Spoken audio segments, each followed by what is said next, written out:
Big Dad.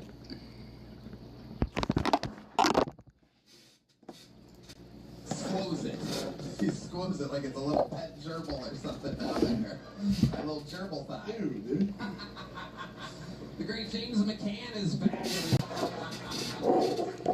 They love you, James. It's a I'm so honored to be here. What a show! Really happy to be here. You guys have been guests numerous times before, but I'll remind you anyway, because it's been a while, James. You've been in Australia, and now you're back. So let me remind you, over 250 innocent souls signed up for tonight's show.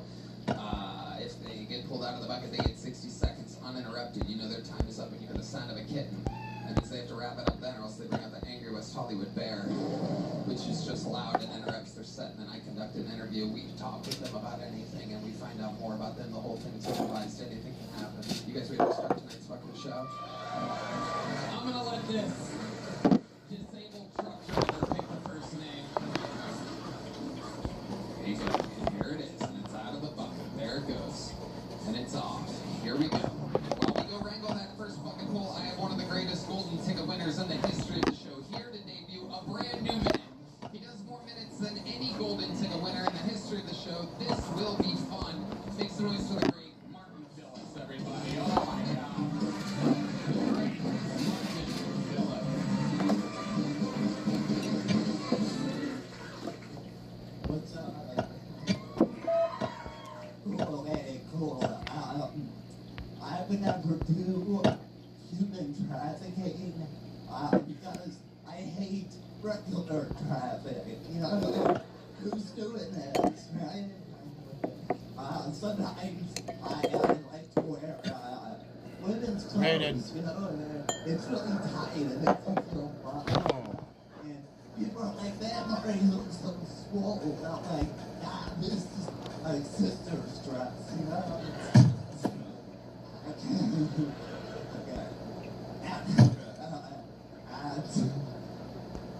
Okay.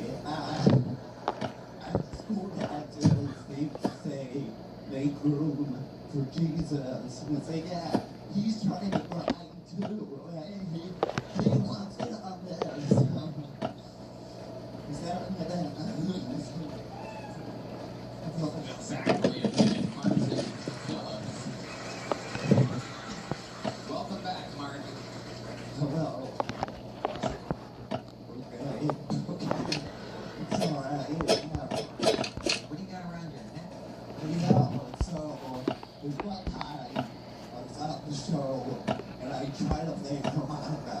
I thought it'd be my thing, but then I found out everybody fucking plays harmonica, fucking Uncle Laser.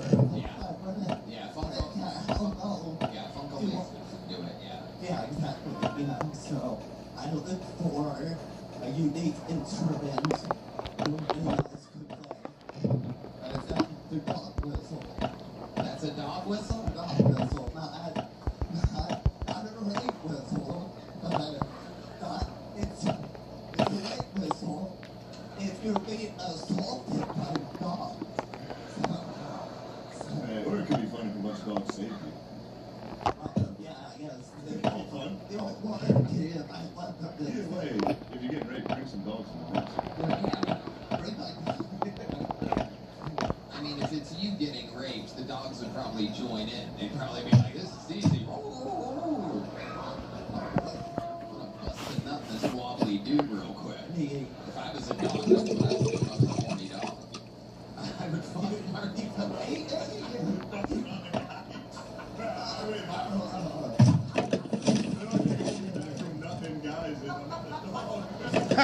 Oh my God. God, I set myself up for that one. Oh, what is wrong with me? So, I'm ignorant to the dog whistle. Does that attract dogs or does it scare them away? I think it scares them away. Let's hear it now. Okay. And all dogs listening to the podcast, take your headphones off for a moment.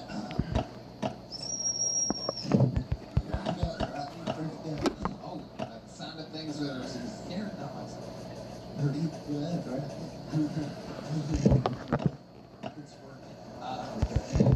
So that's what you have.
you've blown the whistle near your dog. Yeah, No reaction whatsoever. no.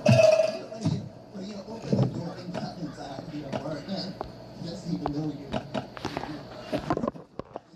he's the worst guard dog, actually. That's why I need this whistle, because Tony comes into my house, and I That's right. That's right. Well, Martin, you got the show started with another brand new minute. Thank you very much. We're going to switch over to the book now. This is where shit gets crazy. This is where we meet new people. Maybe it's someone that's been on before and was done bad. And maybe they did good this time. Maybe they did good last time and bad this time. Anything can happen. You're going to see it. 60 seconds uninterrupted with your first bucket bowl. Cameron Shepard, everybody. Here we go.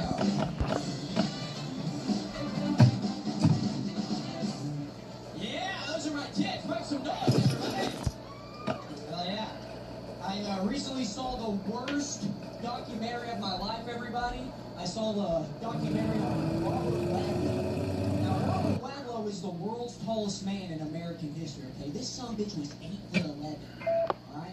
And on this documentary, they told you all the shit you didn't want to know, right? Like, oh, he had big glasses, he had big shoes. They didn't talk about his big stupid cock one time. Yeah, not once. That's an 8'11" man. That's a hell of a pecker, and I want to fucking see it, dude. What the hell? That could have been the greatest documentary in American history, and it could have been really short, right? Robert Wadlow, world's tallest man, 15 inches soft. The fucking end. That's the end of the documentary. Leapfrog naked. Anyone ever tried it? No? That's odd. You know, as a child, I always wanted to play the game, you know? I thought leapfrog was the Kids start making money. Come to find out, my uncle's just a weird guy. Thank you guys for your time. I hope you like it. Cameron Shepard, Mickey. I'm guessing it's your Kill Tony debut, correct? Yes, sir. Hell yeah. Oh, yeah.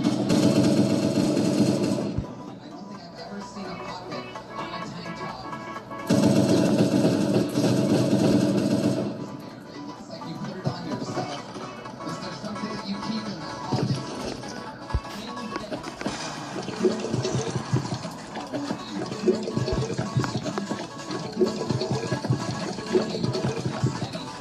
I would have accepted it at 26 is one of the more impressing answers. Oh, shit.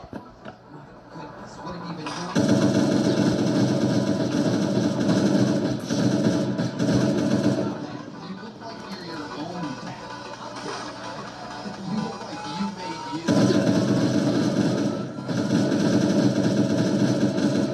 You have your headbands.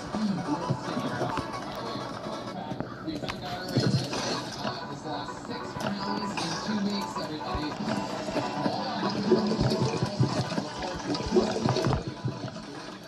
He switched from fried foods to only sandwiches. He's on a sandwich-only diet.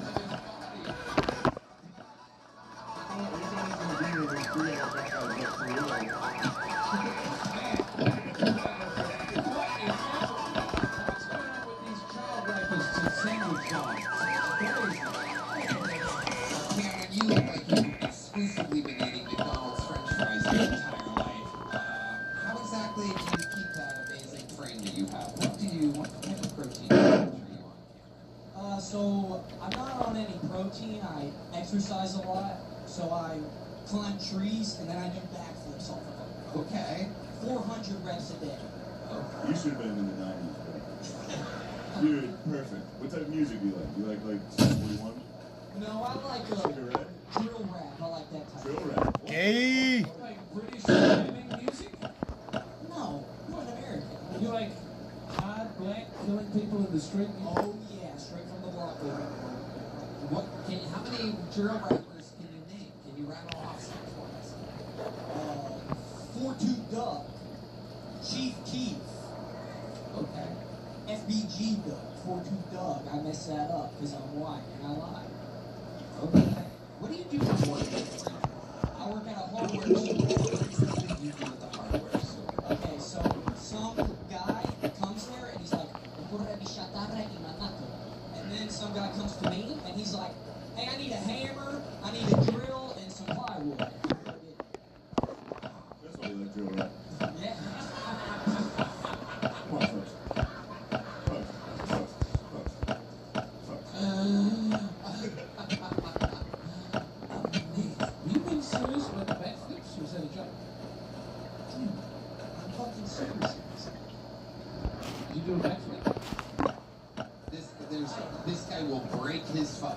This guy has Owen Hart energies for days right here.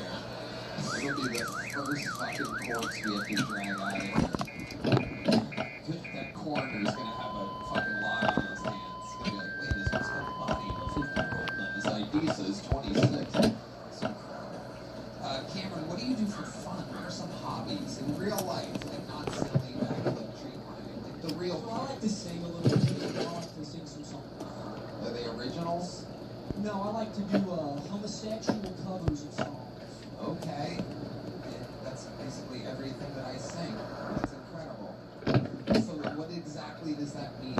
So, Michael Jackson specifically. Oh, the inside of the mic stand, So, folks. Wow. right. Okay, you can't. Hold on, let me stop. It's crazy. Can you fuck my ass? Luckily, I think the YouTube censors won't pick it up, but Next time, open with that. yeah. No context at all. Just walking, flash your tits, doing that. Yeah. I mean, do a backflip and leave. That'd be the best. Yeah. You'll be a golden ticket winner in Yeah, the right away. I love it. Cameron, are you close with your parents? Very close. I love my mammy and papa very much. They're in Nashville, Tennessee, where I'm from. Is that where you still live? No, I just moved here a month ago. Okay, what made you move to Austin, Texas? It's just a great comedy scene with a lot of change. And do you think that Robert Wadlow material is your finest minute, or is this something new that you're working on? Like, what made you go with that tonight? I just love that joke and his big stupid comedy. Now, sing Michael Jackson. I was gonna ask. Are there any other Michael Jackson homosexual covers? That was. I have an Elvis one I can do. Okay, that's Well, since you fucked my ass. all right. There you go. Switch the lyrics to "fuck the ass." Yep. Amazing. Yeah. That is incredible. Super simple. Love it. Amazing. I can tell you, we've only been in here a month. This city's going to be yours any day now. Yeah. It's all yours, Cam. Here's a big joke book. Why not? Thank you. Sure. Thank you.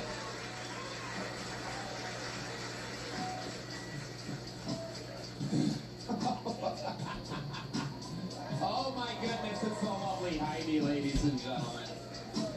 Unbelievable. Live in the flesh. Her podcast is at HeidiRegina.com. Also, check out the Kill Tony Band's YouTube at the Kill Tony Band. Look at the love. One more time for Heidi, everybody. Somehow wearing more clothes than Cameron Shepard was. Hey y'all, this podcast is sponsored by Quo. Your business communications are basically a burner phone and a prayer. At some point, you might just hit that wall where you're like, all right, I'm done with all this. Let's fucking Quo. That's why today's episode is brought to you by Quo, spelled Q-U-O.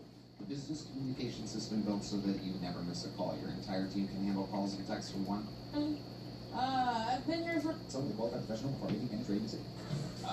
Your next bucket pull, ladies and gentlemen, makes noise for her. 60 seconds going to Liv Taylor. Liv Taylor.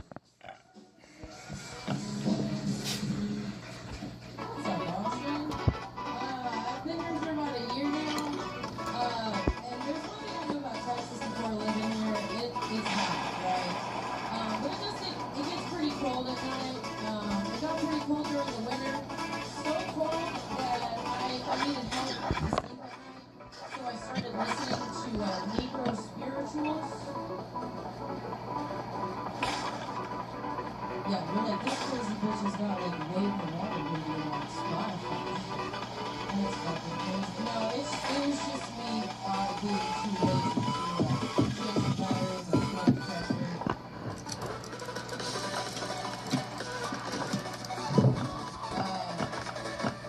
I like to think of my dad as somebody to look up to as like an entrepreneur. It's just a really nice way of saying that he's I don't know if you know this, but ZipRecruiter, fuck. A sponsor of Kill Tony, actually used to report the average salary. Alright, that's all your time. That's it. Where were you going with that? ZipRecruiter used to actually report the average salary of a full-time candidate. What does that mean? You know how like they have like salaries that, you know, for different careers. They had full-time trackmen on that one. Is that true? It is. No, I'm just upset I didn't screenshot it at some point. But yeah, when I first started writing, I wrote a lot about my dad who was actually a pregnant at one point. I was like, I wonder if this actually was a fake. So I looked it up, and it was surprisingly $97,000 a year. To be a crack, I don't understand still. Like, no matter how much explaining you do, that that's makes fine. no sense. I'm sorry, I'm the crackman. It's fine. It passed down. Is your dad still alive? He is. Okay. But he's not a crackhead anymore. Not anymore.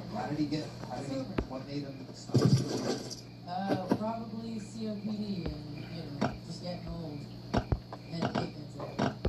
So, I hear it stays young and beautiful forever. I've heard the reviews, and it seems like the best drug there is. I want to go with you. You sang Michael Jackson at all? I thought the set was going really well until you used a word, and then people were concerned. Yeah. Negro? Yeah. It's weird to see a racist goth. that's Yeah. It's interesting. It's a new racism.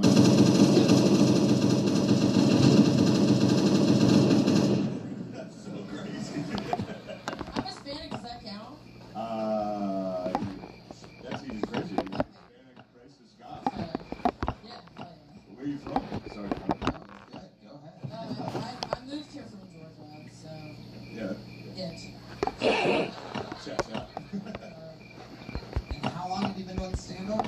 About 2.5 years. How's it going out here on the streets? It's going pretty okay. Yeah, I mean, I work a lot, so Where do you work? I'm a vet tech. Yeah. Where'd you get the cool waffle? I wanted to ask you. My mom works for Waffle House. You can say it. Yeah. What? Yeah, you can say it. That's a pass for a generational pass. Wow. Yeah, dude. Oh my god. Oh, yeah. That is so The cool. last time I was on, I wore my mom's Undertaker shirt. It just wasn't noticed. It's still I love The Undertaker. I His action figures been connected with the button. Okay, so did your mom ever bring home a Waffle House drop? My mom was like the peacemaker of the Waffle House. Whoa. So she like took it. So she took in my sister-in-law has been with my brother since she's only like 3 years older than him.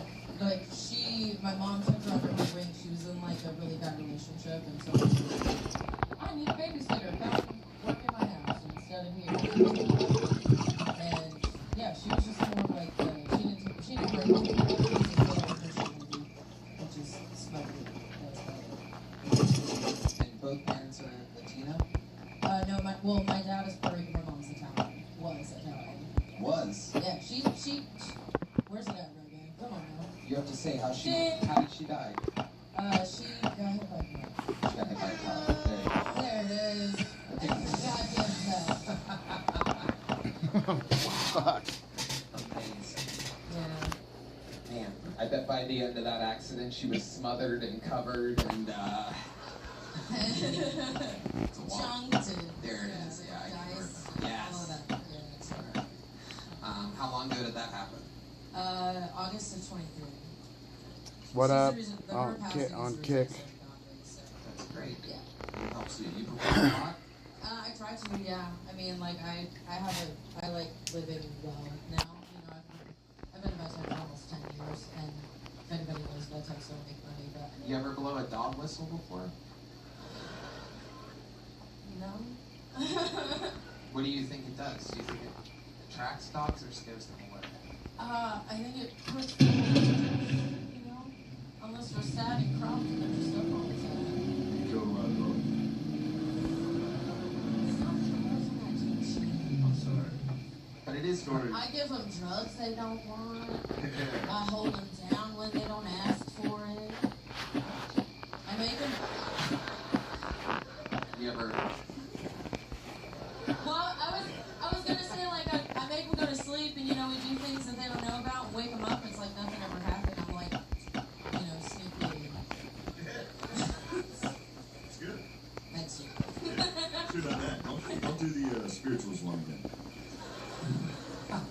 fluid, but Liv Taylor, you already have a big joke book? I do. I don't have a medium one though. No, that's okay. That's okay. Don't fill it up. Hey, better to ask than to not, right? There you go. Liv Taylor, everybody, with another new minute. We're moving on. Moving on. Third bucket pool tonight. You guys having fun out there? Make some noise for your next bucket pool. It's Frankie Gonzalez, everybody. Here comes Frankie.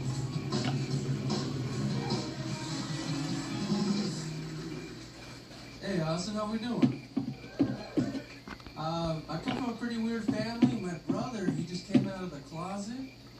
I threw him in there for being fucking gay.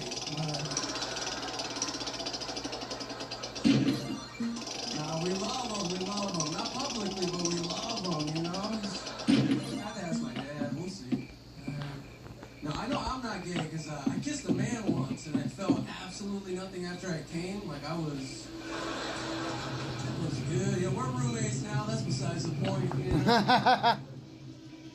I've been doing a lot more acid lately. Anybody else? Acid heads? Yeah? Alright, pussies over here. I love it, dude. I like taking a tab, going hiking, like in the forest. I felt Bigfoot once. I checked my phone later, it was just a bunch of pictures of my black friend like this. Can't use those, he's got a fresh ass fade, you know what I mean? He looks good. I've only had one bad experience on acid. It was this one time I forgot that I ordered DoorDash, and I got a notification on my phone that said, Muhammad has your orders. He's on. Is that it, Frankie? It was like 10 seconds more. Go ahead.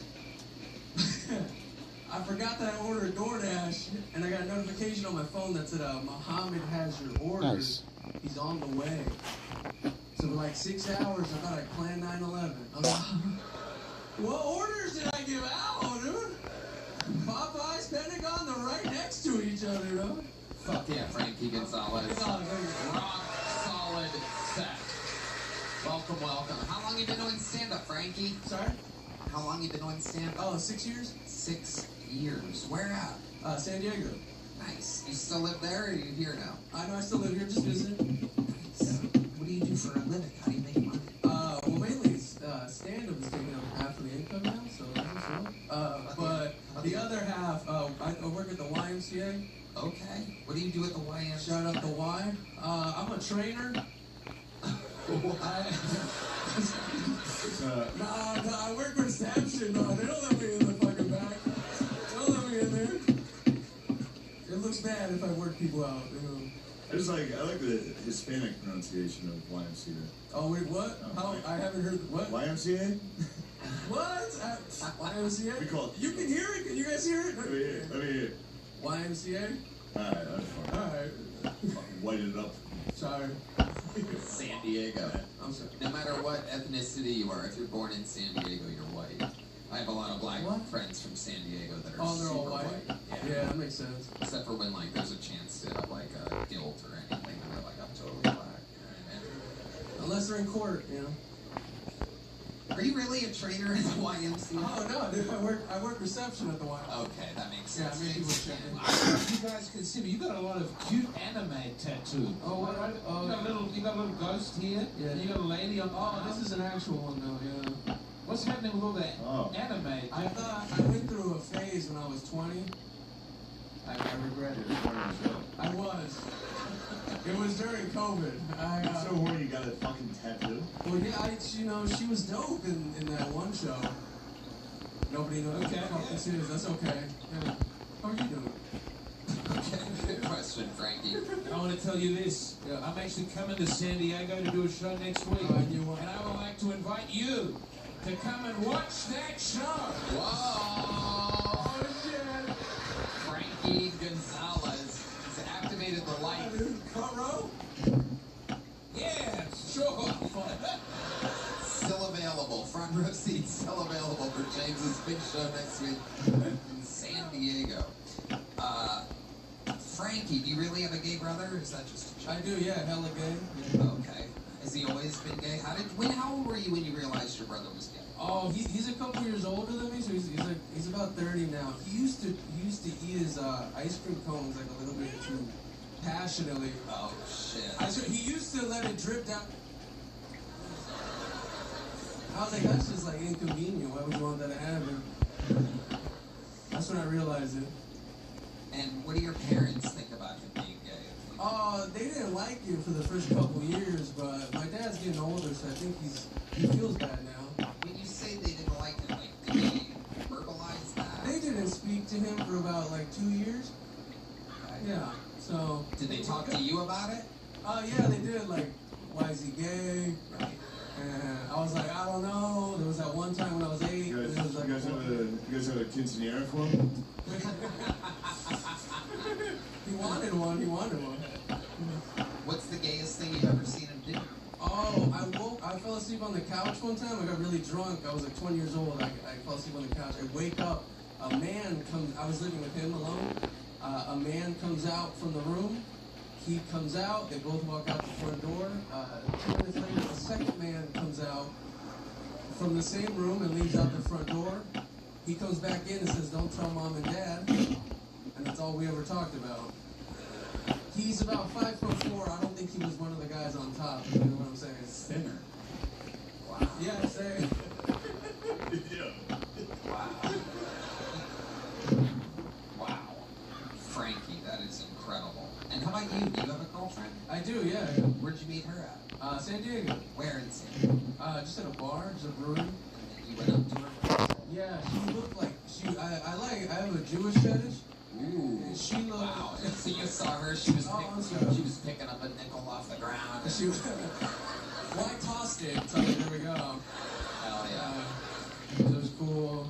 She had the right hair. She just looked extra Jewy that day. It's like, it was like dark and curly or what? It was, yeah, dark and curly. Yeah, I was like, I could catch this one. You know. Hell yeah, absolutely. And what was your first date? What was your first experience with her like? Did you hook up with her that night? Oh yeah, we hooked up that night. So let me guess, you picked up the tab. I did, yeah. Well, we split it. Whoa. Wow. Yeah, no, it was a big move by her, and it's just one of the good ones, you know. Yeah. No, we went back to her place that night, and the problem is I had a shift at the Y at 7 a.m. and I told her that, and she said, "Okay, well if you had to go to work," and I was like, "Well, somebody who really wanted this dick, like, please take work for me," and she didn't say that, which really kind of hurt me. We did end up fucking. It was cool and everything, hairy, but you know, it was fine. I woke up the next morning, no foreskin. Where did it go? You know what I mean?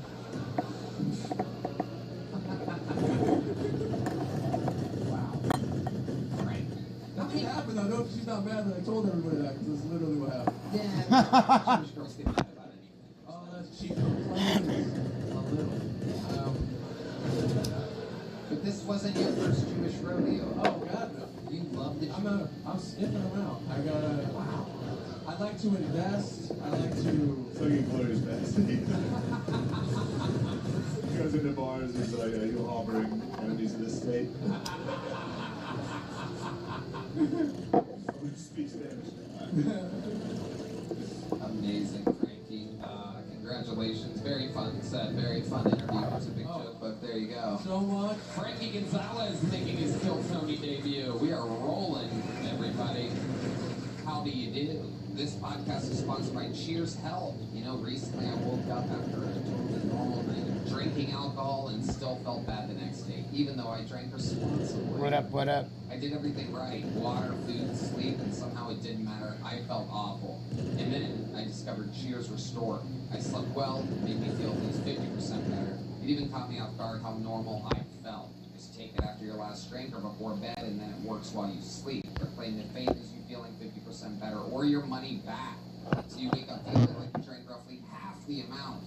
You know who could use that? Red Band. Cody, actually, I've been Red Band. for years. I love those guys. I love Cheers Restore. I take it whenever I consume alcohol. Please support it. It's called hymns. I've been singing those Mormon hymns like a motherfucker lately. Like, pray to God every time I need some chick to be into me, I just start doing a little hum when I'm doing my business. Just humming a little hymn. But yeah, now I'm getting older. I'm 36. My homies stopped partying as much. I actually got sober now. We went out to eat some dinner the other day, and I told him I had acid. 2 of them were buckling up for a good time.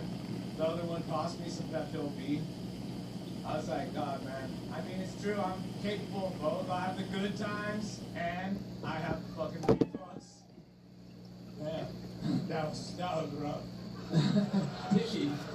Dickie, I thought you were going to end up on drums by the end of that 60 seconds. You're moving farther and farther back from the microphone. You understand that that red device is what picks up the sound. It's getting me hotter, I swear to God.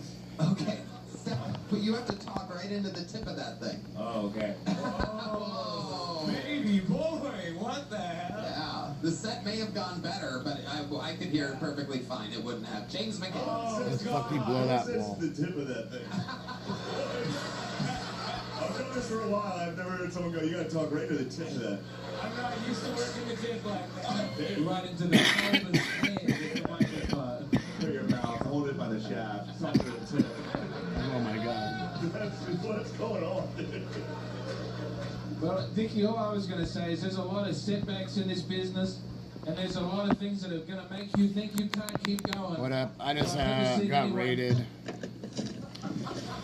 Just getting it out of the mic stand would one of the easier ones to get over.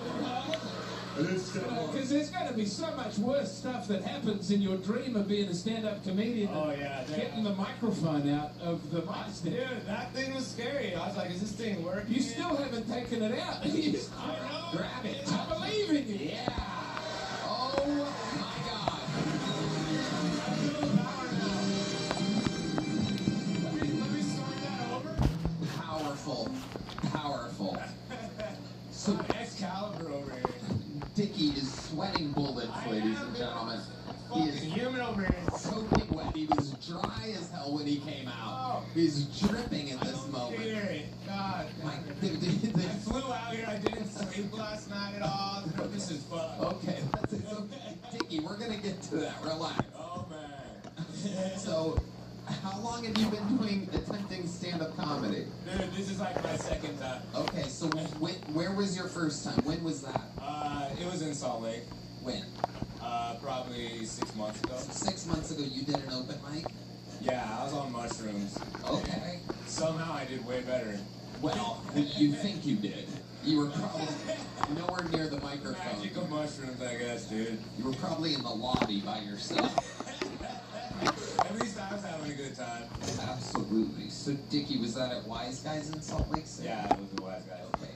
And you're saying that it went well for you? It went pretty well. It did So well that you're like, you know what, I'm going to take 6 months off and go on the biggest comedy show in the world. That's what the fuck I did. I was like, no bars. You know, I just went sober, and I feel like I'm pretty much invincible almost. Just basically, obviously not, but I feel that way. I feel like I'm some sort of genius as well, but I'm just not really stupid anymore. It's perfect. Let's check in with James McKinney. Well, it's just, I mean, I know you said you're a Mormon from Salt Lake City, but are you also Hispanic? Because the last few people are Hispanic, and you have the same intonation. No, man. No, I'm The moustache and the tattoo and the... yeah. Well, great. Yeah, I'm just a little white boy from Utah. It's just a vibe. The last 3 acts, there's a strong vibe tonight. There it is, an extremely Latino presence here. Contrary to my what... haircut, maybe? Whoa, Jesus. All right, Dickie, relax. I figured. You know what? Step back from the microphone a little bit. We're getting a little too close to that thing. So, Dickie, what do you do for work? I'm a bartender and server. A bartender and a server, but meanwhile, you're saying that you've been sober for how long? About 6 months. So, what made you get sober 6 months ago? Just a lot of really bad shit. Like what? That's the good stuff. That's what we like to find out about here. I got in an accident. You were drinking and driving. Okay, dude. What kind of accident? Let's talk about it. We need love. There wasn't a ton of damage or anything. I just sideswiped something. What did you sideswipe? Okay, a truck. Yeah. I thought it was the one girl's mom. Well, that too, dude. If she's in Utah, there's a high chance that. Did you at least step up to the breathalyzer, or were you like... Yeah. I was running. That's where I got that from. When I'm scared, I just go back in the drums. Sorry, bro. He's literally running into the drum set. Dude, fight or flight. Yeah. Yeah, okay. And I did get resistance, so. Okay, tell us about the light Take us through the experience. So you sideswipe a truck. Do you immediately see lights? Like, what happens? I just fucked up. I was an idiot. I was just like, man, I'm not even drunk. And Hold on. Again, take us through. So you're driving. Do you remember sharing? Do you remember any of that? I was like, holy shit, I just hit a truck. Okay. And so it was actually parked illegally. It was sticking out. But it was my fault. I was an idiot. I was like, oh, that car's parked illegally. Did you stop and pull over immediately after sideswiping the truck? Yeah, because I didn't want to get clean the scene. I literally didn't think I was drunk, so. Okay. How long until the cops showed up? It was probably like 3 minutes. It was right downtown, so. Wow. And so you just waited there. Dude, I didn't think I was drunk, and I didn't want to get clean the scene. But you were more worried about fleeing the scene than getting a blatant DUI? The truck driver wasn't, there was no one there, it was just you? What? The truck was parked. No, there was someone in the other truck. Oh, okay, I'm sorry, I thought it was parked illegally. Yeah, it was. Oh, it was? It was Okay, parked, okay. someone was in. Oh, okay, that's it. Yeah, no, it was stupid. Definitely stupid. What'd you blow? What did you blow? You don't have to say it, but it's funny. I got 0.25. Oh, shit. You did. Wow. 0.25. That was just another day. I was like, 11 a.m. And isn't that Utah 3 alcohol? times. Was that 11? No. I'd been partying the night before. It was pretty wild, dude. That's a wild story. That's why you're sweating. You're a pickle. Drunk. Yeah, because I'm not used to being sober with this much stress on me, man. So that's 3 times over the legal limit. Oh, yeah. Were you on drugs at the time? Hey, You just gotta let it out now, buddy. shout out to my probation officer, Tracy, for writing me off on coming over here. You wanted him 6 months.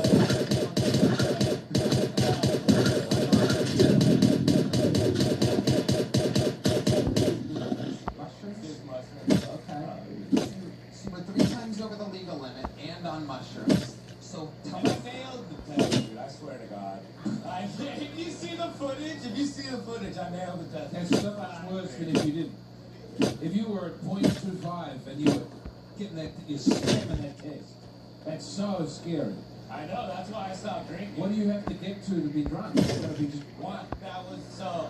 I've been checked into the hospital like 0.4 or something. Yeah, so that's when I was like, and that's not even when I stopped drinking. I just stopped drinking like 6 months ago after I got it. Last time I was like, man, fuck it. So tell us about the resisting arrest that you got on this Man, charge. they just can't handle real shit, dude. Like what? Man, they fucked up my day. I'm gonna fuck up theirs, you know? I'm like, Okay, you're saying everything except answers to the question right now. Oh, you didn't flee the scene? I'm fine. I'm staying. I'm not gonna flee, but I'm gonna stone cold stun this fucking police officer. They didn't want none, dude. I was just chilling. I was just like, kind of telling them to take off their fucking body cams and shit, trying to go head up, you know? Like, You were gonna fight the police. Oh my god. That's That incredible. officer is after this dude backstage. He's ready for me, man. It's stunned before I go back there. You are a wild boy. Yeah, dude, I'm chilling now, though. I'm so. I'm not trying to go back to jail no more. Was this comedy set that you did, was that before or after that open mic? That, the comedy set? Yeah. That was open mic. That was all done. That one. No, I'm asking if the charge that you got was before or after you started That one was comedy. after. Okay. Yeah. Wait, what? There's another one? So I got up to level It's 158 very compelling. You're doing. It's very likable, you're very likable. Yeah. of Doesn't sound good. No, it's great. You have the best interview whatchamacallit, of the show so of the far, season right, pass. So. everybody?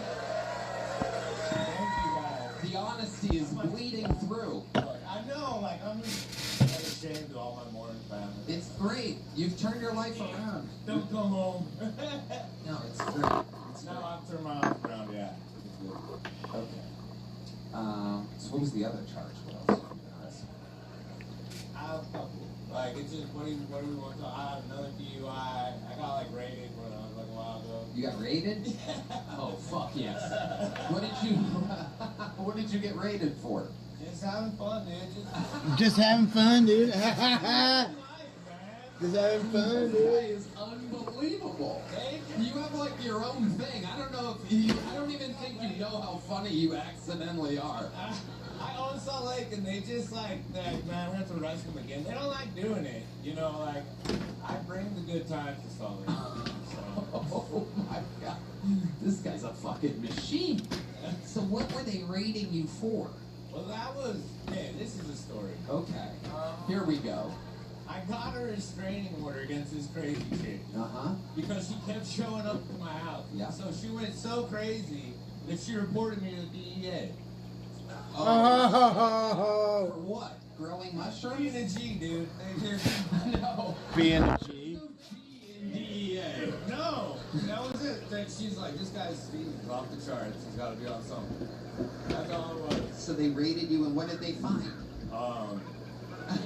They found that you were a G. No, that's what I found out, dude. How to find the hard way. No, dude. They hit me with some like weapons charges. Oh, fuck. What kind of weapons? Hold on. This guy is guilty as fuck. Dude, I rolled with. I did my shit. You know, I took care of it, man. I'm out here to reform. Yeah. What kind of weapons did you have? Tracy. Oh shit. Reformed. Oh my god. Oh, Chase is the probation officer. Yeah. Okay. So what weapons did you have? Just like normal weapons. Like what's a normal?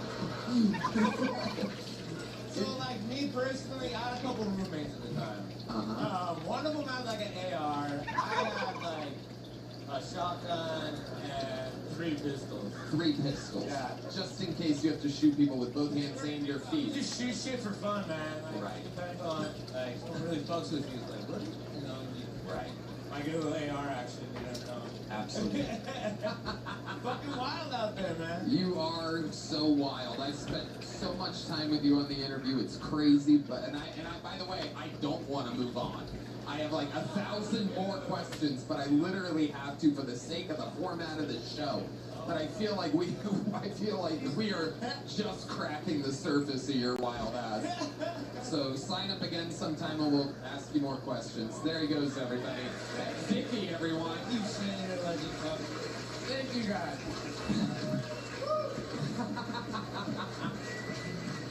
I feel like Dickie's gonna break his sobriety tonight. Be careful out on those streets, everybody. Dickie may have rented a car here tonight. Alright, your next bucket bull goes by the name of Ronaldo Mercado, everybody. Ronaldo Mercado. So my name is Ronaldo. Good to see you guys. I'm a Mexican guy. I'm a half. My mom is white. My dad is missing. I was like raised by a single mom. My mom had to raise me herself, so she had to be like a single mom. She had to do both things at the same time. You know, my mom had to fill my dad's shoes, which is hard. You know, my mom had to be a mom and a Mexican dad. Do you know how hard that is? My mom had to take me to baseball practice, and then she had to mow the outfield afterwards. Okay. I'm serious. My mom had to put a roof over my head. Literally. She built it. She shingled it, okay? My mom had to build the table so she could get paid underneath it, okay? That's actually good. Alright? And I think if it was like that for me growing up, that means it's like that for other kids who also have mixed-race parents but only have one parent in the house, right? So that means that somewhere out there, there is a black mom who has to be a white dad. And every day she has to go up to her kid and go, hey, you ready, Freddy? Ready, Freddy?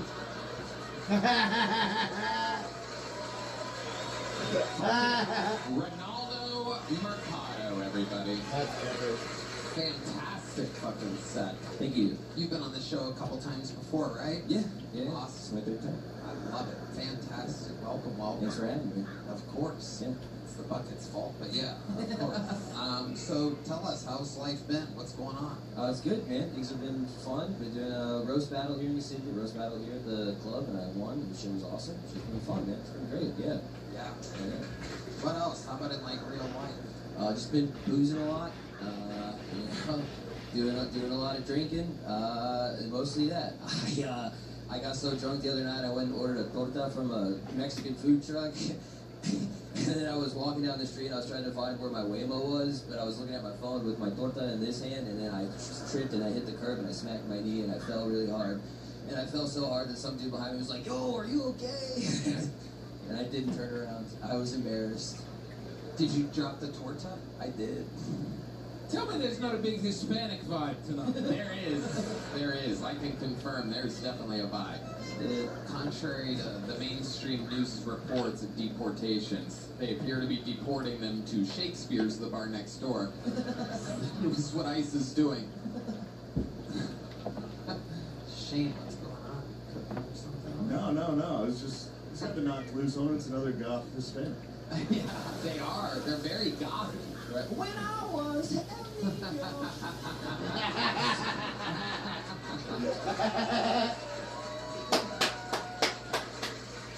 Hey, sometimes the photo just gets sad and shit. But it's different for Mexican emo guys, because you guys, right? You white emos like Shane. Shane's a white emo. He likes Korn, right? You listen to Korn, but we listen to Elote. It's That's good. How do you say counting worms in Spanish? I'm no sabo. I don't know how to speak that shit. I'm from St. Louis. I'm from the Midwest. I built nothing in my life. Santa Louise. Hey, the pinche azules, güey. Ronaldo fans. What do you do for work, I used to work at a Home Depot. Wow. That is true, but now I'm a door guy at the Sunset Strip. Whoa! Look at that, Red Band. That sounded like So I had to fix my aquarium. a real party down I had to move some shit, and then I recharged You my did fantastic. my shit. Here you go, Ronaldo. Put this stuff away. Never Ladies and again. gentlemen, who is awesome. He writes and performs a brand new minute every single week. You know him, you love him. He was once the Dark Storm of Atlanta. He's now the Dark Storm of Austin. Make some noise for the great Dedrick Flynn, Oh everybody. fuck! I forgot to put that. Hell yeah. Oh man, it's summertime. I love summertime because my white friends show back up. They go into hiding when it's wintertime. And I miss flexing how good my white friends is. Like on the internet. Like all of my black friends and family, they hit me up and I post a story of me on another jet ski that I didn't just pay for. And they're like, hey, share your white friends with us. And I'm like, no, nigga, y'all don't know how to act. I got better white friends than white people. Like, what did you do last weekend? I was at WrestleMania. I was at WrestleMania because my white friends took me. It was a great time. And so I finally decided to take my brother out to a sandbar party. Sandbar is this thing that happened in the ocean, and like a piece of land come up, and then you take a boat over there, and then you get to claim the land, right? So I'm really giving my brother his 40 acres and a mule, right? I really just put both worlds. And after about 40 minutes of arguing with that nigga, he finally took his Air Force Ones off at the beach, right? Because he looked me dead in my eyes and he was like, ain't nobody gonna see my toes, right? And I respect boundaries. And so this nigga, he got his socks in the sand. And when you at a sandbar, it's important that when like another group of white people come, you gotta fight these niggas to the death. You gotta play like beer pong and flip club. And then the loser they gotta go. And they was real happy to have two black friends there. Nigga, we held the island the whole day. Like the week before, it was like, yo, when you coming out, we just lost it. I don't think I put anything in there. Yeah, I didn't. There wasn't shit to grab. Supposed to be here, suit up.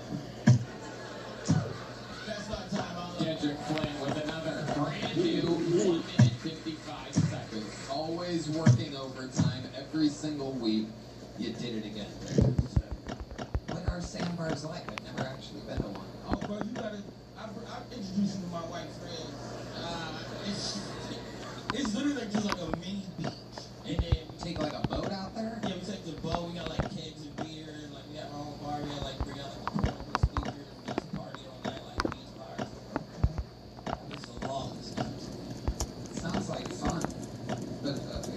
drinks the shit. Yeah, I don't get in that. Right. I do the drinking games like that when we play like Dizzy Bat. You know what Dizzy Bat is? Oh, let me fucking tell you.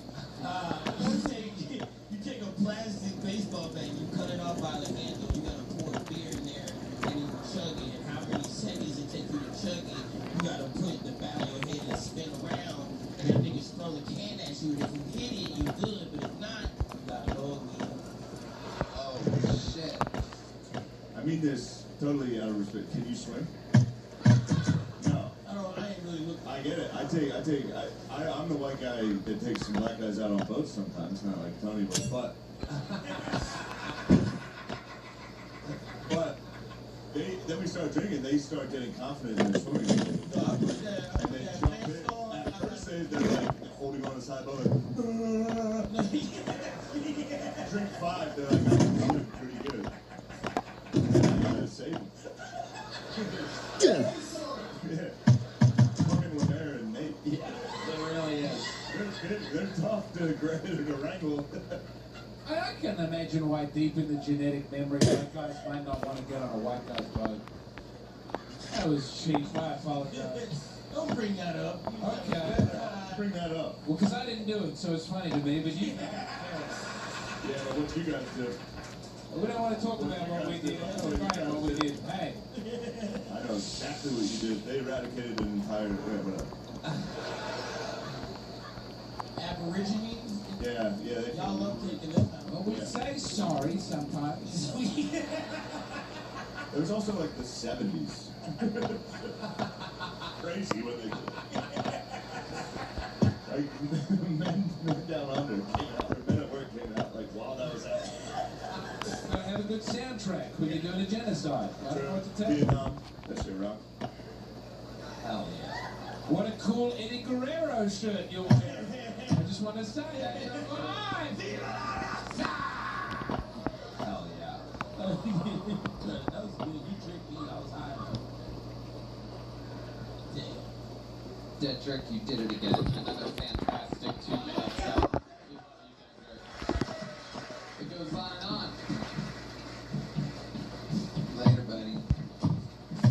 Your next bucket full, everybody, goes by the name of... Oh, how about one more time for Heidi, everyone? Nice, lovely Heidi.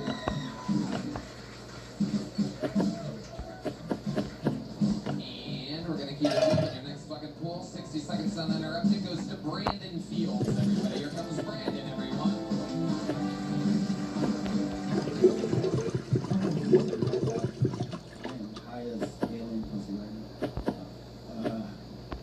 Don't smoke weed before you do this. I'm telling you, it's not a good thing.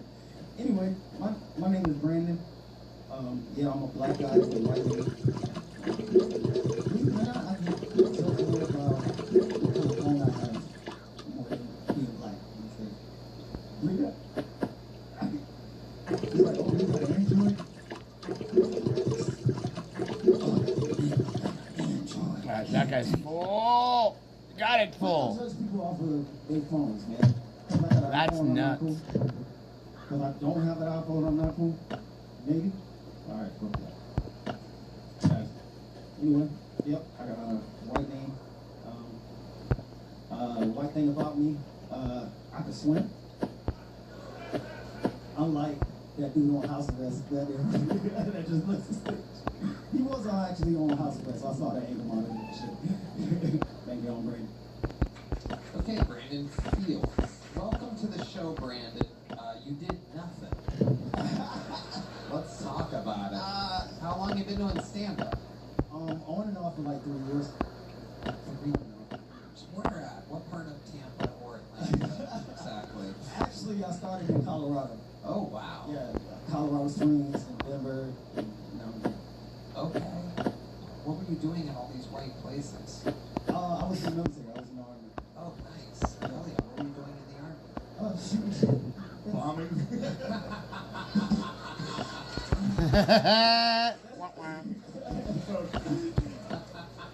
Amazing. Did you ever fight overseas? I did not. I didn't want to because I joined at an older age. I was 32 when I joined. 32. So what's the craziest thing you did when you were in the military? What's the hardest? Well, we had a cool night shoot with 50 cows and white hot scope and stuff like that, and all night out there blowing shit up. Where do you live now? I live in close to Atlanta. How far is it? About 15 minutes. Oh, okay. Yeah, it's not bad. Okay. So you're doing comedy in Austin a lot. Not that much. I'm on and off. This is actually my first time signing up. You always wear that hat? Do you always look like someone dipped the Gordon's fisherman in chocolate?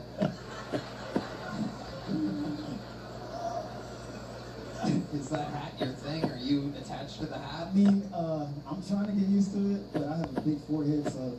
Can we see it? Do you mind showing it to us? The world wants to see that big forehead. Oh, shit. Oh. Oh. It's kind of big. It's Kevin Hart big. Outside. I know you park, motherfucker. Michael Gonzalez with a very loud goddamn. You saw that forehead. Yep, I'm kind of used to it. So you're fighting the good fight with the forehead. Yeah. Wow. When did that start? Was that recent? Or? No, that was from birth. Oh, okay. You always had a big forehead. God kind of dropped his elbow with my fucking head and shit. Yeah. Yeah, came out the front. Absolutely. So, what do you do for work now? Actually, I just quit my job last week. What was the job? I was a salesman. What were you selling? Flooring, tile, hardwood floors, stuff like that. You weren't good at it? No. How long did you do that for? About a year, since I got here. I worked at like flooring decor and shit before, so I was selling floors and shit. Did you quit real professionally? Did you get like a 2-week notice, or was it like that day? You see, I'm black, right? Well, I mean, I know. I'm just setting you up. Hell no, I quit right on the spot. Actually, my manager, my old manager, he watches this show at work all the time. Sorry, bro, I had to quit. I got a better job. What was the last straw? What made you quit on that day?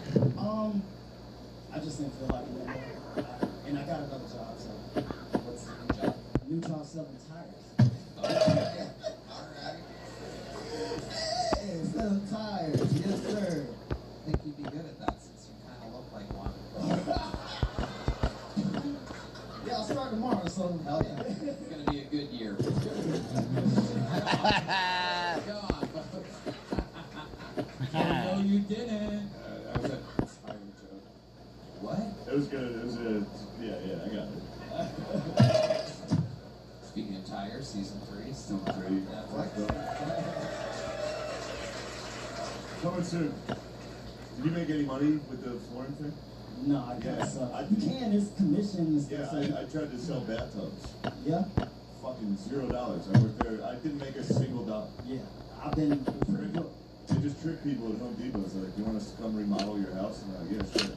You the dumbest people on earth say yes. Then you gotta drive to their house and be like, I can design you a bathtub. And he goes, Never let Home Depot design your shit. Get out of my house. No, never let Home Depot design your shit. I was just a shitty salesman. I don't know.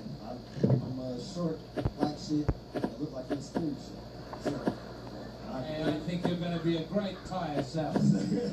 I think you could sell anybody a pair of tires. Yeah. You got to believe in yourself. I was a great door-to-door salesman. I sold cable television after Netflix had been invented. That's not easy. But I believe in you. You got to look them in the eye. You got to say, you better fucking buy these tires or I'm going to kill your family. Yeah. like I said, I'm black, bro. I can't. Right? Yeah. Like that. Are you from Colorado Springs? Hell no. I'm from Florida. Oh, okay. Wait, I was right. Yeah, the Army. I was right. Close to Tampa? Fort Lauderdale. Close to Miami. Close. Yeah. Yeah, close enough. Amazing. So, have you practiced? I was right. Are you prepared for this? No, I mean, how hard can it be? You got a flat tire, I got a new one. I agree. You made everyone in the room tired in just 60 seconds. There's more. I've had tires sold to me in this country. You got to do the pitch. You got to go. Well, we can give you these cheap tires. I guess that's fine if you're ready to spin off the road and die. I guess if you're ready to accidentally sideswipe a truck that's parked badly, or have your mother explode in a car accident, I guess those are the tires you could get. Or you get these fancy tires. Oh no. You got to upsell. Shit, man. You want to help me out on my first date? No. Brandon, let me ask you a question. What's up? What do you think is the whitest thing about you? Like in your daily routine or at home or something like that, or even in your nightlife? What's something that you do that you think might be the whitest thing about you? You don't know, man. I'm pretty black, bro. Weird. Okay, well then let me ask the follow-up question. I swim like. Oh, okay, perfect. We'll count that. All right, here's the good part. What's the blackest thing about you? Got a couple charges. Robbed a couple niggas. And back in my day, I'm too old. What did you do with the friends of yours? I missed that part. With your niggas? Okay. Okay. How did you do that? Did you do that? No, I just really screwed. Oh, shit. Why not looking? I was a petty thief. I wasn't good at it. 4170. What's the most you ever got in that thing? I actually got like $600. Whoa, not bad. That's pretty good. Yep. Is that off of a white woman? Yes. How did you know? I'm sick of you talking yourself down. You're saying I'm bad at selling floor, I'm bad at selling tires, I'm bad at rubbing a white woman. I think you were good at rubbing that white woman. I mean, you focus, you say your mind to it, you do anything you want. Damn it! Just out of my own curiosity, even though I should end this now, what was the situation with this woman? Just out of curiosity. Was it a bar? Was it at a beach? What was I was working security at a mall. Uh-huh. And perfect. At least It's an inside job. That's great.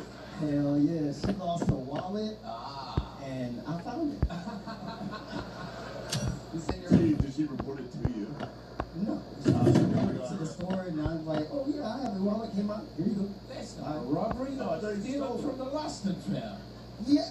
Well, I want you to grow to have the self-confidence to threaten to kill a bitch. You Damn it! never sold from a Western Park? No. Why not? Man, it's free shit. Just like some batteries, some other random shit. Well, I might rummage through on the way out here. We know what's the thing. I shouldn't talk about it. Brandon, you are leaving here with a small black joke book. So it goes along with your everything. But sign up again. All right, we're going to keep it moving along here. Ladies and gentlemen, your next comedian goes by the name of Lucas Hinderleiter, everybody. Here comes Lucas Hinderleiter. Yep. Yeah, that's a Lucas Hinderleiter. Thank you guys. My name's Lucas. I had a weird day today. I walked into a porta potty that didn't have a toilet. So I walked out of that porta potty wearing what you want to see. Yeah, because I had to wipe with the rest of my clothes.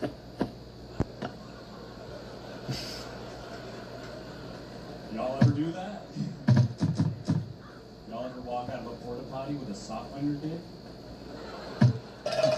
Oh, you thought it was on my foot? Oh no, it was on my foot. It's good being here. I was hanging out with my grandpa recently. My grandpa was gone. I was in his room recently. I found a box in his room that they were barely reading. Yeah. Now in 2026, barely legal porn is 18-year-old.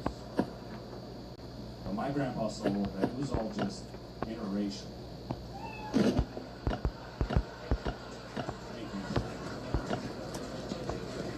Fantastic. A genuinely good show. Lucas Hinderleiter.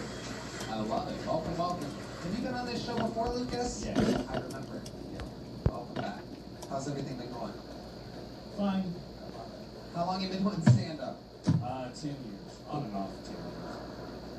Where at? I started in St. Louis. And I did it in New York for a while. How long have you been here? About 2 years. I sell motorcycles. Ooh, interesting. One of the more interesting things we've heard being sold to me. How do you do that? What's your pitch? Do you want to get pussy, dude? Fuck yeah. You want to get pussy, I'd be dude? like, no. No, man, no, I'm good. Sidecar. Tony, nah, I'm good. Oh, what a dream. That is good. Yeah, you should get a motorcycle and I'll ride in the sidecar, dude. Come on. Well, you love those fucking rickshaw bike rides. You want to be in a sidecar so bad. I love pedicabs. Actually, a sidecar would be. Yeah. I would like to be in a sidecar. I'd just be in a regular car. My size, yeah, whatever. I love it. Lucas, you got a girlfriend? Yeah. Okay. Does she do comedy too? No, she's a musician. Ooh, what kind of musician is she? Like, you know, white girl, sad music. I love it. Yeah. She's successful? Yeah, she's got a boob job today. Whoa! Yeah. Red Band wants to know her Instagram account. Her music must be great. The music must be great. You've never had a better opportunity to help her career and give her a shout There out. you go, yeah. And you've gone straight to fresh new tits. Yeah, her Instagram, yeah, her music's fucking whatever, but she did get new tits, so her career is about to take off. Career's about to take off. Question: how big did she go with the tits? I don't think too big. Yeah, I don't know. I told her I didn't want her to get them. I protested. Hey, wow. Yeah. Why? That's exactly what she said. She called me gay. What was your theory on her not wanting her to get a boob job? We haven't even been dating that long. We've been dating like 3 months. And I just got used to her body. Now she's about to change it. I don't know. Right. What size? Yeah, here's what I'm scared of. I'm scared she is way hotter than me. Yeah. I'm scared, yeah, she's going to leave me. Right. That makes sense. But maybe she wants to please you. Have you seen them yet? Or I have, no, she just got out like a couple hours ago. She's going to be so mad at this. It's okay. No, she's not going to. So you have seen the new tits? I have not. Okay, so you must be excited. Are you going to see them tonight? I don't think that's how, I think she's bandaged up or something. I don't want to see like stitches and shit. I don't know how they do it though. Maybe they just air them up. I don't know. Would be. They don't have stitches. They don't have And stitches. you have to massage them for a couple months. So you can. Yeah, you are so fucking sick. See? Why would you know anything about that? He knows everything. My ex. What, she left you after the test? She's your ex, right? It's fine, but whatever, it's coming. Yeah.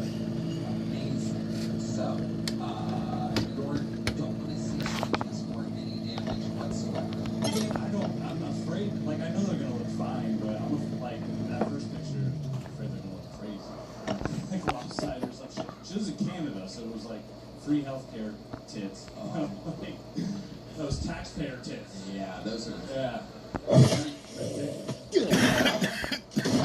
told her to go to Mexico. She went to Canada. She went the other way. Free tits. You might be the one leaving her. Yeah. She lives in Canada full time? Yeah. So you're in a long distance relationship. Yeah. We You got met. a tit job? What's that? Yeah, you guys are not together. Yeah. At all. I'm sorry to tell you that. We met after my last appearance on here. She slid in my DMs afterward. Wow. Yeah. Look at that. So what do you guys do? You like FaceTime? Well, so, I don't know, she's been here like 3 times in the last 3 months. I just pay for tickets for her to fly here. Wow. You make that much money selling Nope. motorcycles? No. Finance that. And with the, oh, they were free tits. That's great. But she didn't tell you what size she was going to. No, she knew I didn't like it, so she just hasn't talked to me about it. Oh, I hope they're like those obnoxiously huge tits. No, I hope so. I hope they're like anime giant fake Please. tits, like the ones in your newly banned AI. We'll come back. I'm not grabbing any of that shit. So I grabbed 3 of these. Lucas Hinderleiter. What are your parents like? Because the Hinderleiters seem like they would be going off of your complexion, the whitest white people of all time. Yeah, my grandpa was German, my grandma was British, my mom's dead. Crack. Wow. The theme tonight. It was drug related. I don't know. I didn't ask too many questions. It was kind of wild. Interesting. How recently did that happen? 4 years ago? 5. She have good tits? Right. That is a crazy question to ask, and it's disrespectful to the people that come on this show, spilling their soul and their spirit. Did you get tits? They let me keep the implants after they cremated her. Whoa. Do you set them up north. FedEx from right up to Ottawa. Your mom OD'd at like fucking 60 years old? She was like 40. Hey, how fucking old are you? I'm 31. And your mom was 9 when she hit you? Oh my god. She was like 40 something. I have young though. Yeah. Yeah. How old was she? Wait. How old was she? She was like 26. Oh, okay, I guess you were probably 26. Yeah. That makes sense. She liked to party. She was fun. That's cool. She just partied a little. Were her and your dad still together when this happened? No. No, my dad was military. He was old. Well, Lucas, very funny set. I love it. Here's a big joke of it. Good luck. Hell yeah. On a very Latino episode indeed, we have our second Gonzalez of the night, our third Gonzalez on stage tonight. Make some noise for Matt Gonzalez, everybody.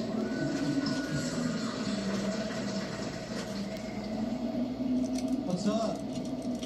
I'm fat and I'm Mexican. My friends call me Ozemspic. Ozemspic. Being Mexican, obviously I grew up Catholic. Growing up Catholic, I always had like old ladies at church. They'd be like, "Mijo," and I'd pinch my cheek. One of these days, you're gonna grow up. And you're gonna be a priest. I didn't know how to tell them. I don't want to fuck kids. Like, that's not my journey. And that's definitely not my cross to bear. God's plan for me was to fuck of-age white women. Oh shit. It's going pretty good. I can't lie. It's going pretty good. I have a girlfriend that's sick as fuck. She's white as hell. I gave her a good gift. She gives me a green card. Thank you, that's my time. All right, Matt Gonzalez. You've been on the show a couple times before, right? Yes, sir. Welcome back. Thank you. What's changed in your life since the last time? Last time I was on, I was trying to save money to like get out of the hammock. And I want to say, Yeah, you were sleeping in a hammock for how long? like a year and a half, 2 years. Oh my god, that's so bad for your back. So where are you selling the hammock? No, I want to say through hard work and determination, you guys can own 2 hammocks. You have a second hammock? I got a bed, I leveled up, whole bed, Regular bed, what size? full. Wow. You know, totally split, skip the twin. Fuck the twin. Skip the crib too.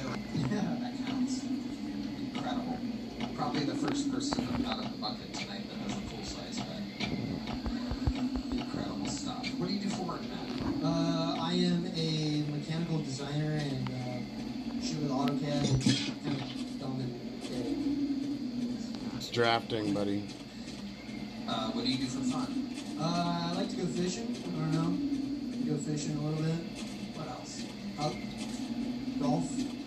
I try to be white as hell. Honestly. Why? No, so, you know, they don't deport me. Why would you be deported? Were you born here? Yeah, but, I mean, I know what I look like. Yeah, they get some mix-ups every once in a while. Yeah. Every once in a while, they just send a guy from Maryland to Venezuela. He's like, oh fuck, I play golf. I listen to Knock Loose. Do you like heavy metal? Are you a Mexican goth as well?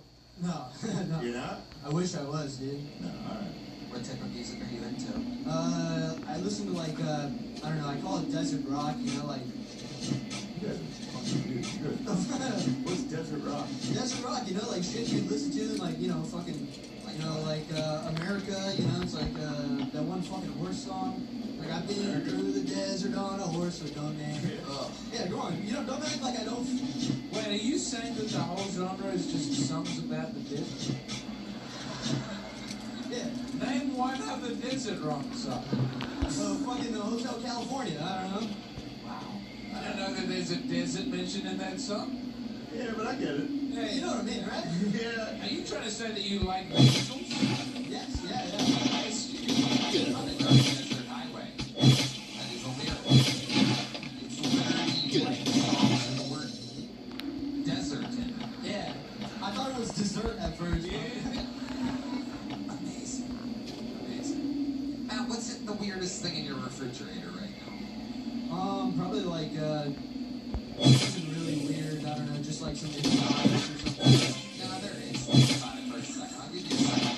Think about the door, perhaps a condiment, an odd thing.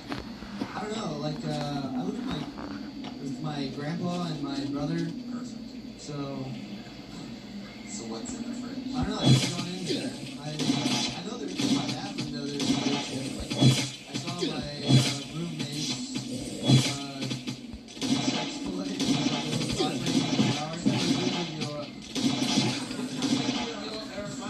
And your puppy?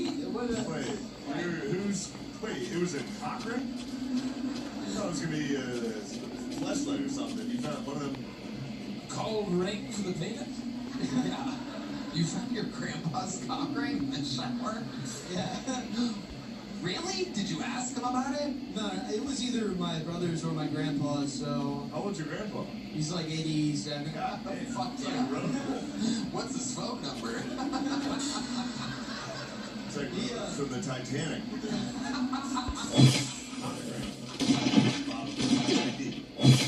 His social security card was on my phone. Alright, what the fuck, guys? Yeah, that was crazy. Crazy to go from a cock ring to that. What, you found a cock ring? Yeah, it was on my shampoo. So, let me ask you, man. Wore it in the shower? I don't know, I don't want to ask those questions, man. What makes you think it was a cock ring? What is that even? I mean, I know what they look like. How? How do you know what they look like? I got one myself, imagine. You have a cock ring? Yeah, I did at one point, yeah. It's crazy that you're not talking about with the fan. Cock rings are not so common that we just all accidentally have a cock ring. You know, there's got to be something deep in the blood cooling out for this family that loves having a cock ring around. I've never used a cock ring once. I've never seen it. You're missing out, honestly. Who introduced cock rings to the family? Sorry, a cock ring salesman come to the door? Was there a little secret Santa at the house? You guys pass around and go, oh, well, you got me a cock ring. Thank you. You got me a cock ring last. Wow. So, I believe you said that you, at one point you had a cock ring and now you no longer have one. What made you take your cock ring? Cast it into the fire.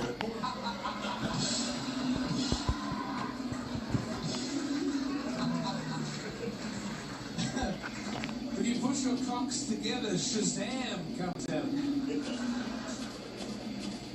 Sorry. Yeah. How many cock rings are in your fucking house? Yeah. Captain Planet jumping out at a family reunion. What made Your family, your grandpa has that Michael Jordan photo, like same fucking ring.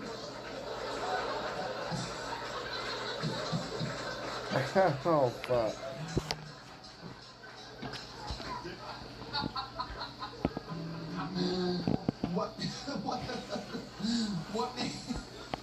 What made you take your cock ring out? I had to throw it away, dude. Why? I don't understand. It was a little disgusting and a little too powerful. So tell us what you mean by that. Like it had like one of those like little pill-shaped things on top of it, you know. No, we don't know. Oh, okay. You are a cock ring master.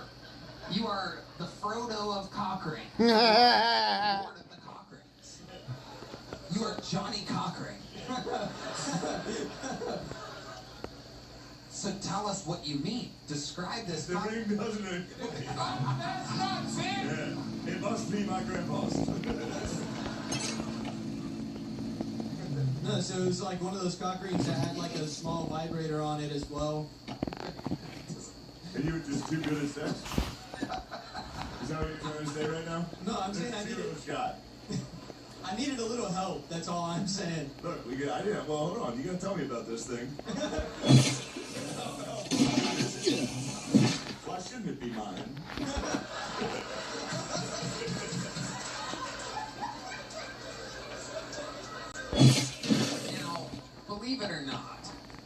actually didn't know what a cock ring was, it turns out. I thought we were talking about a piercing of some kind the entire time. It's fucking nuts. Yeah. This is weirder than a fucking piercing. Now he has brought it up, and I'm realizing that a cock ring is actually the thing that you like strap around your balls and then the shaft of the base of the shaft of your penis. Is this correct? I must be doing it wrong then.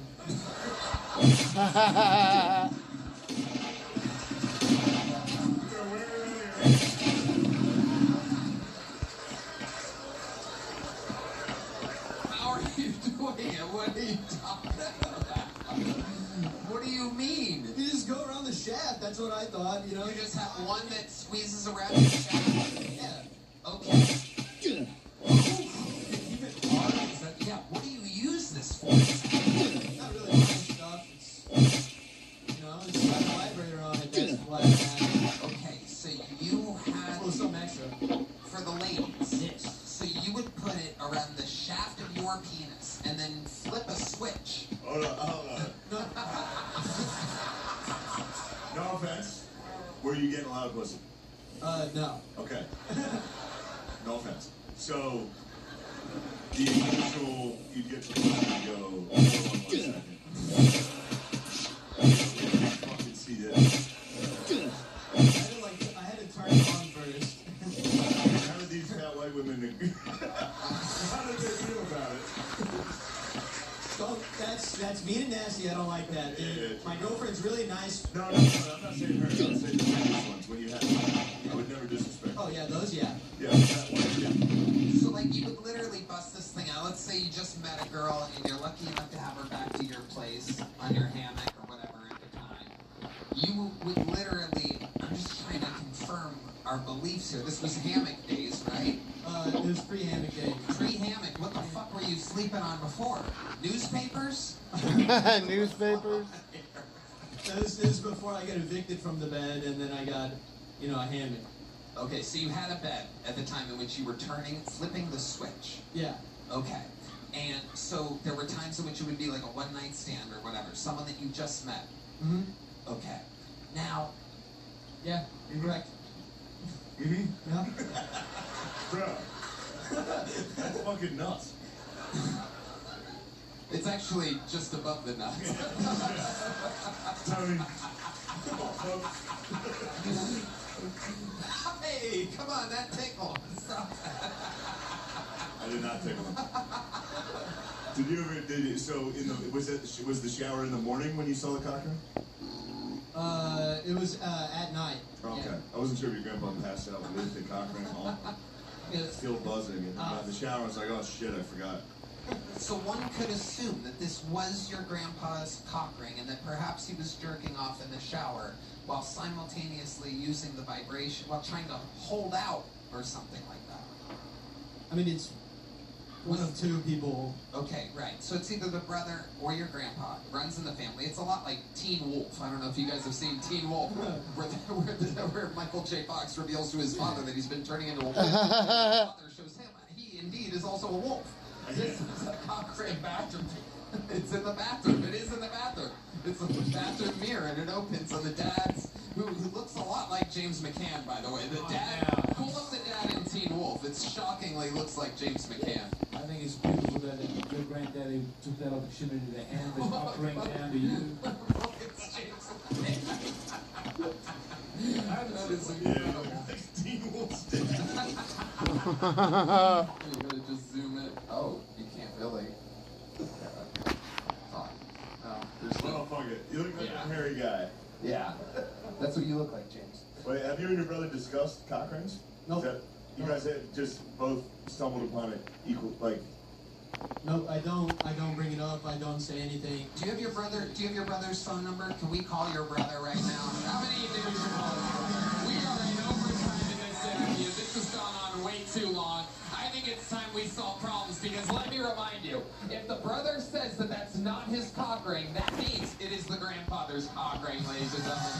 And then we will have to call the grandfather. Can we unlock Matt Gonzalez's phone, please? Oh my God. All right, so here's what we're gonna do, Matt. When you hit send on that, hand me the phone and I'll flip it on and you could put it on speaker because I have to put it to the base of the phone, much like a cock ring.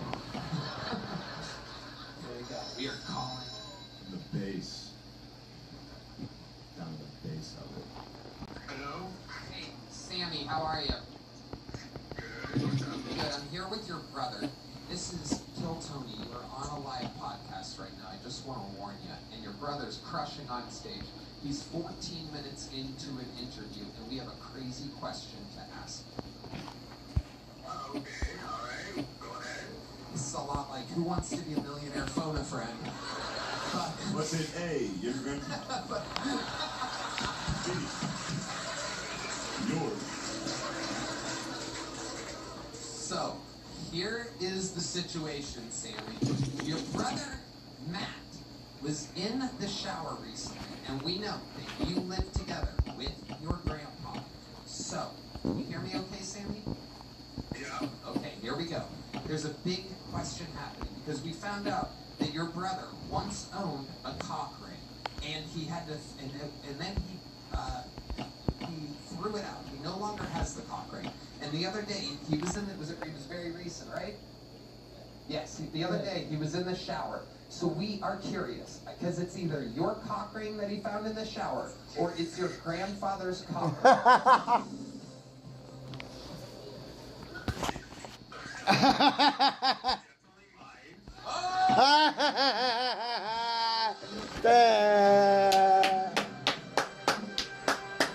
Oh my god. Oh my god, that is fucking hilarious. Hold on, Sammy. We can't hear you. The crowd's going too crazy. Okay, what were you just saying, Sammy? We haven't heard anything since you said it was yours. Go ahead. I was just wondering which one it was.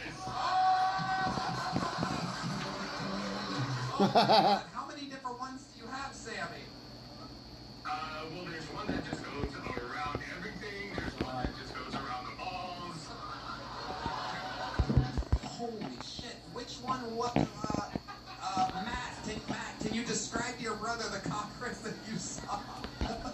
It was black and it said ox balls on it. Do you recall having one that's black that says ox balls on it? I do. Now, Sammy, what was that doing in the shower? Sometimes you just gotta clean it off with your body, too. Wow. You just shower together with everything on. Wow. It's like when you got bathers after a chlorine pool. You gotta leave the cock ring. And then, according to your brother, you decided to put your cock ring on his shampoo bottle. What was the purpose of that exactly? Well, I don't know. Honestly, I didn't know that was his. Maybe it's just to show dominance. I don't know. Sammy, thank you so much for answering these questions. The crowd loves you. Thank you for taking part. We'll talk to you soon, Sammy. Unbelievably entertaining. Cool brother. Ladies and gentlemen, how about one more time for the Lord of the Cock Rings, Matt Gonzalez, ladies and gentlemen. Here's a big joke, but buddy, wrap your cock ring around that when you get home. All right.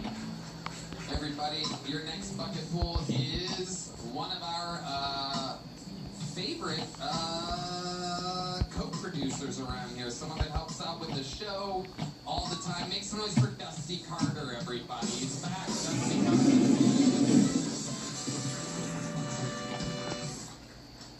After a bit of self-reflection, turns out I too am racist. Because if you're not the human race, I don't like you. I don't like AI. I don't like robots. I don't like humanoids. I don't like cyborgs, Waymos, or Roombas. Basically, if you ain't got blood vessels, we ain't friends. What do I look like hanging out with a bunch of wired beings? I want to be around a bunch of wired beings that are cooking meth. We're talking about legalizing marijuana in America, and I've got one problem with that. This new generation will never understand the prohibition. They will never remember peeling apart Mexican brick weed. They won't know the frustration of sifting seeds for 5 minutes to roll a joint. know what it tastes like to smoke the resin out of your bong because that asshole won't enter his mouth. I forgot the taste of resin. That's what that. Dusty Carter, ladies and gentlemen. Did you say wired beans? Wired beans. Like beans, things that exist. Got beans. it, got it. Wired beans. Got it. I couldn't hear that. Fun set, Dusty. How's that going? How's it going? Good. I had a blast at WrestleMania last weekend. Hell yeah. Hold on, I'm looking at this fat guy ducking. That's a full. That's a lot of work, that guy. That's a lot of work. That stressed him out. Yeah. No doubt about it. Yeah, WrestleMania was fun. We were there. Fun. I want you to know how hard it is to walk with that guy. Yeah. Last thing he wants to do is leave, and your set made him go, all right, I've had enough. Or it made him hungry. He may have heard wired beans, and he's like, oh, I need some beans. Amazing. So, Dusty, tell us more about your life. You used to cook meth, right? Yes, I did. I was an interesting being in myself in a former life. You were a bean? Yes. not the one in Chicago that you found out. I know nothing about the bean. Like, we talk about the meth stuff every time I'm on here, but we never talk about the fact that the only chocolate I eat has a pulse. Really? Wow. Let's talk about that. I've been with a black woman for 6 years now. The same black woman for 6 years? Yes. Wow. What that be like? The reason I brought it up is you always ask that question, and these guys are always talking about the difference. The true difference between a black woman and a white woman, when a black woman buys you something, she expects you to wear it, and she will remind you every time you get ready to go out that you should wear it. But she also reminds you if you entertain any compliments, you will be married in the same fucking thing. Wow. A white woman will buy you some shit, never say nothing about it, and next thing you know, you wake up on Snap. What do you mean on Snap? You know the show where white women killed her. Oh. Yeah, you just get you there. They trip. They trip? Yeah, white bitches be crazy. White bitches be tripping?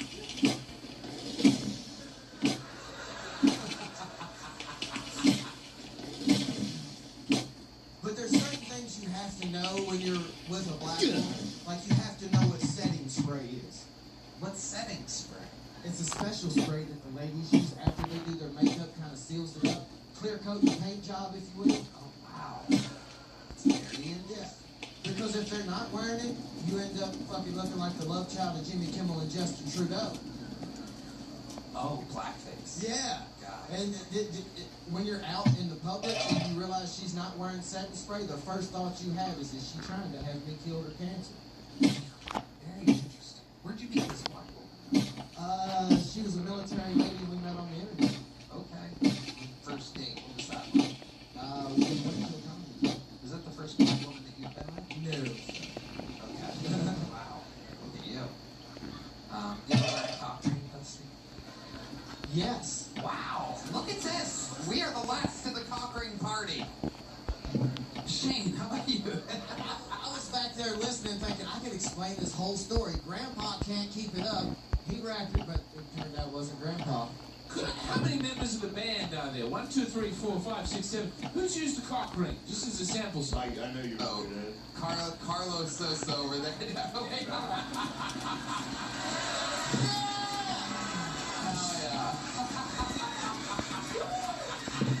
Of course he did. This is more common than I expected. You never see a cock ring. Hey, Madness. You ever use a cock ring? Yeah. Fuck yeah, D-Madness. One? How many cock rings have you had, Carlos? Only one. And you still have it? No. Wow. You got rid of it.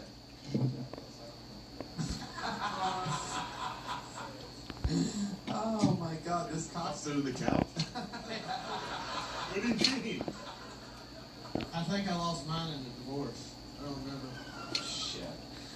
All right, Dusty. Well, we love you. You right. Fun times. There goes Dusty Carter, everybody. We'll see him again. All right. Here's another bucket pool. This looks like an interesting one. Make some noise for James Swanson III, everybody.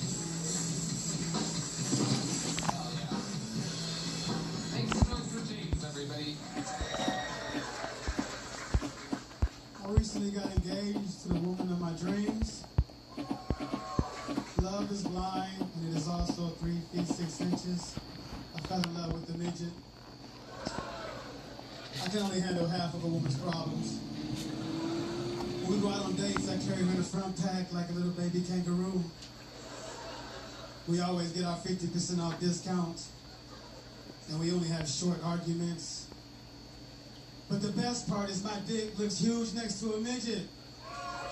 First time I've ever been in 2 hands at the same time. And I feel like a giant because when I'm standing up, give her the money shot. She's standing up too like she's in the shower. We only got one problem, Austin. She's always trying to 69, but she can only 34.5. 34.5. So while she's stuck in my dick, I'm licking her kneecaps. Don't laugh, like kneecaps is delicious. I just put a little honey on them. That's my time.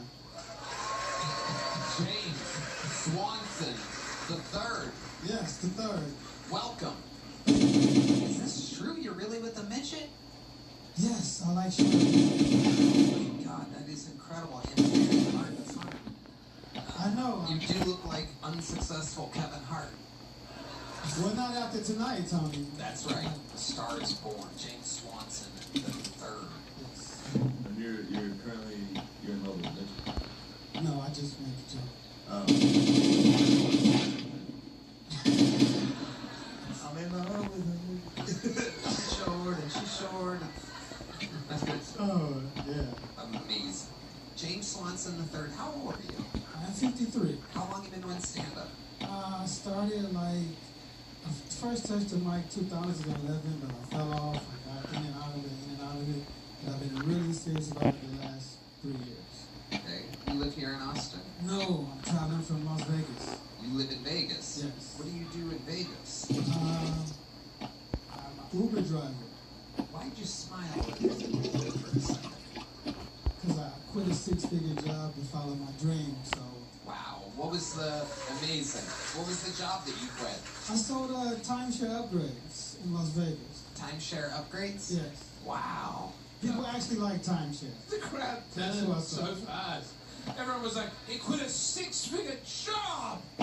What a bold man on a dream! And then they're like, you sold timeshare. And they go, what a fucking piece of shit! This guy is...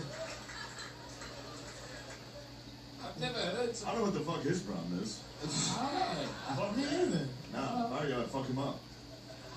Teen Wolf Dad looking ass. James Swanson the third. This is incredible. James Swanson the third means that you knew your father, right? I did. And that your father knew his father. Yes. That is incredible. Yeah. 3 generations in a row. That's like a Powerball or something like that. Yeah, that's the trifecta. Yeah, the trifecta. Absolutely amazing. Do you have any kids, James? I do not. Okay. How have you gone avoiding that your whole life? Well, I'm still a kid, so I love it. kids can't raise kids. Amazing. Amazing. 53-year-old child you are. Yeah. What do you do that's so childlike, James? Just like to have fun. Well, recently I've been working out. I'm getting my shit together. Like the last 3 years, I don't smoke weed. I don't drink anymore. I go to the gym every day. I lost 84 pounds. Wow. Yeah. Amazing. Red Band's on pace to do that if he sticks with only sandwiches. Are you doing sandwiches? How did you lose your weight? What kind of diet did you do? Well, I just had bad habits. I drank a lot. I smoked weed. I ate after dark. Just 53 years old. Get the shit together. Was there something that happened that made you have this great awakening? I videotape everything I do. I stand up and I watch myself, and I really love comedy, and I want to take it as far as it can go. And I was on a thin line of being laughed at or laughed with. Right. So that was it. I love comedy more than anything, so I get all that shit right. Yeah.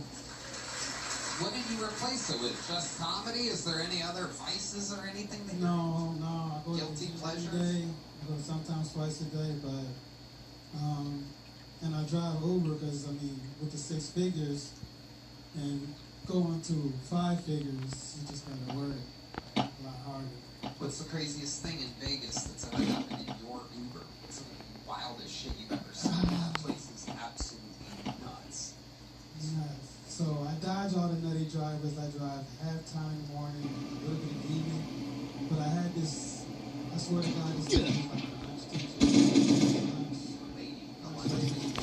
In high school, but she had a hell of a night in Vegas.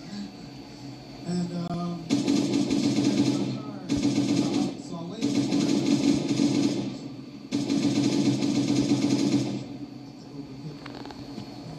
She finally was coming around the corner and fucking she was hanging off her foot.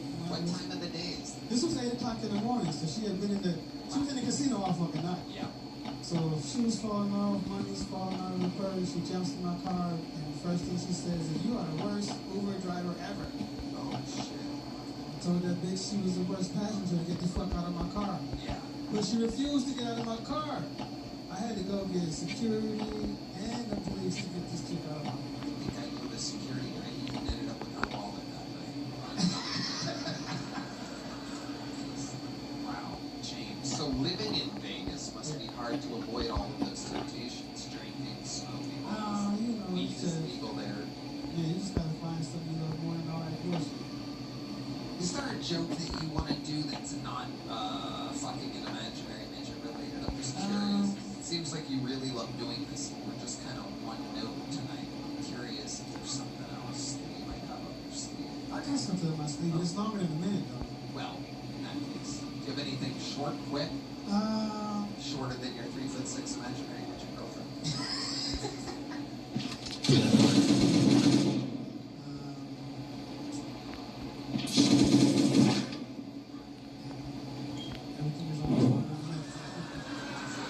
Everything is longer than a minute. Can I get 2 minutes? No, can't do that. That's a whole different show.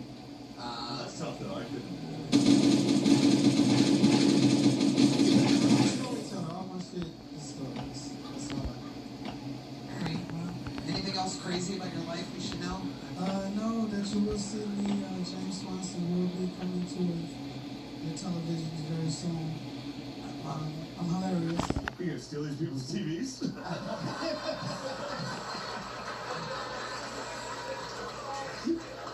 Oh yeah. Whatever it takes. Whatever it takes.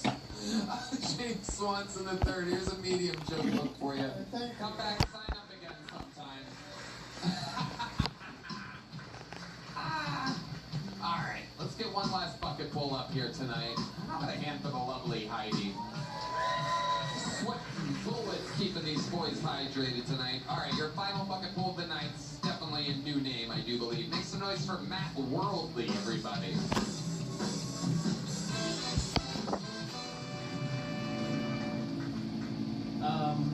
In high school, my art teacher was like, "Hey, does anybody in here know how to speak Arabic?" And she was getting ready to train us for like a calligraphy lesson. And I was like, "Fuck it." I'm like, "Yeah, I can speak Arabic." She goes, "Go ahead, Matt, speak some Arabic for us." And I said,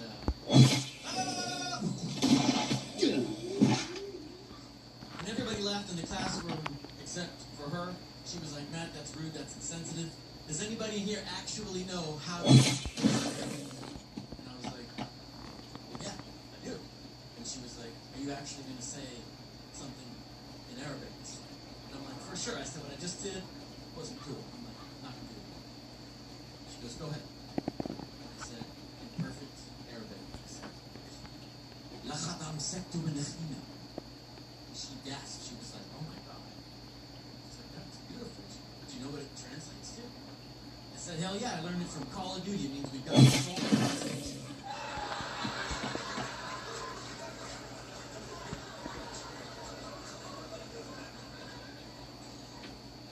That's just true story, you guys. Thank you so much. There you go. Matt Worldly. Matt Worldly, everybody. Welcome to the show, Matt.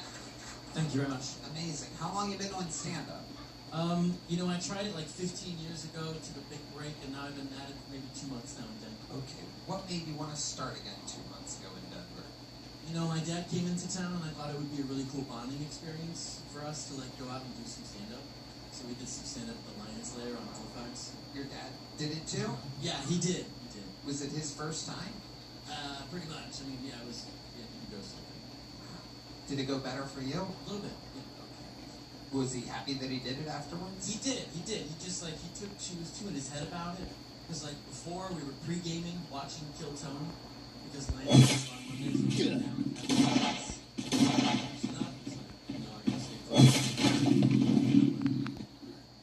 Is your dad also a sinner's vampire? No, he's like a 3-foot buff midget. Oh, you better watch out. That fucking black guy's gonna see your dad's pussy. So Matt, yeah, I agree with Shane. You have a very interesting look, and you have pointy It's the nails. We're talking about the nails. Yes, thank you very much. You were playing, you were like a guitar player, but then on the other hand, it also had big nails. I don't know, Jesus just blessed me. Think your fingernails are from God? Yeah, for sure. Can you hold them up so that? Yeah, no, absolutely. not to me. Don't Show them. Sorry. I mean, ladies, come on, those are real fucking nails. I'm not playing around here. Thank you, Queen. Wow. Shit. Amazing. I just saw Ari Mehdi at Comedy Works last night. Okay. That was badass. Yeah, hell yeah. Why do you have the fingernails? Yeah. Yeah. So, never done coke. Not a coke guy.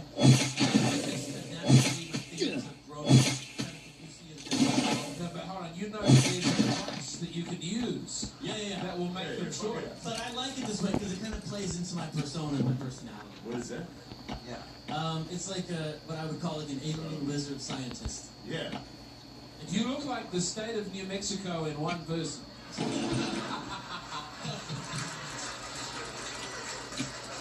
So an alien wizard scientist. Can you explain what you mean by that? Alien wizard scientist is an art form that I invented essentially, where I essentially like shine light through rotating glass. Wow. So excuse me, I have to go to the toilet. Yeah, please do. Okay.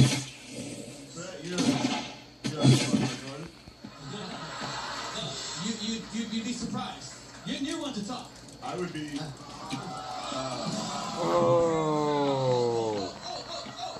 Feels good, doesn't it? Yeah, it does. I'm sorry. Oh, that's okay. It's so good to meet you, bro. Yeah, it's nice to meet you. Fucking God.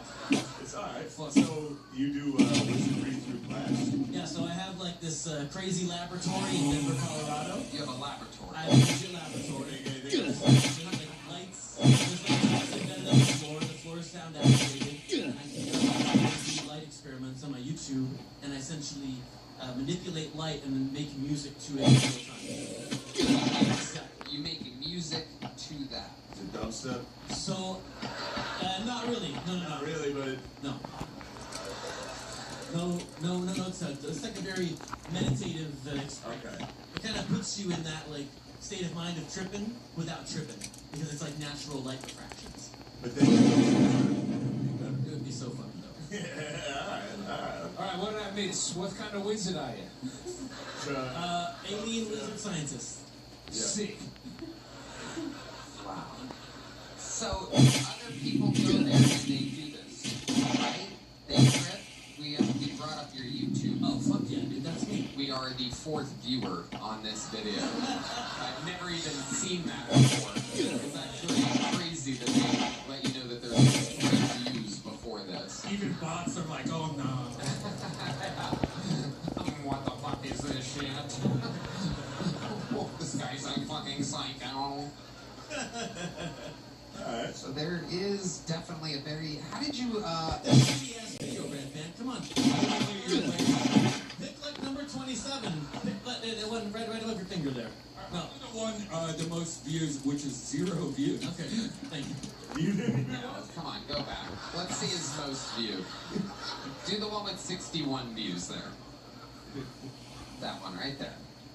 Okay. No, nobody can see that. No, that's alright. It's You can imagine it. yeah. It actually is pretty good, like production-wise. You're doing pretty good stuff. Oh, thank you. 0 views is crazy. Yeah. Visually, it's very nice. Visually, it's... Yeah, thank you. It's like a work in progress. I actually just started it. So how did you come up with this idea? How did you realize this is something that you want to do? Well, it was just been a series of like, you know, spiritual connection to like my art, and it's kind of brought me to this place. I've always been like pussy. Pussy. I've always been like a fucking like an innovator. Like I don't follow rules. I just do whatever the fuck I want. What's another instance where you innovated something? So like for the past 7 years, I've been a professional body painter. So I've painted tits for 7 years. You painted tits for 7 years? Painted tits. That's what I've been doing for 7 years. Do you have 2 days ago? Scratch the women? No. How about I'm not good. Scratch yourself? I'm not good. No. Do you accidentally scratch yourself? Because I've done that. One time, yeah, like in my sleep, Yeah, I fucked fucking myself up crazy. pretty bad. Yeah, right here. Tried to itch my belly and I just cut my chest. And I got in the shower. I was like, oh fuck. Tony. Oh wow, okay. This guy's hosting over here. Yeah. Mike. He had enough of my belly story. I said, come on man, you're bound. Back to my fucking sculpture video or whatever. So you paint women, they just sign up for this? Do they pay you to do that? Yeah, absolutely. How much does it cost for you to paint a woman's tits? So like I have price range from like 15 to like 35, and I walk around with like a lanyard and a tray. 15 And I just walk around this dope ass club, and I just paint women all night. I've been doing it for 7 years. Tits and buy a sandwich. $15. That's a good idea. You'll lose some weight. The sandwich diet. Red Band's famous sandwich diet. Have you ever painted a man before? Oh yeah, I paint men and women, but like I, you know, predominantly. Yeah. So you happen to mention painting tits for 7 years. How many dicks do you think you painted? Well, some people are like, you know, paint a dick on my friend. I'm like, that's expensive. I don't want to paint dicks on people. But how many dicks have you painted? Has the dick Like your painted on an actual dick? Yeah. I haven't painted on any fucking dicks. Oh, whoa. Don't get so That's not very alien wizardry of you. Sorry, peace be with you. Yeah, didn't mean to get all up in your fractals over there. Wow. All right, Matt Worldly. Well, yeah, you rule. Yeah. Here's a medium joke book, and there you go. There he goes. Matt Worldly, everybody.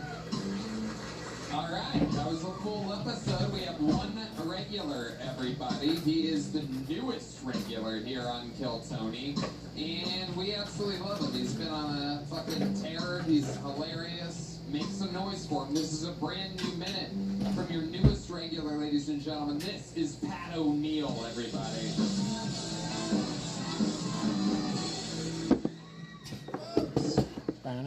My ex-girlfriend, she would love it when I spit in her mouth. And my new girlfriend hates when I mention that.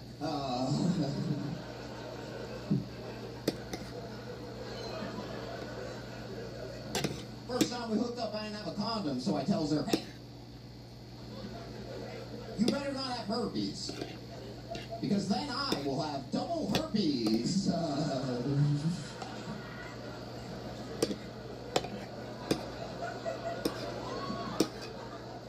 Last weekend, she got so drunk, she threw up on my cock. Yeah. So next time, I'm just going to let her sleep.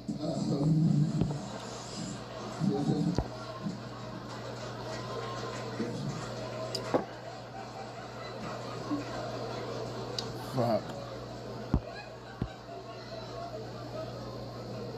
I was telling that story last night, and this woman in the crowd called me toxic. I was like, that's pretty rich coming from somebody that bleeds out their goddamn crotch. Okay, it's like, that's enough for me. Thank you. Pat O'Neill has done it yet again. So funny. Amazing stuff, Pat. Thank you, Tony. You're a wild boy.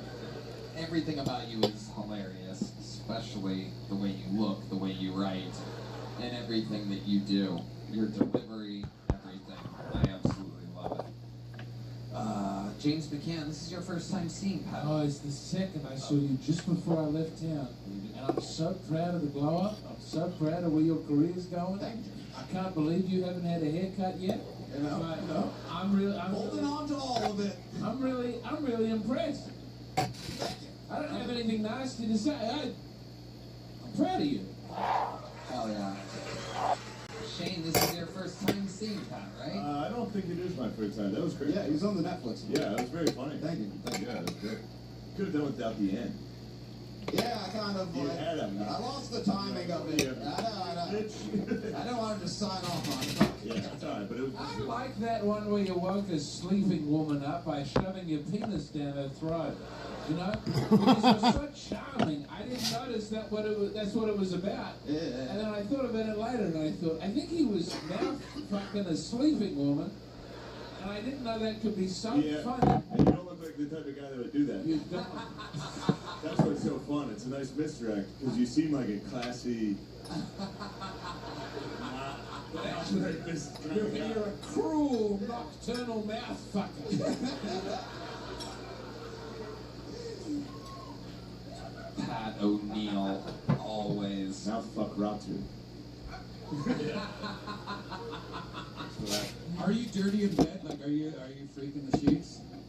Are you a freak in the sheets, Pat O'Neill? This one just goes, okay, right, man. Welcome to my world, lady. Not just missionary, you know what I mean? I don't give nearly, I don't give nearly the fucking. None of that fancy stuff, brother. No showboat. North and south, like a white man running the football. I formation. USA. Right. Yeah. USA. USA. I love it. Pat, you ever use any toys in the bedroom? You ever have a cock ring or anything like that? No. I don't give nearly the fingering that last guy does with his fucking green claws. Yeah. Any woman ever do anything crazy in the bedroom that freaked you out? You had to stop it. You had to stop it down. Full stop. Like the tongue got a little too low, and I don't play that funny business. You don't play know what that I'm trying to get into the pearly gates. Yeah. Yeah. I bet. You're right. I mean, this guy's exactly right. Yeah. Yeah. No cock rings, no bullshit, dude. No bullshit.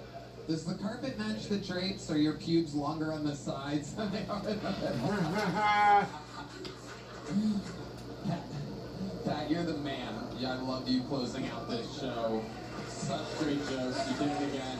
The great Pat O'Neill. Guys, make some fucking noise for the great Shane Gillis, everybody. We did it. We tried to Brian G. Emails in. One more time for James McCain, everybody. Make sure you check out The Roast of Kevin Hart, Tire Season 3. All the fun stuff is out there on Netflix. James McCann is the James Donald Forbes McCann Catamaran Plan podcast. So type that into your Google and find that. It's available everywhere. Thank you to Quo, Prize Pick, Surfshark, and Cheers Health. Let's see what Chris Rogers drew tonight over there. Oh, it's Shane. Hell yeah. That's Shane in a Flyers hat. Did they win? The Flyers win? Oh, fuck. Flyers lost. We got a series. Fuck, damn. Fuck Pittsburgh. Fuck the Penguins. Wow. I'm sure they'll close it out strong. Red Band? San Diego, I'm coming to the American Comedy Co. with some friends. AmericanComedyCo.com. We're going to Madison Square Garden, ladies and gentlemen, August 7th and 8th, and a lot of other fun stuff happening, so stay tuned for a lot of other fun announcements upcoming. We love you guys. Thank you so much, everybody. Good night.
Redhead made her fat and shit, and then fucking skinny and everything else.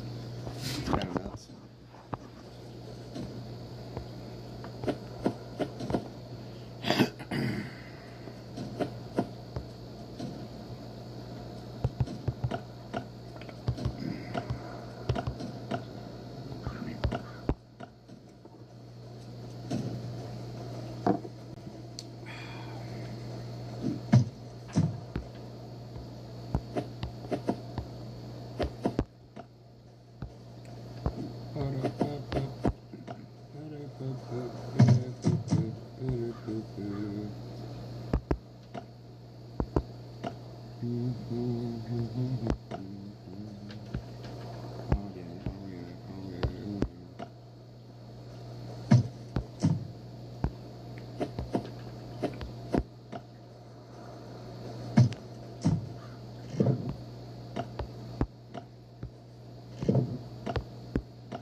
Accident, don't call a lawyer. Use this free AI tool instead. That's how I walked away with $93,000.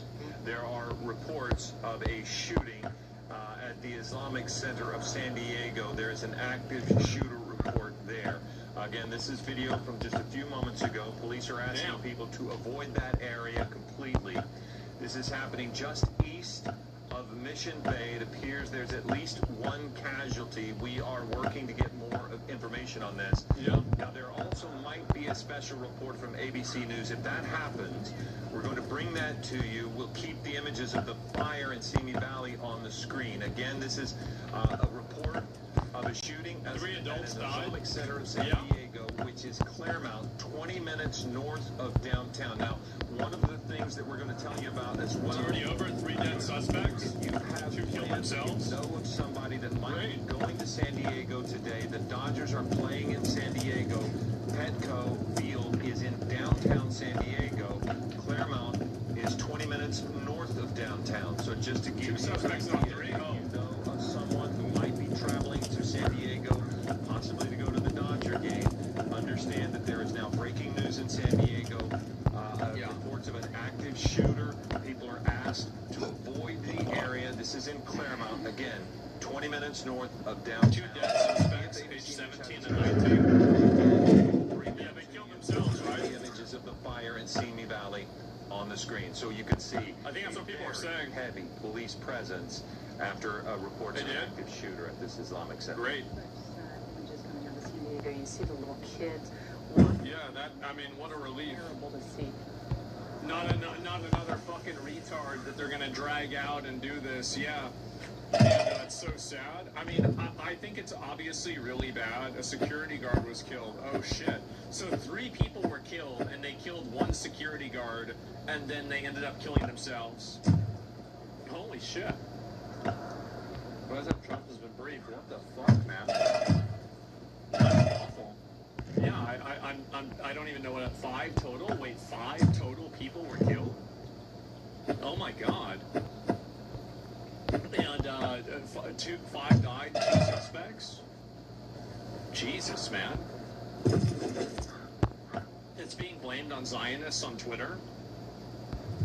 I mean, I don't know. I mean, mean, like, it wasn't one. I mean, there was one of these guys that did that.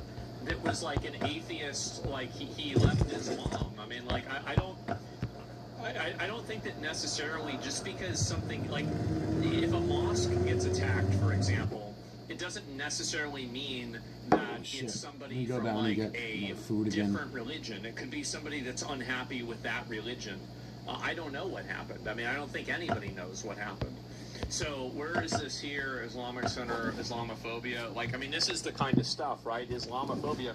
We don't even know why it happened. We don't, like, well, how do we know about this at all? Yeah, I have no idea. Like, it's just crazy. I mean, again, like, this is... there are reports the suspects might be Muslim. Yeah, I mean, like, I don't think... Like, why would you even say this? It's friendly fire. They left suicide notes? Oh, great. An uncorroborated claim that hate speech was written on the firearm. Reports that the kids left an anti-Muslim sewer slide note. I don't even know what that means. They said they found a suicide note and hate speech on the guns. Yeah, I guess we're going to have to wait and find out. Hate speech was scrawled on one of the weapons used in the shooting. Law enforcement says, what does it say? About racial pride. Additionally, hate speech was scrawled on there. Like, but what's being said? Like, I don't even, they're blaming this on Israel. Of course they're blaming it on Israel. Rip victims, I hope the suspects burn. I mean, they're dead, right? I mean, so, I mean, that's done. Problem solved there, right? And why are a lot of shooters writing on their weapons? Because the reason why is the media. The reason why shooters do all of this stuff is because we talk about it and we glorify it. Like, in my opinion, I would be okay if they had a law where, like, I mean, I don't know, it does go against the First Amendment, right? So, like, I'm not even really, I guess I'm not really advocating for this, but I do think that, like, this is the reason why it's happening, is that basically inside of American media, they plaster a person's manifesto, all the photos of them, they do a biopic of them. It's basically, you know, being one of these, like, mass murderers, or at least an attempted mass murderer, is like an instant free ticket to infamy. And I think that the reason for that is the media ecosystem. And the media ecosystem rewards those people. And so somebody who feels like they've been marginalized, they feel like they've been, you know, like not given a fair chance, their message isn't being, you know, like seen in the way that they want it to, this is the motivation for them to go out and do one of these shootings. Because now they can get their message read out by everybody, they can, you know, like have people remember them, etc. And there's a lot of reward that you get out of that. That's everybody now? Yeah, and so that's why they do it. Natural born killers? No, they're not natural born killers. Like, I think they don't, like, I mean, somebody that goes and shoots up a school with, like, young children in it is mentally ill. Like, this is what a person that's mentally ill would do. Like, average people, normal people don't do that. If you commit a crime in Great Britain, you still have a lot of time, even when they're at your front door. Like, average people, normal people don't do that. I'm dead. That's an afternoon in Chicago. Yeah. Otherwise, they're not going to be next to Elon Musk, but they're desperate for people to know them. Yeah, exactly. There was an imam and a mosque that praised the October 7th attacks as well. Well, yeah, I mean, there's plenty of people that support terrorism. We know that. I mean, it's pretty obvious. What is this here? Islamic Center San Diego, like me, Muslim America is targeted today, praying peace. Yeah, I mean, obviously all of the Islamic identity politics people are going to start immediately playing for, you know, sympathy or something like this. We don't even know what the shoot... So this man right here is a used car dealer, and he ripped off this 84-year-old woman. There's a special place in hell for people like this. Check this video out. Two local families say their elderly relatives were taken advantage of by a Bullitt County car dealership. WDRB's Abby Shaney went looking for answers and shows us the explosive confrontation with the owner. The families say it all happened here at 44 Auto Mart in Shepherdsville. Oh, please move. I want this on camera. Yeah, well, you can get it on camera, but let me tell you what you're going to get, too. You're going to get a lawsuit. Outside the dealership, things got heated between Dana Harrell and 44 Auto Mart owner Rusty Mulvaney. You are out of line. No, Yes, you are. You are out of line. I tell you what, you wouldn't be talking to me like this right now if my husband was standing here. Trust me. What am I doing? You are out of line. Stop. What am I doing? Are you threatening me with your husband? Do you see what I'm dealing with? To understand why, let's rewind to May 7th. Harrell says her 84-year-old mother, who suffers from cognitive decline affecting memory and decision-making, went to buy a car. We didn't know she was going. Harrell says her mother traded in a paid-off 2021 Honda CR-V, 66,000 miles for $10,000. Days later, the dealership listed that same SUV online for nearly $27,000. Meanwhile, her mother drove home in a 2020 Hyundai Kona, costing roughly $20,000. I found out that she went there on Saturday and called the dealership immediately to ask them if they, to tell them not to do a deal with her because she has cognitive impairments, that my sisters and I have her power of attorney. We have taken steps to try to protect her because she's not able to make good decisions on her own any longer. I was basically told that that was too bad. That the deal was final. On Monday, Harrell went to the dealership, hoping to get her mother's car back. Rusty asked my mom if she liked the car that she got, and she said yes. So he immediately said that he's not going to give her Honda back to her, and that our only option would be to renegotiate the deal. In the end, the family says they settled on an even trade between the two vehicles. Owner Mulvaney says he paid her transfers and sales tax. He made it clear he wasn't going to give Mom's Honda back to her. In the middle of our interview, Mulvaney unexpectedly walked over. Did you ring my mother for $10,000 or no? In the original deal. In the original deal, did you not financially rape my mother for $10,000? I wasn't even here. But you're responsible. You're the owner. We did end up trading even because you gave us no other choice. And I told you. I didn't make you an offer. I later spoke with Mulvaney one-on-one. Can't be in business 38 years and treat people bad. He disputes Harrell's version. Some people don't want their parents making decisions. I asked...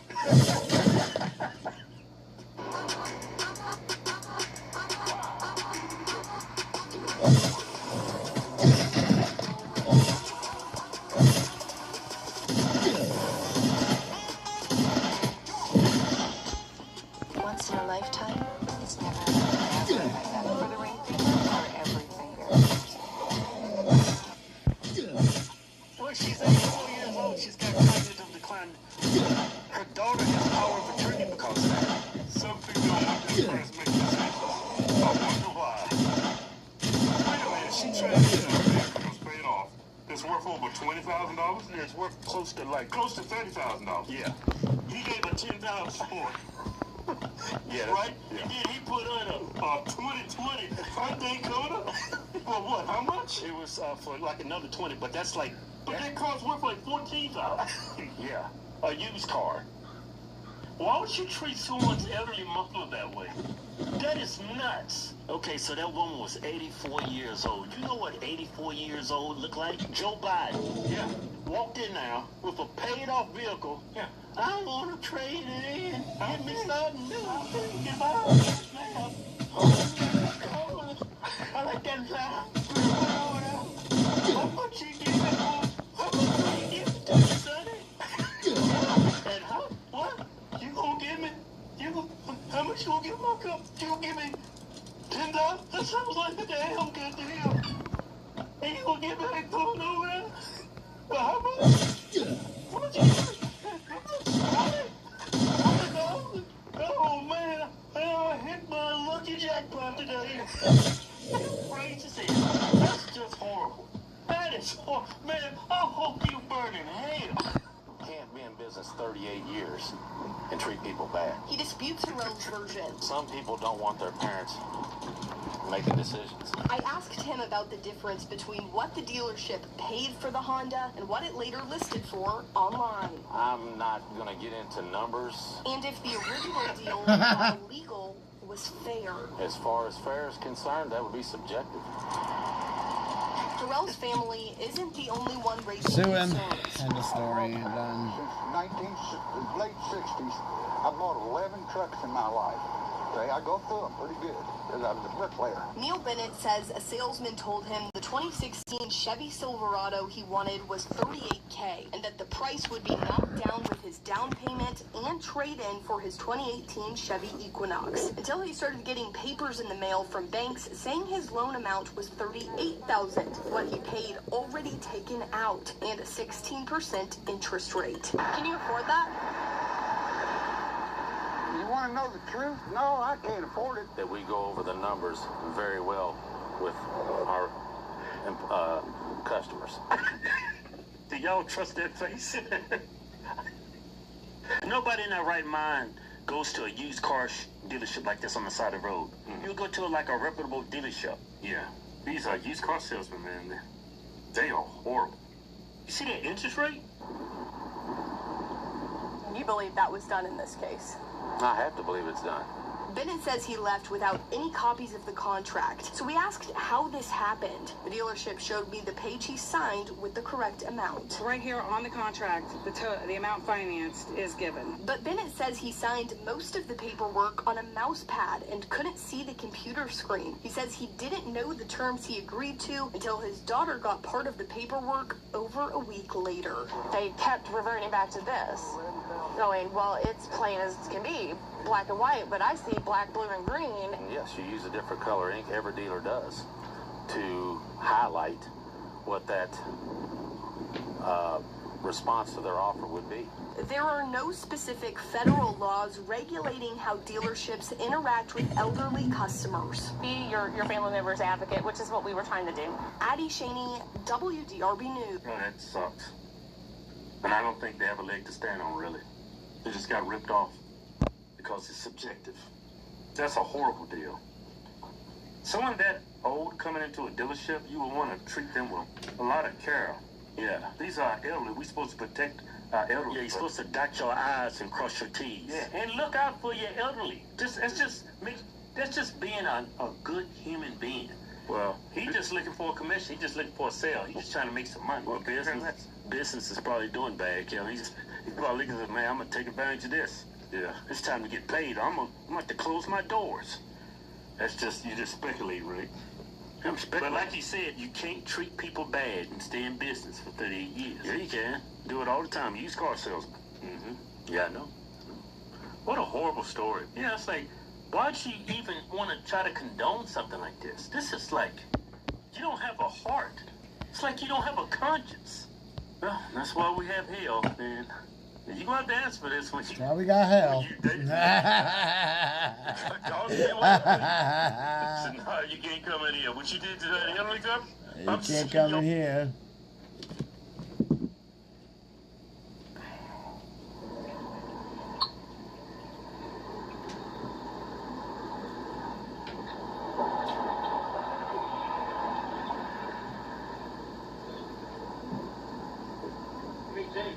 Yeah. So what happened right now? Me and my girl was arguing over that bitch. Okay. Do you have any weapons on you? You mind lifting up your shirt? No, what's all wrong? Yo, what you doing? Oh, stop! Leave me alone, please. Chill out. No. Yo, don't fucking reach, man. Stop fucking reaching. Yo, he has a gun. He has a gun. Cut it out. Cut it out. Stop it. Stop it. Stop it. Yo, stop. Stop. Oh, he's dead. Shots fired. 65th and Vernon. 65 Vernon. 65 and Vernon.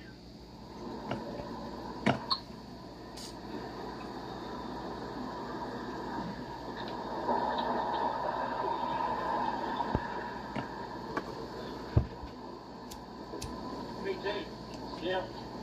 So, what happened right now? Me and my girl was arguing over that bitch. Okay. Do you have any weapons on you? You mind lifting up your shirt? No, what's all wrong? Yo, what you doing? Oh, stop! Leave me alone, please. Chill out. No, yo, don't fucking reach, man. Stop fucking reaching. Yo, he has a gun. He has a gun. Cut it out. Cut it out. Stop it. Stop it. Stop it. Yo, stop. Stop.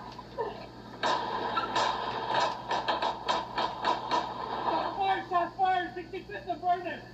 Yeah, he's dead. Shot right through the back. Hey, secure. Make sure you can't fucking reach it. Where is it? Where's the firearm?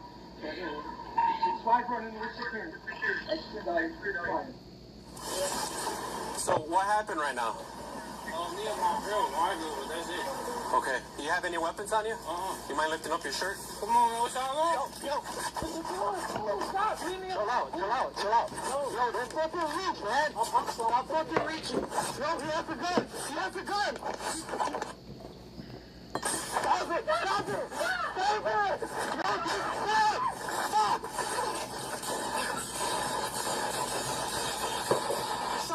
Shots fired. 65th and Vernon.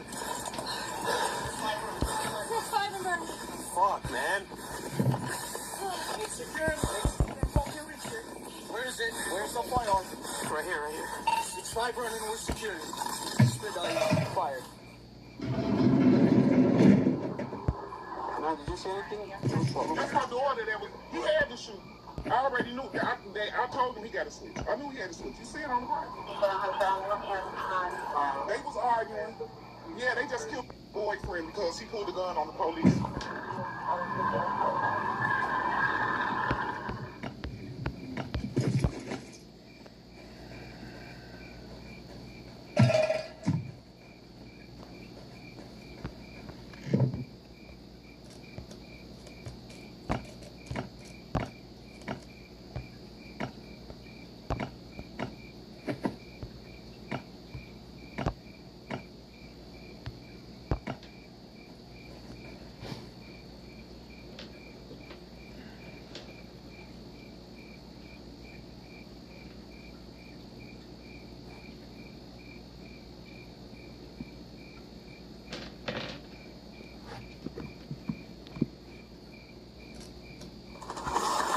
Stop!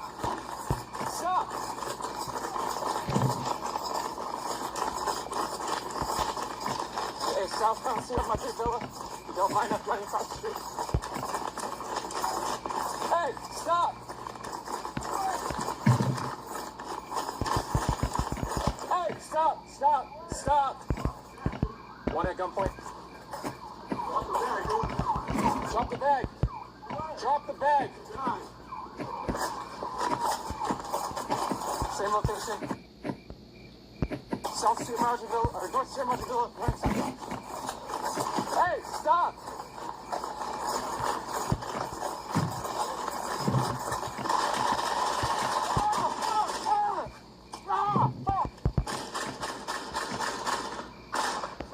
Fuck! Hey, my leg! 31, officer down. Give me a tourniquet, right leg. Hey! Come tourniquet me, dude.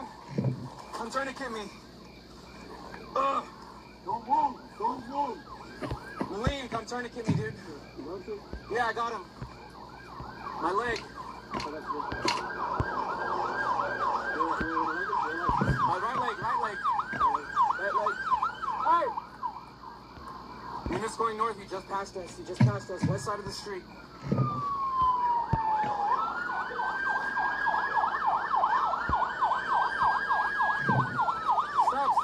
Stop, you're going past us. They keep going by. My right leg, dude. Hey, suspect's down.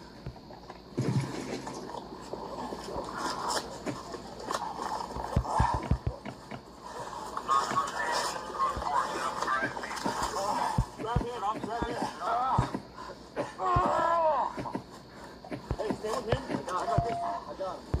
Where's he? I'm right up front.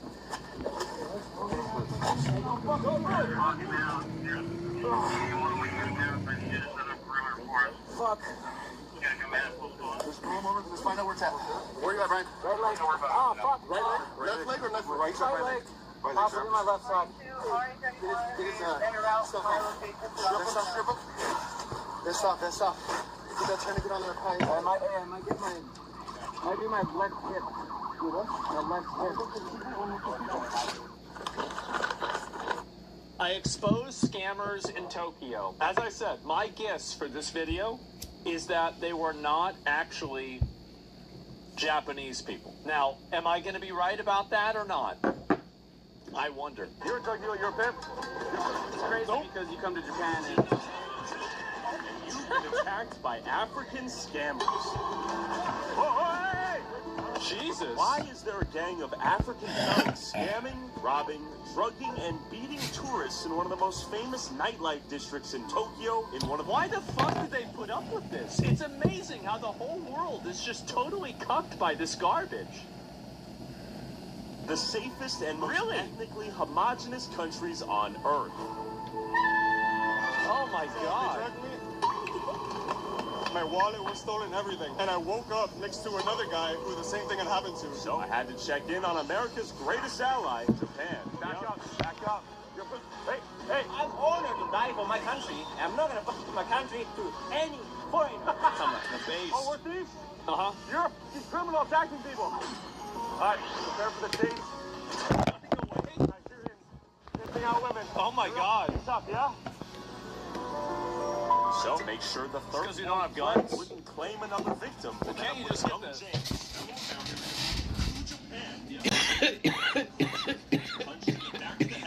This is the guy. I remember watching this clip.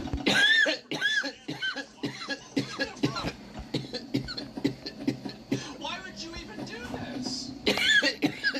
Who is this guy? Kabukicho. See your friends behind us. Legit. I swear to God. I think we found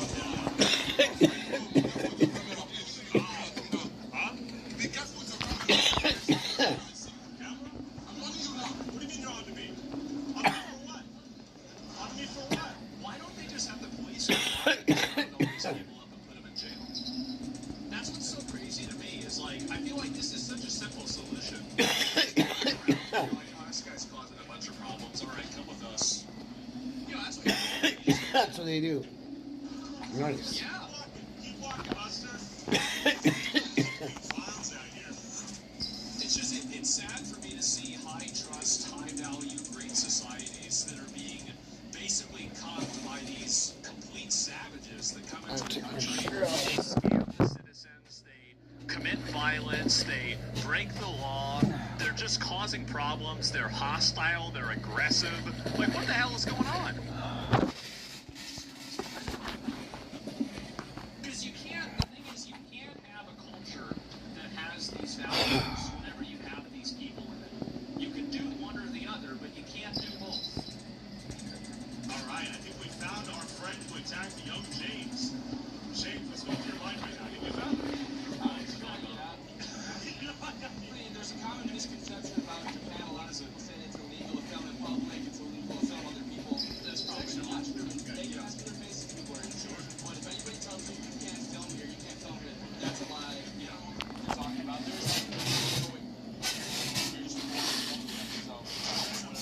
because I saw a guy getting punched in the back of the head. By who? What the fuck? by a tout, apparently is what they're called. A tout? Kyakuki, which means like a catcher.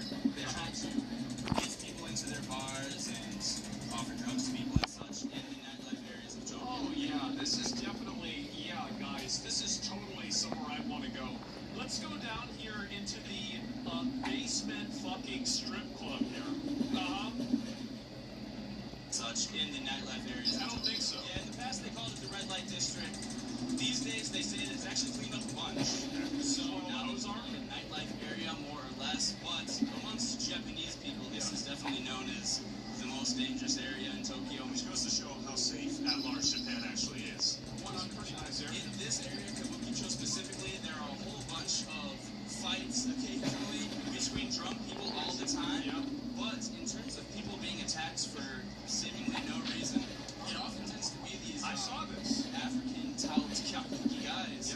Maybe because the tourists don't follow them into their bars, they refuse their scams, they get scammed out of money and then they fight back and they get beat up, which is really sad, and it's been an issue for many years now. Definitely. Yeah, I mean, what they need to do, as I said, is just go and get the police, round all these fuckers up and get rid of them. Either deport them or put them in jail.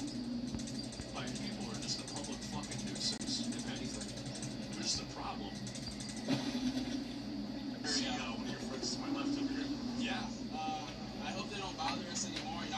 trying to bother anyone, just like I was in the video. I was minding my own business. Basically, I was really angry that he happened to get my shot and he didn't want it to hop camera, which is... He was creeping and crawling. He almost wanted it. Yeah, he was mad as fuck, man.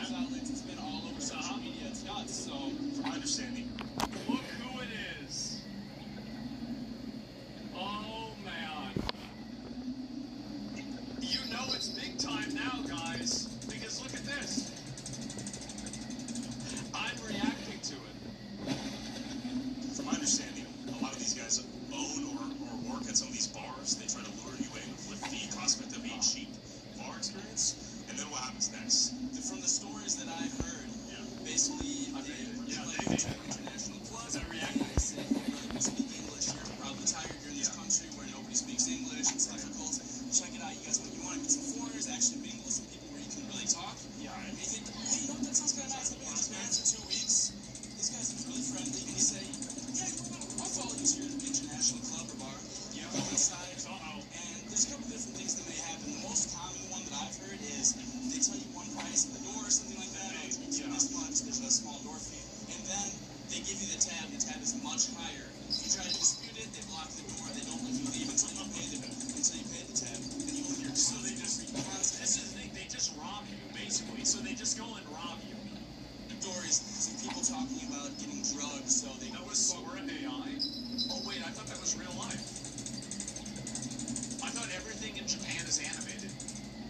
Bars, they meet some English women, maybe they're Filipino, maybe they're Thai, whatever. Yeah. They go there, next thing they know, it's 2 days later, they wake up, they don't have their wallets, they don't have their keys, they don't have their passports, all of their stuff was stolen. Even though there are very, very few foreigners here as compared to other countries, still the foreigners here are very, very adamant about implementing their culture here.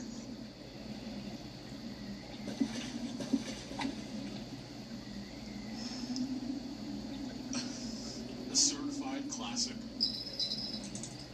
Wow. Not learning the language, whatever it is. And that bugs me. Redheaders, absolutely. Japan. Yeah. Just me in Japanese.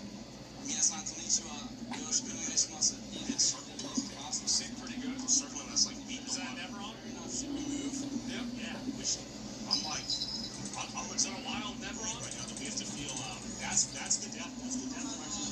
Japan is an incredibly safe country. Wait, so what are these signs saying? Because I remember I had a friend. He said he went to Taiwan or something like that, and these hookers would just be out there with signs, and you could just figure out, like, they say how big their boobs are, and like stuff that they would do for you. Is that this too?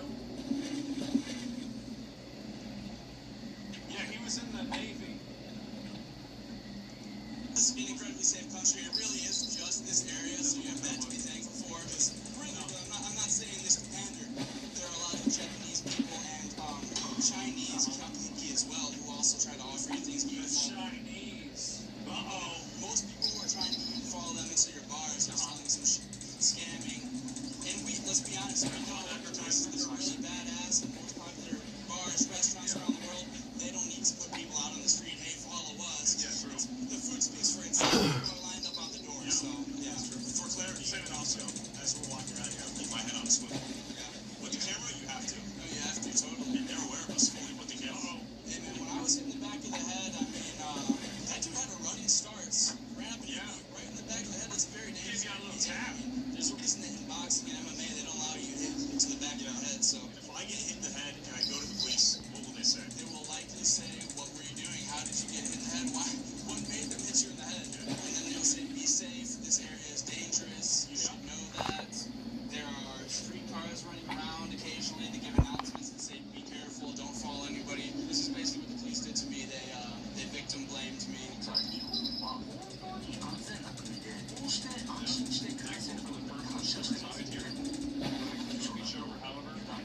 Can't let your guard down, and I learned it the hard way this time. Even though I did the next day to a whole bunch of my subscribers. Japan has carried police too. I think that the problem is that a lot of them don't really understand if it's bad, and I think that they also are. I think the problem is that sometimes a country is so successful that the success ends up defeating the country's morale and the country's ability to defend itself and ward off threats.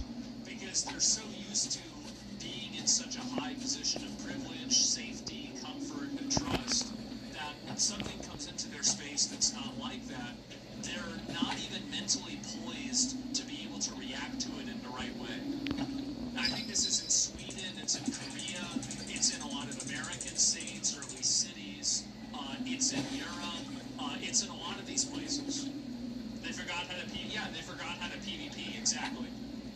People messaging me on Instagram saying, you're racist for posting the video. You posted the video knowing that racial tensions are high. That's right. That's right. It's all about race. You are trying to stir up more racial tensions. A couple different people said, I hope more happens to you. I hope that in 2025 you will get called racist for existing.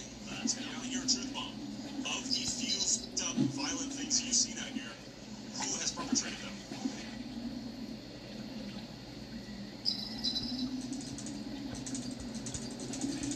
Oh boy. The Nigerian, African, Gentiles, 100%.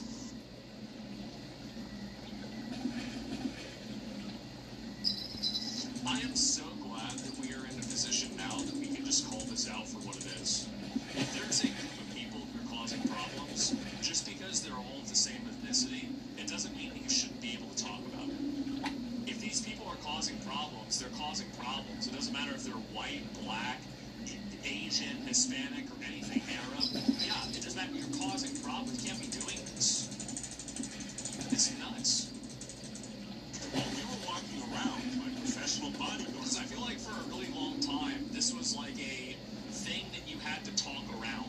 You couldn't actually acknowledge the obvious truth of this, but you had to just say like, oh, well, it's these other people, and, crime's really bad. No, it's these fucking migrants from these third world shitholes that they come from, bringing their third world shithole mentality, values, culture, and behavior into your first world country that is a high trust, high value country, and they're turning it into the same shitholes that they came from. That's what it is. That's clearly what's going on. Everybody knows it. We're all looking at it on video. It's not like this is a big fucking secret. Oh, why is this happening? How could this happen? What's going on? It's obvious. Everybody knows this, but people for so many years had to pretend and play dumb like we didn't know exactly what's going on. Thank God that finally we can just say, of course, get them the fuck out of here. Into the crowd and performing a risk assessment of how many African scammers were out here if they had a network of informants on the ground to see if we could get out of here alive if we got ambushed. Peripheral scope, how many of them are there? 25 to 30 down the bottom corner of where we walked on the hill. Right hand turn there, they're all congregated on them two corners. Can we take them as scrap? Well, there's four of us, 50 of them. For that side, they've got the on another street corner, so we are heavy outnumbered. Every single person that was like engaged with you, that was moving the corner on that square, as you would leave the square, eye you down, put their phones out, just like paying attention to where your movements are. So we went back out and tried to give these African towns a chance to speak for themselves. Questions of it. Can I interview you guys? On video? No? Okay. But it quickly became clear that they tended to congregate in front of the family marts and hated the mere sight of my camera. Yeah, big surprise. Yeah, they're camping the spots where families are going to go because it's easier. Excuse me, sir. Excuse me, boss. Wondering if can I interview you? We're YouTube video. We're trying to interview people of different walks of life back here. What's going on in the street now, right? What's up? No, we just want to interview. Here we go. We're trying to do a documentary about so it's convenience or okay. No. We're trying to do interviews for a documentary. I want to talk to people from different places in Japan. Yeah, that's what they're live. That's touts. We just want to interview. I just want to interview you. It's funny. It's that look at the Japanese people next to him. This guy's like, what the fuck is going on? I just want to interview. It's like, what the fuck is this? Who is this guy? Man, I'm black. I'm going to Japan later this year. Obviously, I don't plan to start problems, make you worry about how people will treat me poorly because of people like this. Oh, as a white person, I'd probably feel the same way. There's been a lot of annoying white people who have come to Japan also and caused problems. And I think this is the case is that really, I mean, there is like an AOE cultural racial effect of doing that. Because like whenever you have a society that's like just constant, like Logan Paul, remember that? Yeah. And it's like it does degrade, like obviously it's dumb, like all black people are not doing this, all white people aren't Logan Paul, right? But the problem is that, you know, to the people there, I mean, humans have evolved to be really good at pattern recognition. And so when this happens and you see it, you're going to have people that are going to be biased, they're going to be, you know, a little bit more xenophobic, maybe racially, maybe not racist, I would say, but racially hesitant. It's a big problem. I just want to interview you. Oh, yeah, I'm good. I'm very good. Are you doing good? Merry Christmas to you. That was a peaceful Christmas spirit. Can I interview you, my friend? Can I interview you, my friend? No? Oh. Boy. Okay, now they're calling back in squad. We're going to keep it moving. As you can see, they're repelled by the nevrons are multiplying. That is like their kryptonite. And I spotted a town predating on this. How are these people allowed there? I don't know. Or tourists traveling alone. So what's the uniform? Bar? Yes, but don't go to the bar. You idiot. You idiot. What are you doing? What are you doing? You just spawned right out of the Civil War. Go back to Missouri. What the hell are you doing here? You gotta relax. There's a notorious reputation for date raping people out here. Giving up some of the what? Drugs that make you so bad. So that's the reputation out here. These businesses are sketchy. Spread the word to your friends and family. Where are you from? Oh, Germany. Friendly enough. It's just that every 5 meters you encounter one. They're friendly until they're not friendly. Take it out as well. If you're going out of this place, because isn't it crazy that this is how bad it is? This guy wants to have somebody escort him out because of how obnoxious and aggressive these people are. That's bad. I can't go 5 meters. I never know. Okay, you've been harassed by so many of them. You want us to get you out of here? Let's go. Jesus. Let's go. That's insane. So, what's your name? Bishop. Okay, so we have a German friend here. How many have come up to you then? I can go 5 meters and you encounter another one. Next time I come here, I'm going to go with a friend because it's too much. They don't leave you alone. Yeah. Well, friend, be safe. It's good to meet you. Thanks a lot. And we walked over to Rome. You went into the like the wilderness and you had to do an escort quest. Like a little bonus event there. You got a historic drinking area with over 200 small bars, crawling with tourists getting hammered, the perfect hunting ground for African towns. Interview with me, my friend. I want to talk to people who moved to Japan who are not from Japan.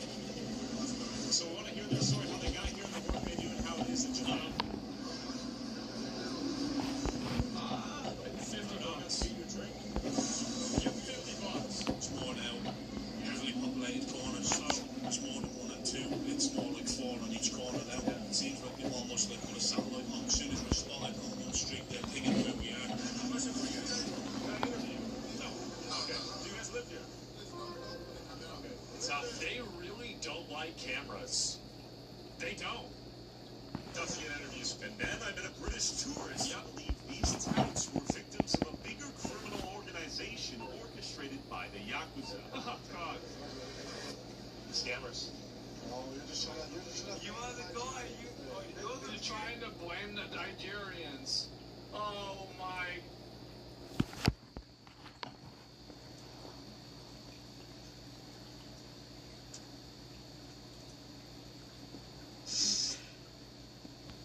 Another one, right here.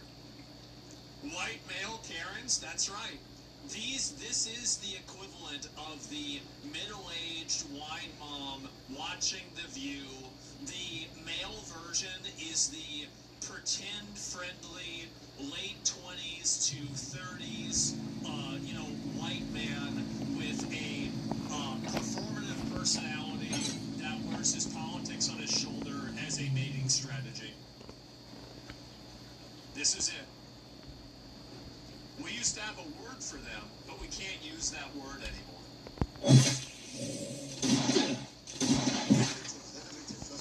That's the main. How is it not the main? How are they not? Yeah. No, the Nigerians, they're the victims.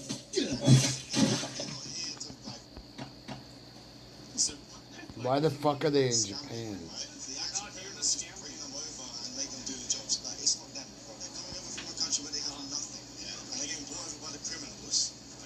Some suspect the Yakuza are involved. What are we doing? They're out there scamming people. Just go get them. Alright, we don't know that for a fact. That would be a more interesting story. Yeah. Do you think the Yakuza are trafficking them here? Absolutely. Really? Okay. Of course. Do you think these Nigerians are coming over from Africa to sell drugs to Japanese people? No. Yeah? Why is that crazy to think? I mean, they do this shit in Europe. Like, is the Yakuza in Europe? Like, how is it that these people are doing it everywhere? Apparently in Europe, but somehow it's all like it's meant to be. Exactly. I think that people like this are just afraid of acknowledging any sort of anything that seems like it could create a racial disparity. That's it. That's why they're afraid.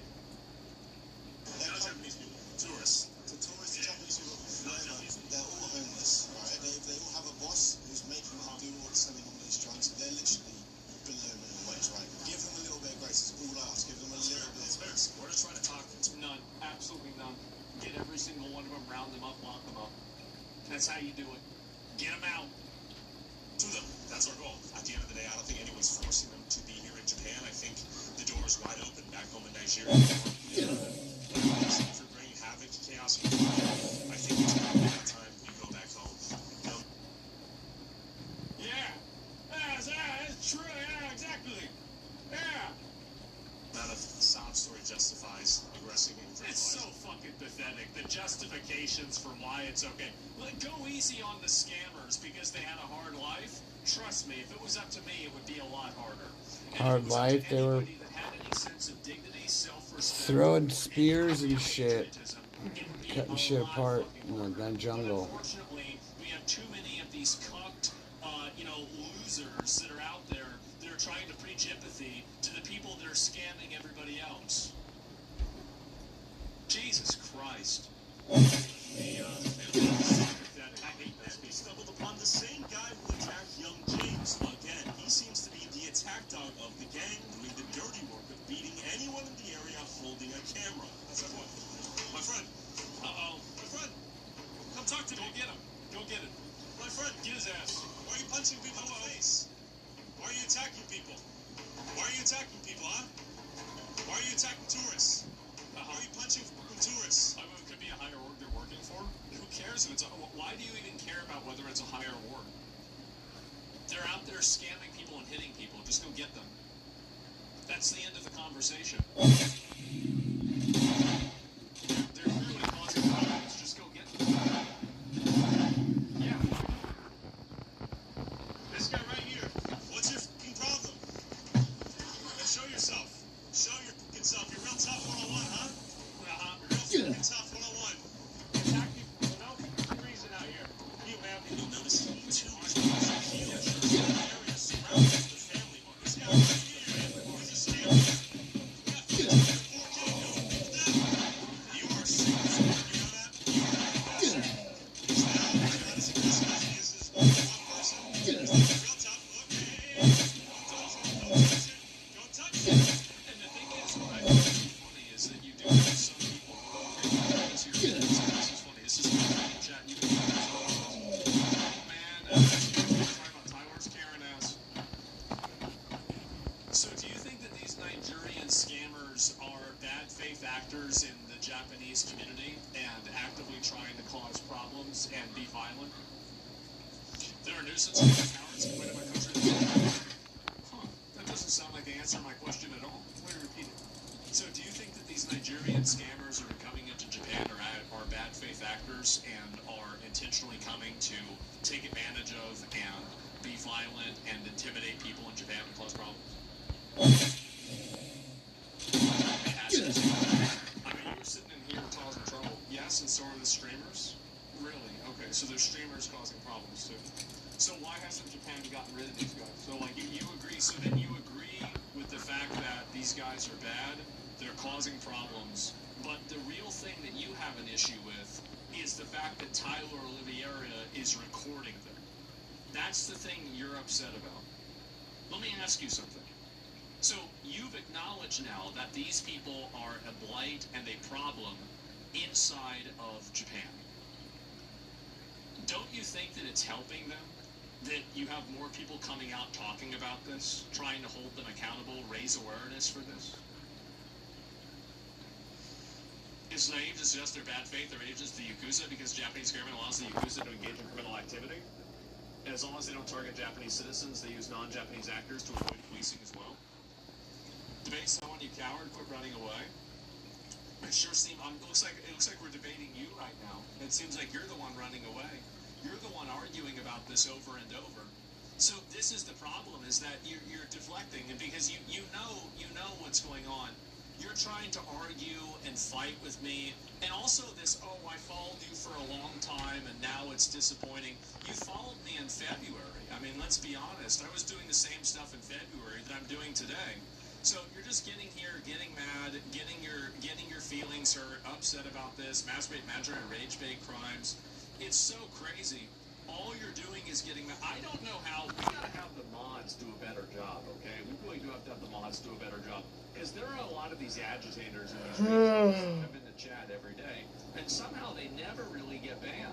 I see this all the time. There's always these people that are constant, annoying, obnoxious people, and nothing ever happens to them. But anyway, yeah, you're going to get banned. It's obvious that this guy is, trying to actually help these people. And I think that a lot of the Japanese people probably appreciate it. You're right that there's some people that view it as voyeurism and it's problematic.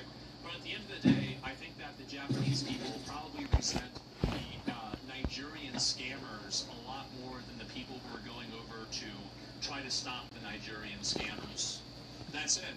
He's more butthurt about that. Yeah, this is the inversion of value that people like this have, is that instead of being angry at the people that are doing the scams and the people that are being violent and aggressive, you're actually getting mad at the people that are calling it out.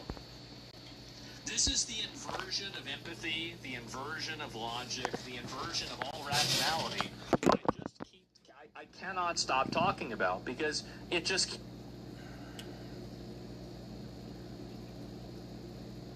Capitalism is a system of evil that is oppressing all of us in a hamster race in which the majority of people cannot win. She's on a red carpet promoting a film.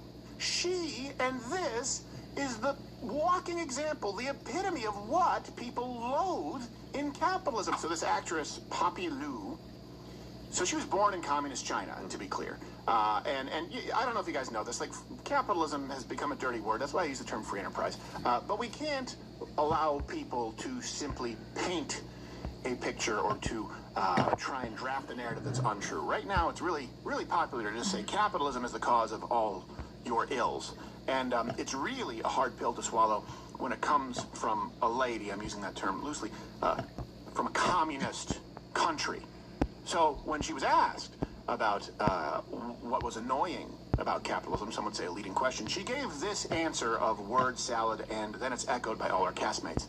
Capitalism is a system of evil that is oppressing all of us in a hamster race in which the majority of people cannot win. Well, the currency is made up, credit is made up, debt is made up. Why do people have student debt? My rant is that capitalism is the greatest evil in the world. Like the people that are like, oh, but like, don't you enjoy the nice things? Blah, blah, blah, blah. Yes, I do. And also, I would be okay with it if it meant that more people in the world could live without oppression. Like, hello? Well, pirating movies it is. Yeah, she'd be okay with what? What is she saying she'd be okay with? I don't know. Living in poverty? And it's cliche.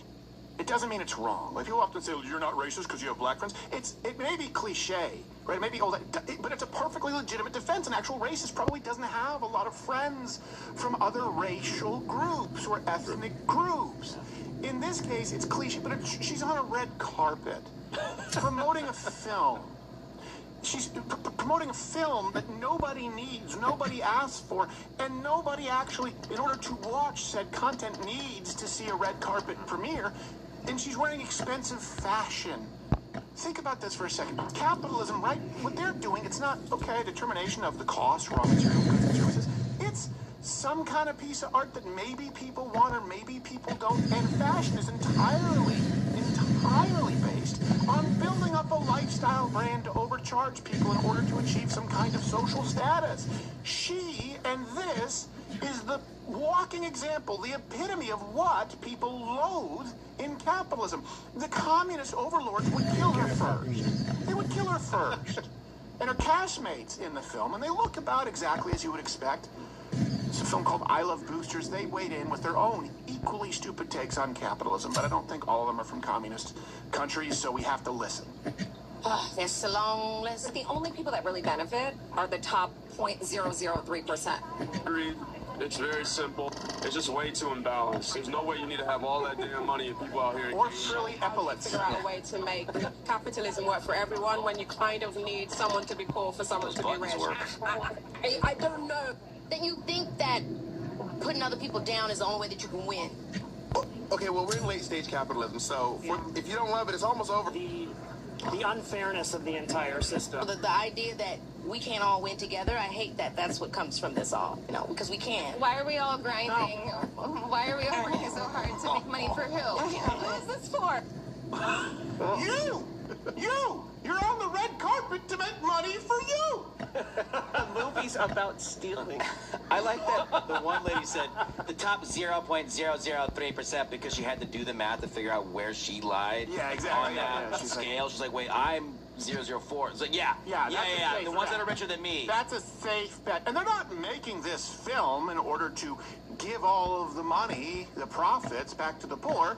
They're making this film hoping that you, middle-class Americans, whether through subscription or whether through buying on demand, give them your money for an entirely unnecessary product. They're not selling you bananas or government cheese. They're selling you shitty, likely AI-written, generated content that they act in at scale while telling you that, hey, why do we have to do this? You don't. You really don't. You just do.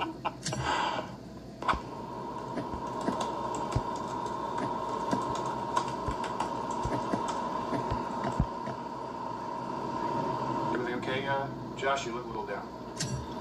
Sorry, my wife said we need to take a It's a prairie dog that's doing something untoward.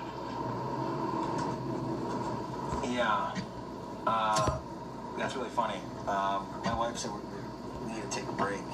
So I'm sorry, I'm not laughing a lot right now. I'm sorry. That probably seemed really thoughtless of me right now. Probably should have been taking your foundation.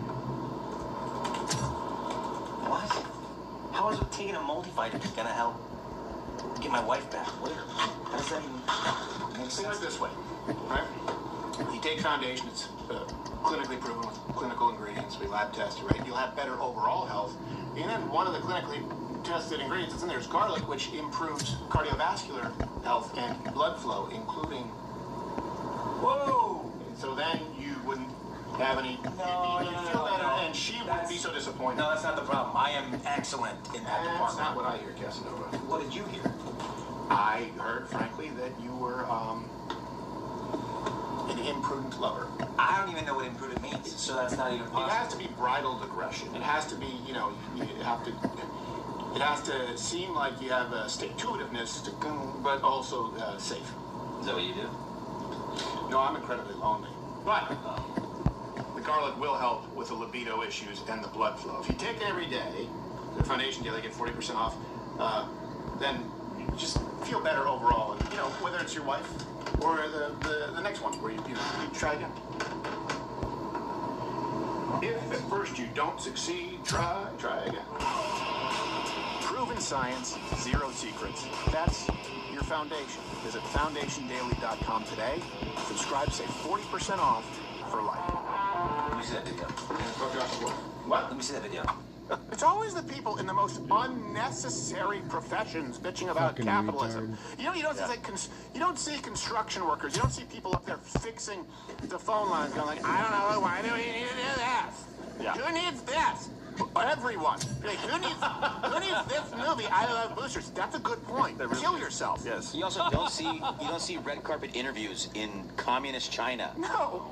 It's not like they're a tiny country that can't afford to support a movie industry. It's just that communism doesn't support a movie industry. Yeah, it doesn't support it the way that you guys think or want. And, we had to change Red Dawn to be the Koreans because they were the bigger threat than China. Now, remember, when people talk about capitalism, free enterprise, and check the references, links in the description. We do it every show. Bibliography. Hey, see, this is the beauty of capitalism. We can do this and get you this information without the government actually shutting us down.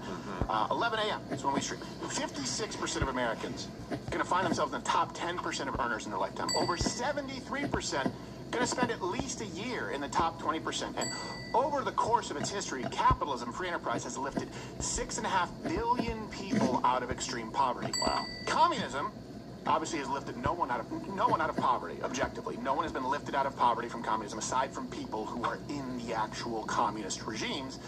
And it's killed, hundreds of millions of people, if you add it all up.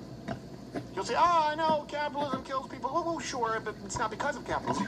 Communism out of necessity, and socialism out of necessity, because you can only actually take people's earned resources by force, requires the murder and subjugation of people.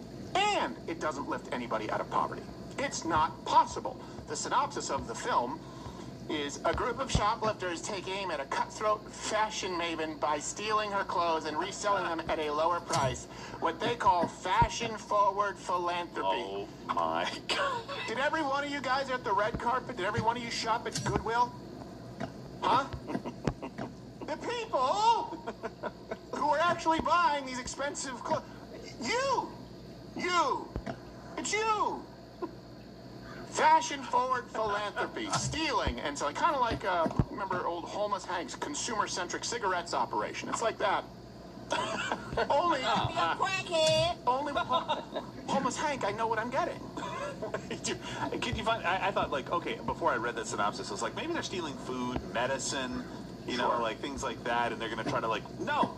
They're stealing something that you could just go and get for like 25 cents at Goodwill. They're like, I don't like this fashion person, so we're going to steal the clothing and sell them to people and also make money when they sell it. Yeah, it's not like they're giving away the clothes. They're not Robin Hood of the fashion world. No. Like, they're still making money by cutting prices, kind of like a capitalist. They're basically they're a walking consignment store. They're Etsy personified. That's all it is. Like, we're going to steal it, and I'm going to put a little bead on it, and we're going to sell it.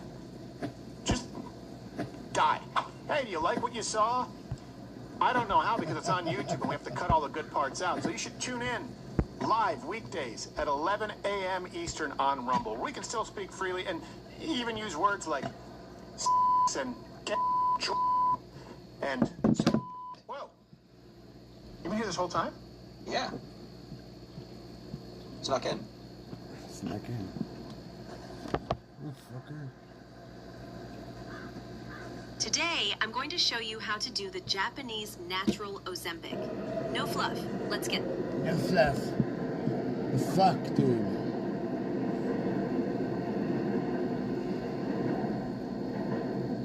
But initially, give us the names from the police. We think we have the names. I'm not sure if we're going to mention them on air quite yet, but 2 teenage suspects found at the scene, or found blocks away from the scene, dead in their car. Apparently, hate speech was scrawled on one of the weapons. Officials are telling not just CNN but multiple other news networks.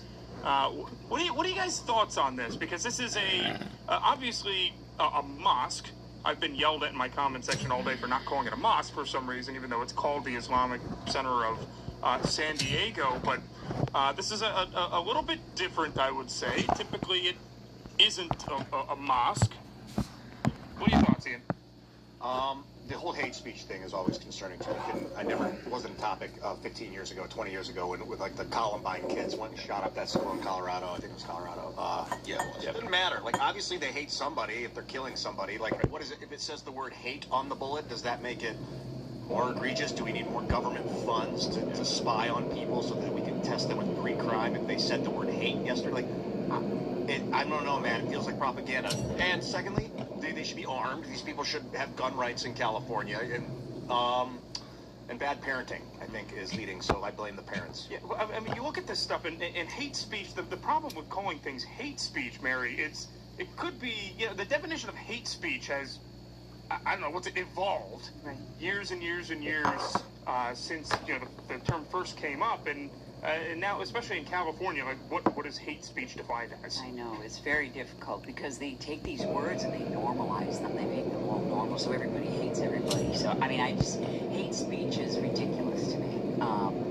There is a lot of hate going on in this world today. So, I mean, I come at it in a spiritual warfare kind of way because we got evil and good going on here. We got a lot of stuff going on. And these kids, you're right, these kids, these parents need to be paying attention to what their kids are doing, because a lot of these kids are groomed on these online, rooms going on and all this AI stuff and all this kind of stuff. I mean, we train on this stuff in my group. So this and gun rights is very important. Gun rights are very important in California. Yeah, I mean, to your point, the impulse is obviously to blame the parents, because, I mean, historically, that would be a pretty good indicator that something went wrong in your upbringing for this to sort of happen. But we are in a new paradigm in 2026. I mean, the ways that children get effectively groomed now into situations like this, it's everywhere. It's preeminent, and it happens right under the parents' noses. And to be honest, they don't have that much recourse beyond just taking away their devices.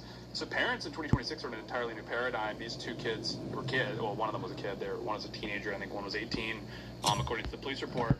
And so you're looking at, this could be one of two things. One, this could be a kind of Christchurch emulation. I think that would be fair to say. I think what's more likely is, again, this was some sort of weird Discord cult that they were involved in.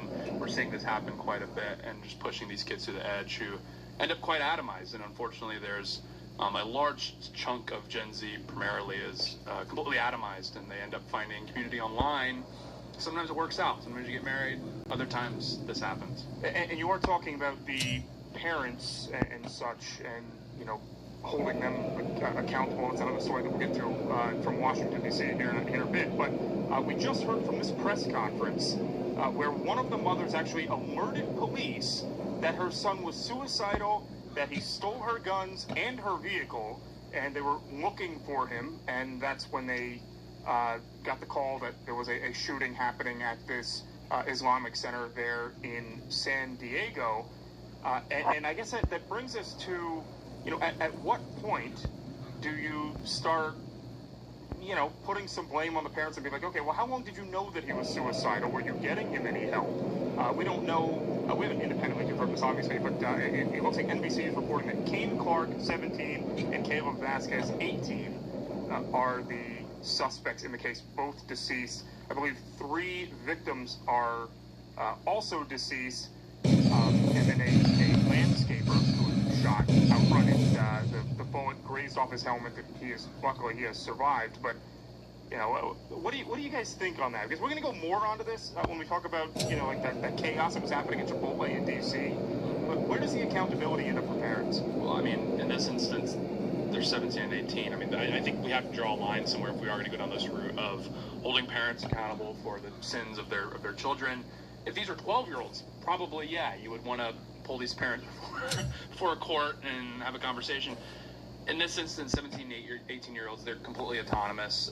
The parents, this is a broader conversation about how, like, as technology advances, we used to have this understanding in society where the youth would learn from the old, right? And the old would pass along their knowledge to the youth. But as technology develops, as technology evolves, we're in this weird inverse. For the last 60 years, we've ended up in this inverse world where now the youth have to teach their parents things about their devices that they have. Like, I had to teach my grandmother how to use her smartphone. We're in a really weird dynamic now.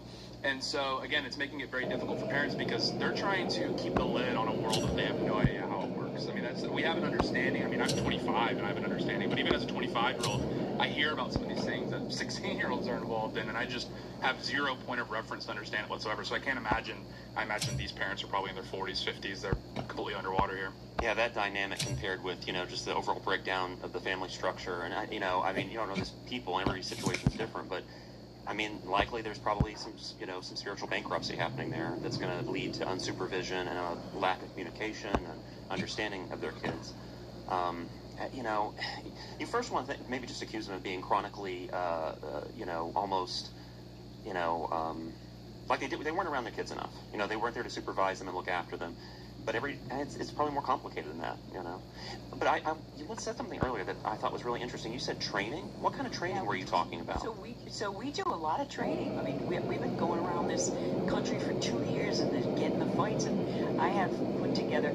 So, you know, Project Defend and Protect Our Children is one arm, okay? And I decided that, and I was highly involved in the CPS foster care. I saw a lot of corruption up in Rhode Island, where we're from, and my own daughter had gone through a very serious situation with a divorce and kids and so forth, and the kids were, you know, grabbed by CPS and so forth. So I have a life experience in this stuff, so it started to get me involved in the whole system, and I started going deeper and finding that there's so much corruption in all these systems. So I decided to put together, so we're in a situation now where people have been saying that they have been training or rescuing children or doing things for over 20 years, some of these organizations, some of these nonprofits. They've been saying they've been rescuing kids for a long time, but here we are at the worst level we can imagine right now with children. And I'm not talking about just trafficking. I'm talking about crimes against children.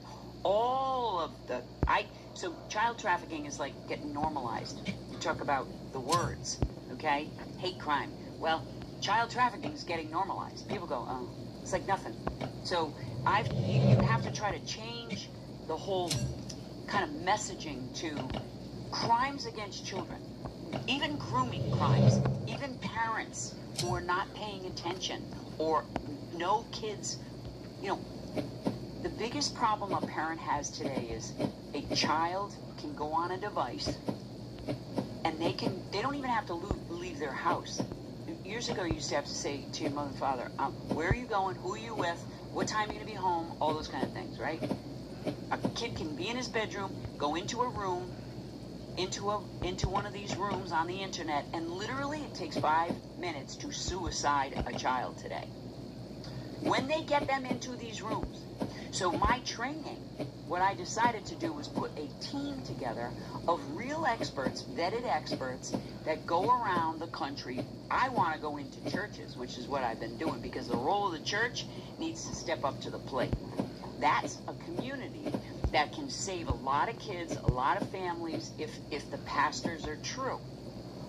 Okay? Leaders, spiritual leaders, even the priests, the Catholic Church. I know all about this stuff.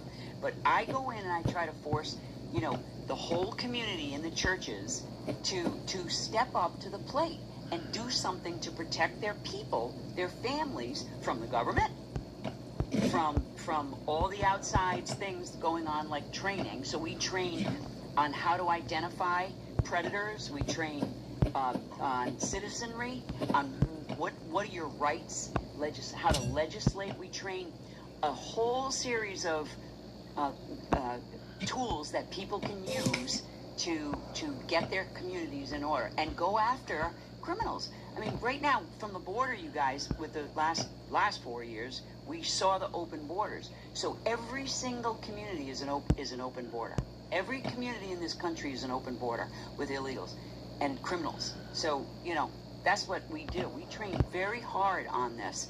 And one last thing I want to say is General Flynn wrote a book, 3 books, 3 manuals. He wrote 5G. We're now in like 8G. You really want to think about it. We can talk about that. Okay. So just to remind the audience, I don't know if we actually said this, or if you may have said it in the beginning, that General Flynn is your brother. He's my brother. He's the chairman of America's Future. And he wrote 5G AI, a manual on AI, and he wrote the best one, The Role of the Church. And that book is exactly what we take around this country, because if we could change the way the role of the church, if the role of the church stepped up to the plate, we could save this country. So what is the problem there then? I know you have places like California, for example, where they're trying to make it illegal for, say, school counselors to, you know, raise a flag about what people's children, what's going through their heads. You know, are they going through a really hard time? Are they becoming suicidal? Are they trying to, or do they think that they're, you know, boys and girls' bodies? You know, how do you fix it. That's what you're talking about with transgender. Yeah, I mean, but it's more than just that, but also like radicalization, like suicidal tendencies. Well, I mean, what you're saying here, I mean, and I'm saying this as a devout Christian, so I do agree that there is certainly a spiritual rot that's occurring. I think a primary, actually, like factor here is that America's youth just don't see a future in the country. I think that's just the reality of the situation. You're seeing this all across the West. Why though? Because the situation has gotten so dire. I mean, like they look around and they really just don't see. And I'm not just saying economic. I'm saying in every institution, every function that like their parents would have had, they're looking at their lives and they're saying, I'm going to have a worse trajectory. And that has a serious psychological effect. And my proof for this isn't shootings. I mean, that's certainly an outcome of that. But you're seeing increase in different political affiliations. You're seeing, how did Mamdani win? Was he because he was an Islamic communist? Was it diversity? Those are all factors. But I think the primary factor is just, again, who turned out in the primary to get Mamdani across the finish line? It was like millennials, older Zoomers, and those young girls between 25 and 35 were the ticket to his winning. Yeah, and you're going to see more and more of that, as the country continues to diversify, become more multicultural, but also as, again, America's youth just really see no future in the country for them. And so it has a huge demoralizing effect because, I mean, to take it back to like Columbine, for example, I mean, they grew up in very normal, stable households. I believe one of the shooters actually was put in counseling because he like broke into a van or something. So these are parents that, okay, you know, like Monday morning quarterback, like, okay, they could have, you know, intervened more, but no parent ever thinks their child's going to like lash out like that. It's a very natural thing. You can't expect every parent in America to like helicopter parent their child and, you know, just have immediate intervention as soon as something goes wrong. But unfortunately, that's the world we live in. I mean, so yes, the parents do have an expectation to do that, but is that going to happen? Probably not. And it's just, again, as the country continues to deteriorate, as Western civilization continues to deteriorate, that comes in hand with the spiritual rot. Because again, it's kind of a chicken before the eggs. Well, what came first? I don't know. But all this to be said, you're going to see more and more of this. You're going to see so many other social indicators like scream at us that we're heading the wrong direction and more people are going to die. I mean, that's just the reality, whether it's through this or suicide rate is skyrocketing. So in the 80s, I grew up in the 80s, and it was don't talk to strangers was like a big message, don't talk to strangers. And I'm like, I see the kids walking around my neighborhood and they say hi to me and I'm like, I don't even respond. Sometimes I'm not going to be the stranger that you talked to, kid. But that's weird. I'm like, wow, it's weirder not responding than if I said hello. Yeah. But now it's like 12-year-olds can make more money than their parents online, making with ad revenue and super chats. And some like Mr. Beast, I don't know how old he was when he made his first meal ticket, but he paid his mom's house off pretty quick. So like, that, like you said it earlier, Tate, to the inversion of the way children are growing up, they're actually becoming like the leaders of their household at some points because they know so much more about the way reality works. Yeah. These checked out parents. That's what creates this interesting dynamic. You have that, but you also don't have them succeeding. And then again, if they don't envision a future in the country, they're going to basically check out. And when they check out, well, how does that manifest? What does checking out look like? Well, most of them just give up and then just like, you know, start smoking a bunch of weed or whatever. I mean, the adolescent weed usage is through the roof. And you'd likely SSRIs, those are contaminants, they're both functional antidepressants, but sometimes they lash out like this. And it seems like once you get to the point where you don't have anything to lose, you're on a lower end of things, you might vote for somebody like Mamdani, right? Just because like anything could possibly be better than the way that it is right now in New York in terms of affordability. So I can understand that argument, but then you also get the people that are like, okay, we can't vote our way out of it, so we're going to do things like we're going to annihilate the United Healthcare CEO out on the streets of Manhattan. Did you guys ever go through a nihilistic phase? Anybody here? I did. I thought you have. And it was like very like burn it all down nihilism. Like I'm ready to just watch it all go to ash and it was whatever comes after that, fine. I don't care. I got nothing to lose. It was a phase I got. I still kind of feel myself dipping my toes in it from time to time unintentionally, but I got out of that phase with purpose. I developed some sort of purpose talking onto the internet.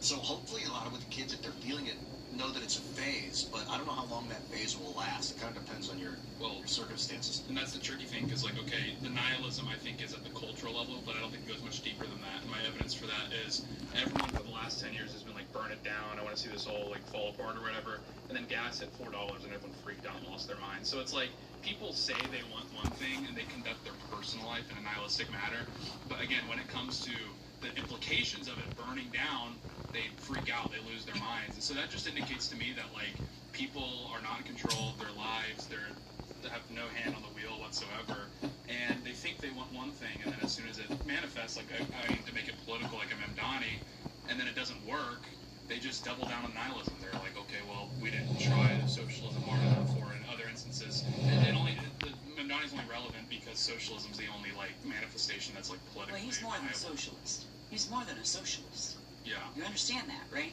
So you have to look at the history.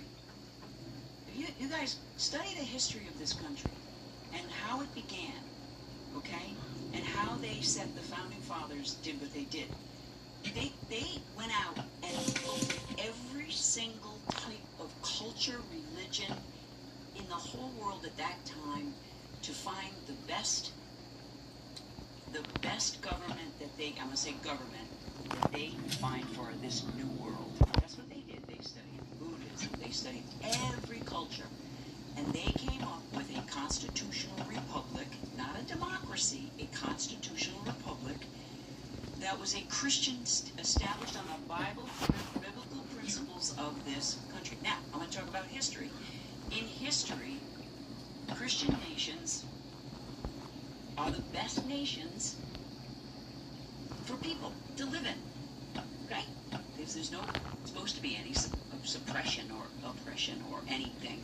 You're supposed to be able to believe in Jesus Christ and the whole, idea of Christianity and forgiveness and all these great things that come with Christianity. You're telling me diversity is not our strength?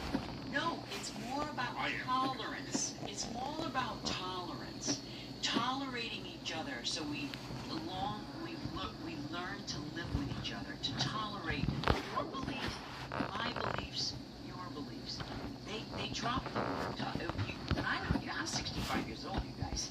So, I'm a grandmother of 4 17-year-olds and a 14-year-old. They're all going to be, 3 of them are seniors in high school. And they're incredible kids. And the 14, thank God they're incredible children because they're growing up in a time that that's why I fight for this country. And I fight for this, the traditions and the values and the principles that the founding fathers stated. It's proven what they did. They didn't just throw it together. They put it together well processed, well done. Sure. And you have the corruption seeps in. Corruption seeps in, and I think a lot of the corruption also has to do with who we have brought over here, who we have invited into this country, and that's what I would be most worried about is, okay, all of these people that have come into our country that have no interest in, the future of our country. It's about them. It's about, okay, let's come in here and, how do we get rich by scamming the American taxpayer? That's what they care about. And so you're a mother and a grandmother, like, does that not bother you? Like, all of the stuff that you were fed for decades. Absolutely. So my grandparents came from Ireland. Okay? I'm from Newport, Rhode Island, New England. The first slaves were Irish slaves. I can prove that. So when I hear people, reparation, black, I'm saying to you, my Irish ancestors were stolen from Ireland and brought here by the Vanderbilts and the wealthy blue blood, and they were enslaved by them, and they were. And that's what people, I'm talking about history, you guys. You've got to learn the history of where you came from, what your cultures, what your backgrounds, why your parents came here, why your grandparents, all these things. It's a beautiful thing. Yeah, well, and I think that's why we have to be particular too when we're like identifying what is the sort of core identity. It's what are people assimilating to? Because I totally agree. Christianity obviously underpins the United States, and the further you get away from the way that the founders conducted their form of Christianity, the more difficult it becomes to assimilate these people. For example, you mentioned they weren't perfect. Right, but it wasn't perfect. Yeah. They came here when they started to settle here, because of course New England's very old. Sure. 1600s, So, and I know those history. Yeah, and you mentioned the founders did explore the religions. Like it's true, Thomas Jefferson bought a copy of the Quran and then invaded Libya like 3 years later. Yeah, they did. Yeah. He was like, enough of this. But it's true because when we're conducting our immigration policy, for example, we have to even go deeper into Christianity because Christianity, while true, it does there is a level of binding. The Haitians haven't assimilated very well. And they have no interest. Do they have any interest interested in assimilating? No, they don't. You're right, because there's a very evil side to that. I know the Haitians very well. I know that island very well, and I'm going to tell you something. There's a dark side. There's a dark side. Even AI, you guys, it's good. We create. We were born. God created. This is what I believe. Created. We create. All our gifts come from this creator. Okay. The dark side will take those people that create, that have these creative things in them, all these great music, all these great people, and he will use them for the bad. And that's what AI, in the wrong hands, AI is going to devastate children. It's going to devastate a lot. It's not going to be good. So in the wrong hands, and we're seeing that through our history of our country, 250 years right now. Do you know that Ottoman Empire, all the empires have only made it to 250. That's historical. Look that up. So we're at a point right now that 250 years right now. So are we going to survive the next 250 years? As if I needed to be more black pill, Mary. Thanks. That's Well, sorry, but that's historical. Look it up. Yeah, and to your point about, like, something ending up in the wrong hands. I mean, because this is why, like, when again, just because immigration came up, this is why, like, I would say the primary reason why Haiti is so dysfunctional is just because the average IQ there is like 75. It's the same thing with Somalia. There is a spiritual emptiness and evilness, but I think that's prevalent in Europe. With the European countries do function quite well. I think it's prevalent in South Korea. South Korea does function quite well. You have to ask yourself, are the Haitians or the Somalians really more spiritually bankrupt than the Czechs? But the Czechs have the highest atheism rate in the world. So it's like, when you are sort of evaluating what succeeds, what doesn't, there's a lot, I guess what I'm contesting is there's a lot of different factors. Violence, too, though. Violence. This is what we've been talking about. We don't have to talk about it. We can talk about them while they're still over in their country. We don't have to bring them here and then decide, like, or do they have any benefit to our country? No, we knew that from day one that they weren't going to. But, we've been talking about parents as well, and obviously this has been a big story over the weekend. I live right down the street from this Chipotle here, where the youths, I guess we'll call them, that's what the media likes to call them. In reality, this is YouTube, but I guess I'm going to say it anyway, it is exclusively black teenagers in Washington, D.C., that every single weekend, they are the reason that the National Guard is out there. They are the reason that there is a federal influx of agents on the streets of Washington, D.C. every single weekend, because you either get hit by a stray bullet, they'll rob you, they'll take over restaurants that your family is in. Like, do we have this video where you can show what happened in Chipotle in case anybody hasn't seen it? I mean, literally, you had an innocent family sitting there, a dad trying to protect his young children while these youths go out there and terrorize the joint. We'll get that video so we can give you a little bit of context here, but again, it runs to, okay, how responsible should children, or should parents be for their children? And the reason that I bring this up right now, even though this was happening over the weekend, is because there's been more news on this today where U.S. Attorney Janine Pirro has said that she will begin charging the parents with neglect and delinquency-related crimes for the parents that are allowing their children to go out and terrorize random families in Washington, D.C. And that's why, I say, like, Chris, just go to you on this one.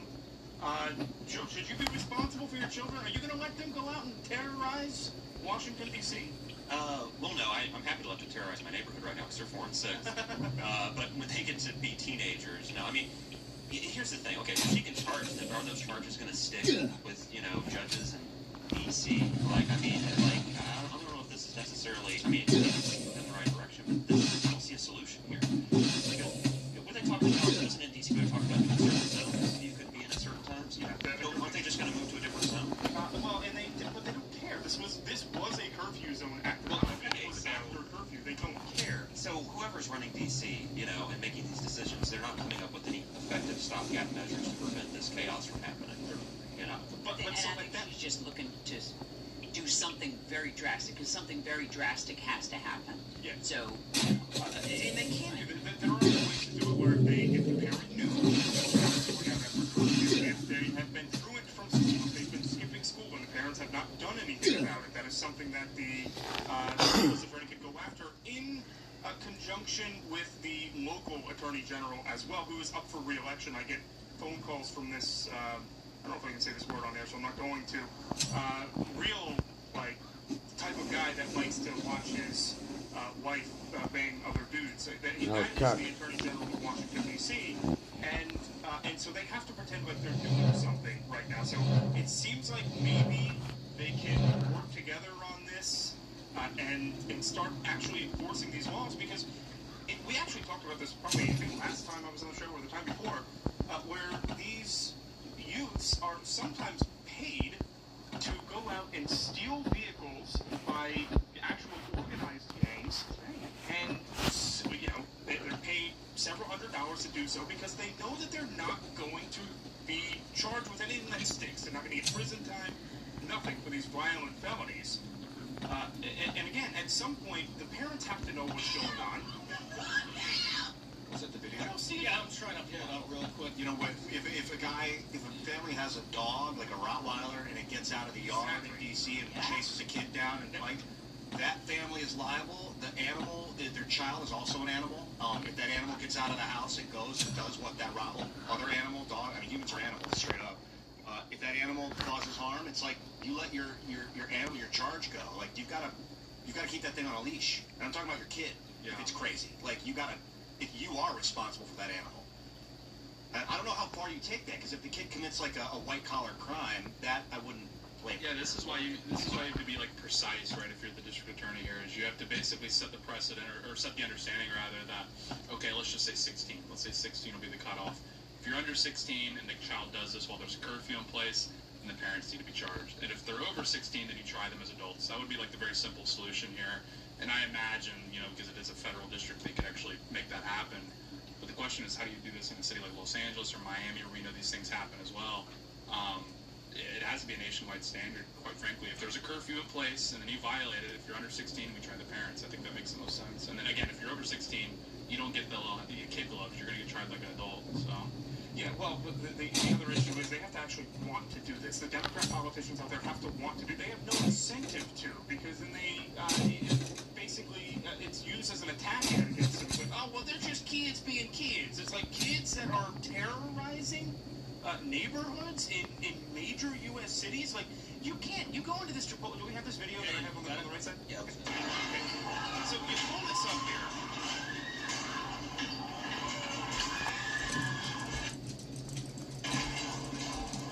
See this, it'll come on the right side here. I watched this video infuriating because I go here every couple of times a week.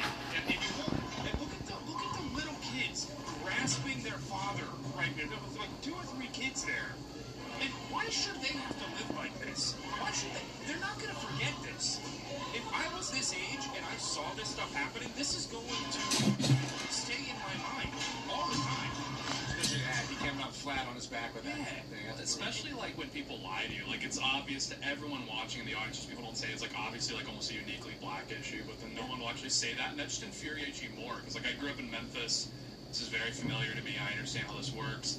But then everyone, even in conservative media, will dance around it. Like, oh, it's like socioeconomic factors or something. It's like, no, it's a black thing. It is a black, like almost entirely a black issue. Every time you see a video of like a public, like massive freak out like this, and there's a brawl, like 99 times out of 100, it's going to be black, usually black youth involved. But in the 80s, it was the Italians. Yeah. And the Irish too. The Irish did. Yeah, but it was. I don't think it ever got to like ransacking levels like this. But it was also like, like a guy, like if there was a fight, he did something. It was, there was a reason for it. Like we used to call it like rugby. My husband played rugby for 25 years. It was a gentleman's sport. So you go, you take it outside. I guess I'm trying to say. Yeah. Guys, you take it. Somebody bothering their lady or whatever you say. It was a gentleman way to handle things. So it was almost a carryover. Like when you saw again, like we'll use the term here, like the ethnic whites, like Irish, the Italians. You would almost see like a carryover, like dueling culture, even since the 80s, like you're talking about. But where it is now, it's indiscriminate. Typically, any bystander will get caught up in it, especially if they look at them the wrong way or something. And it's just a complete departure from again, like some of the we did see like maybe you would even attribute it to the mob or something. Beyond like weird cases like the Westies, you never really saw like indiscriminate violence, on the masses. regarding this kind of chaos, like that, it sounds more like ordered combat. Let's take it outside. But like these guys, would you advocate for like using deep Palantir spy tech to identify all these people and go and arrest them and charge them and then have them go to trial? Well, I mean, I think the police already do use quite a bit of data collection, and I think you have to. They have to.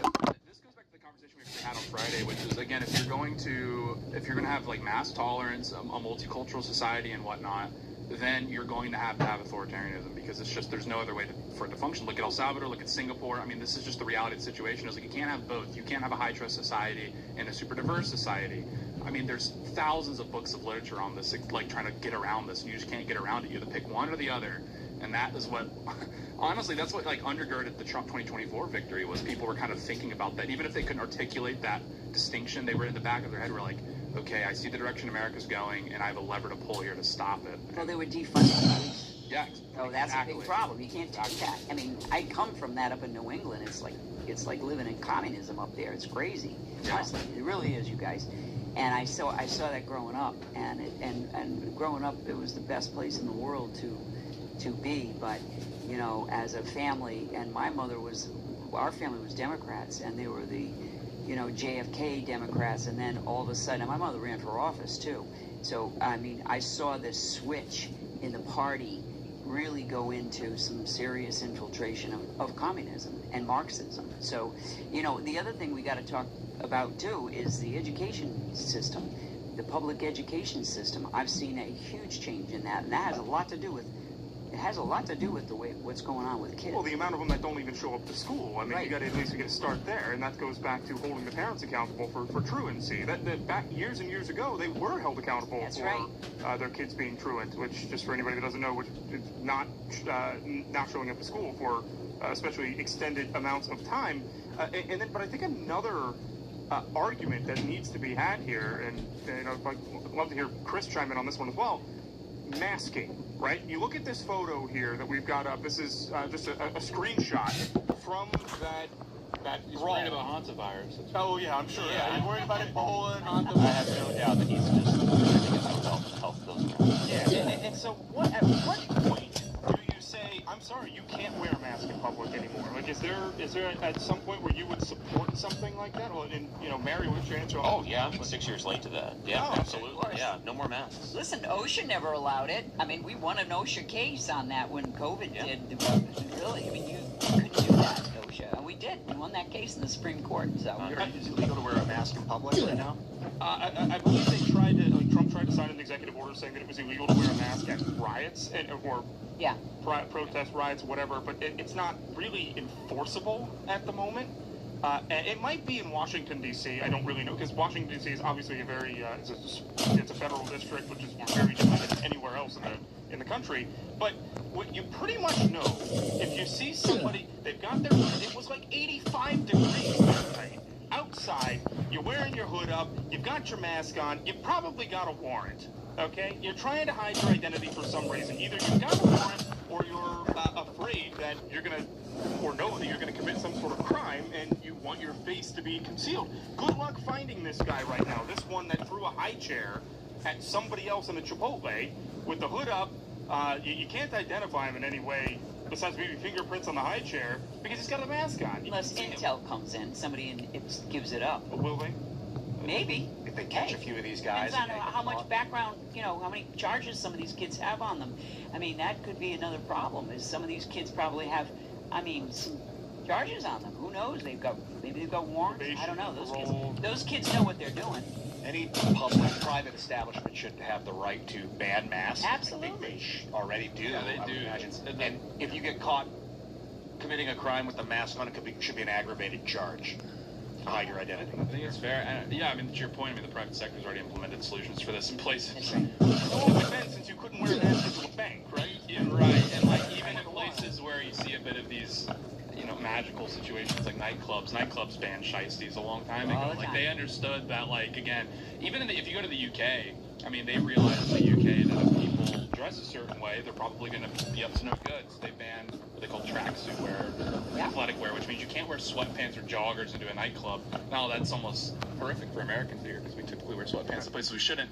But again, they just realized, the private sector realized, there's a pretty good chance this guy, if he's wearing sweatpants to a nightclub, he's probably going to start a fight. And this is the problem, is like, people hate because that's a form of discrimination, and people hate it. People have like no tolerance for it. And like, we used to have the police and truancy, for example, even up until recently, the NYPD was allowed to go up to kids, people that looked like they were under 18, and ask them, why are you not in school? That was like perfectly legal. Yeah. And even if it's on the books, they just can't do it anymore. They'll get written up. It's a whole thing. But we have so many mechanisms that we can use to stop these sorts of things. You just have to be kind of mean, and people don't have a stomach for that. The inverse is that in the Chinese system, if you're walking down the street and you jaywalk, a camera is going to be able to see your face, and you get a ticket within 2 minutes, and you lose access on your to phone, whatever. So it is a slippery slope. Like, you want people to remain anonymous. Anonymity is a huge part of the ethos of the United States, but at what cost? And any private establishment should be able to make you take your mask off or call the cops immediately. Yeah, well, any erosion of law enforcement will lead to erosion of liberty. And law enforcement applies to border controls. I mean, at every level, basically, if you are a king for the day, your job to make your citizens happy is, again, reward the good people as much as possible and punish the bad people as much as possible. That's like effectively what this comes down to. The problem is, just because of the variety of liberal dynamics, we're not allowed to do that anymore. If anything, in the United States, we reward horrible people and we punish really good people. I think the tax system, wealth transfer systems indicate that that's certainly the case. So I want to make a point, just so people understand how close this is to, and how much these kids don't care. This is a map of Navy Yard in Washington, D.C. This is the park where they like to shoot each other in the middle of the night. There was a business over here where the windows were shot through last weekend as well. This is the U.S. Department of Transportation, okay? And then this is the U.S. Capitol down here. Capitol Police, you have a bunch of Congress people that live right in this area. You have Congress people that live in this building here, in this building here. It's all very, very close. And if this can all sit here and happen routinely right next to the U.S. Capitol, and they are this comfortable with doing it with no repercussions, like, that's a joke. That's an absolute joke. The DOT is covered with Federal Protective Service all the time. You have the Navy Yard Ballpark metro station here, so there's National Guard outside. Then you've got another metro station that's right here, and you see the National Guard there, but they're not allowed to do much. The kids have now figured out that you're not allowed to be arrested by National Guard. The National Guard cannot take you into custody by themselves unless they witness like a violent felony. Right. In their view. And like bad. The idea that we like even expect the National Guard to do this. I mean, like, guardsmen, guardswomen, they saw what happened, a few months ago around. Two of their colleagues got shot. Exactly. So they understand, like, I just need to be here because it's my job. And then in addition to this entire thing proves that deterrence isn't enough. Like, you just straight up have to punish these people. That's the reality of the situation. El Salvador realized this, is they're like, okay, deterrence for people that have astronomically low or astronomically low IQ, I guess, for lack of a better word. People that can't, like, think in order, right? They can't even comprehend long-term consequences. The idea of consequences, they can't flush it out. They can't think in hypotheticals. They don't care if, like, the police are going to arrest them if they commit a crime. So deterrence is just not useful in this situation. Deterrence is useful for all of us, but deterrence for a large and growing chunk of America is insufficient. You just eventually have to incapacitate. And incapacitation through the legal system means jail. Put these people in jail. Because, again, if they cannot respond to a police presence, to the National Guard walking down their street, and they still act this way, then you just need to remove them from society and put them in jail. And this is not a hit on the National Guard, by the way. It's like they are doing the extent that they are allowed to do. But we're already asking them so much of them already at this point, and it's like, this is not what they signed up for. The fact that we're having to use them in this capacity, and I thank them for their service. I'm very happy, and I know I have guardsmen in my family. They're great folks. But again, I just feel bad for them that they're even put in this situation because, again, they signed up to defend West Virginia. They didn't sign up to deploy and deal with these Chipotle riots. And because the DA won't do the job, because the Metro Police are handcuffed effectively, and now they have to come in and clean up the mess. And a lot of them are saying, like, I'm not going to die for a $12 burrito bowl. It's not going to happen. Is there a realistic alternative here that doesn't just head us into the trajectory of it has to be as bad as El Salvador was before we have to take some drastic corrective measures? under the guise of one leader with one unified vision that is just like, my policy is no more violence, no more murder at all costs. Yeah, but there's one way, is mass deportations and mass incarceration. So We're again, not getting them. No, we're not getting them. Yeah, I know. So it's like, until we remedy that, and I think Trump has been making progress on this. But again, we're all sitting here. I would assume that all of us are border hawks for the most part. A lot of us are saying those numbers we need to be like way higher. The hole we're in is massive. But that's the only way out, is, again, this is a population problem. This isn't like a socioeconomic problem. This isn't even necessarily even a cultural problem, because the majority of Americans aren't behaving this way. This is specifically ingrained in parts of our population. They just have antisocial behaviors, and antisocial behaviors in large, in many ways, or even genetic in some cases. So A lot of the oppressed communities have been very groomed. I mean, up in the projects where I come from, that's where the violence comes from. And the kids are... Yeah, they're all color, black, white, Latino, whatever. I mean, that's how the system, the welfare system, has really destroyed kids. Yeah, I mean, the welfare system has basically institutionalized all of those negative trends. But even in addition to that, I mean, you don't see this happening in Chipotle in Appalachia. And Appalachia has the same poverty rates, the same single-parent rates to some degree. You have a lot of the same systemic issues, but you don't see this just mass disorder in Appalachia. You don't see it on Native American reservations, which are like the poorest in the country, in the first world by and large. But we do see it in the black community, like, all the time. And that at a certain point, Americans need to, like, thaw out this, like, liberal consensus that came out of the 1960s, the civil rights consensus, and just say, we have a problem. And it's like, it's not based out of hatred. No one here hates black people for being, that's ridiculous. We're just saying, again, we're noticing a pattern here. There's nothing wrong with, like, noticing a pattern. Yep, and I think that is the biggest issue that I believe, like, my parents' generation, my dad was born in the 60s, right? And he's not exactly a politically correct person, but, the way that he was raised, and the way that the generation after that was raised, Gen X or whatever it is at that point, they're all told that, you can't talk about race anymore. You're not allowed to talk about where you can't focus in on where the actual problem is. And if we can do my map again here, I'll just show you, they're all coming from the same spot. So into this, here's your Chipotle, here's the metro station, there again is the Capitol. They come from over here. All they do, they just ride this line straight down here from this this area that, needs some community leader to come up and be like, look, guys, we are the problem in this city. Yeah. And so we need to focus on ourselves and stop sending them over into the areas that would otherwise be. Yeah, I know. And just being honest. No, it's true, and it's like, this is my point. Is like the post-racialism has just failed, because again, this isn't to say that we should have racial. That's not what I'm saying. I'm saying the idea of like colorblind, everyone needs to be colorblind or whatever. It just isn't sufficient, because what ends up happening is what we see in the UK, where they put out these PSAs, these anti-rape PSAs, and they say like there's this huge problem. All the people in those ads are white. And it's like, ask any British woman under 35 who's giving them problems on a daily basis. It's like Pakistanis, et cetera, et cetera. So it's like, that is the natural conclusion of this, like, just pretending that this is not a factor whatsoever, and anyone at any moment could, like, spurg out and destroy Chipotle. It's like, no, you're wrong, you're going to get us killed. I got the question, because you asked earlier, Kristen, what's referring to, like, El Salvador level troubles. Yeah.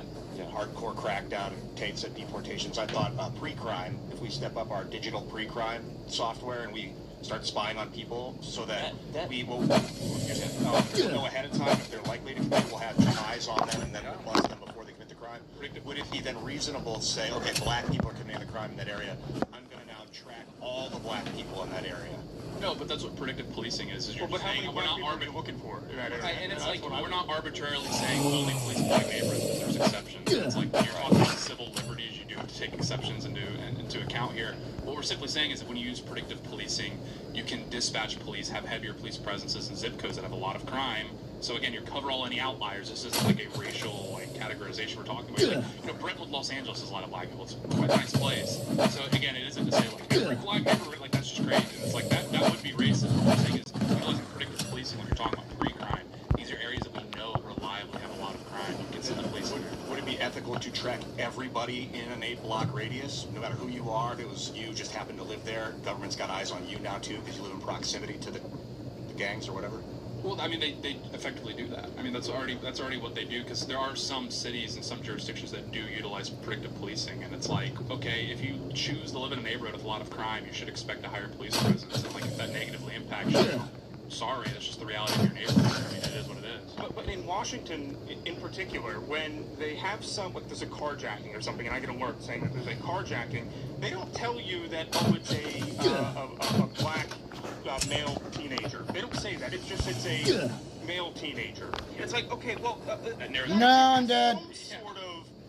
Give me more detail. You have more details. Oh my God! You're holding it from me because you so don't want me dead, right to there. racially profile other black teenagers in the city. So we got to get real on this stuff and not be like, oh, we're going to hurt everybody's feelings. Oh, that's good. This is serious. That's like, for sure. Innocent lives are being lost over. That's what we saw. I mean, we had Stephen Edgerton on the show Friday, and he was going through all these different stories about how anti-racism has, like, failed. I mean, anti-racism, like, because they refused to behave in a racist manner, led to, again, guys that were obviously planning to commit some sort of attack. They were able to, like, act upon that because the police were just terrified of being racist. And, like, he used the Manchester bombing, for example, as I believe it was one of the security guards. He sensed something was off, but if I identify a Arab man as potentially being a terrorist, I might get hit with an anti-racism charge. Right. So the UK obviously has more systemic issues because they have hate speech laws and that sort of thing. But the US has the same problem. We just luckily have a few stopgaps in the way. But again, a lot of these police officers, I mean, we saw when people combed through the data after George Floyd, that they actually, when you take in per capita into account, they actually shoot white offenders at a higher rate because they're so afraid of getting turned to the next, you know, high-profile, like, racial incident that they just will give these people a little bit more grace. For the record, I don't want a pre-crime network built out like Minority Report. People are getting arrested for thinking about committing a crime. Sure. And I would rather see the civilianry armed to the teeth in Washington, D.C., and, God forbid, opening fire in self-defense if a gang member attacks one of them or if a group of dudes comes up and starts threatening them. I would like to see that angle taken more in these cities. I don't know what are we waiting for. Like, how bad does it have to get? It's just let's go and it's like if that's the solution that we literally harm everyone to the teeth, then indicates something's really wrong. Because that's what you would see in like a war, or a war-like civilization, which is what we don't want. You can just use the police. Because Washington D.C. didn't have this problem 60, 70 years ago. New York didn't have this problem. Boston, you name any major city in the U.S. didn't have this problem 60, 70, 80 years ago. And I doubt that it was because everyone knew everyone was armed. It was just we had a high-trust society. Like, it wouldn't occur to people to destroy a private business. I mean, they couldn't coordinate. They didn't have Facebook groups. Well, they loved it. Yeah, that's right. They loved America, what America stood for. I'm 65, and I'm telling you guys, we loved America. We were. The other thing that they have stopped teaching is what civics is. They've taken civics out of education. They're teaching these social kind of pieces and they've cut back on, you know, math and English and all these kind of, you know, that's what kids need. They need to learn how to write, read, and do arithmetic and those basics. And sorry, you know, cursive is really a good thing for kids to learn. So sorry. I mean, those kinds of things have been taken out of a kid's life. And really civics, I mean, knowing the real history, they started teaching kids like, and I know this because of my own kids, the baby is 40, the oldest is 48. So my grandkids, right, 17, these kids don't learn the civic, they've been learning, like, they started learning, like, all these weird kind of, not history, they weren't true history things, you know, like, they started putting in all these kinds of ideology and pieces, activists, teachers are being trained to not do those arithmetic, English, you know, studies. They're being taught to teach them other things. You know, I remember consumer's ed was a great thing growing up. You taught a kid how to balance a checkbook. Yeah. Okay, like those are consumer ed, like those kinds of things. That's out the door. Trade schools. They stopped trade schools. I had a fence business. My husband and I had a fence business for 50 years. We couldn't buy a kid to learn a fence. You could make a good living at trades, and those are things that these kids you're seeing doing this kind of stuff. I bet they got talent. You know, it sounds like you can blame the teachers' unions for a lot of that stuff. well, yeah, that's true, but You hit on one of my pet issues, which is cursive. I mean, the fact that really no one can read or write cursive anymore is a huge problem. For a variety of reasons. My mom drilled it into me, and I was in the era that like they stopped teaching cursive too. My mom drilled it into me. She's like, you need to be able to read your grandmother's letters. And then in addition to this is a fascinating anecdote. Is I was at the National Archives, and I was looking. They have the whole rotundum with their founding documents, and I was overhearing within earshot of school group. None of them could read the document, and I was like, that is really tragic, actually, because I'm not going to pretend that it's like the most clear cursive in the world, but like I can like read and make out what they're saying. There's a few words I don't know, but the fact that like cursive, that's one of my pet issues, is that cursive is not anymore. It's really sad. Well, you just brought up the fact of unions, but all of this was this, change of society, the infiltration. Back to what I do in this organization in 1946.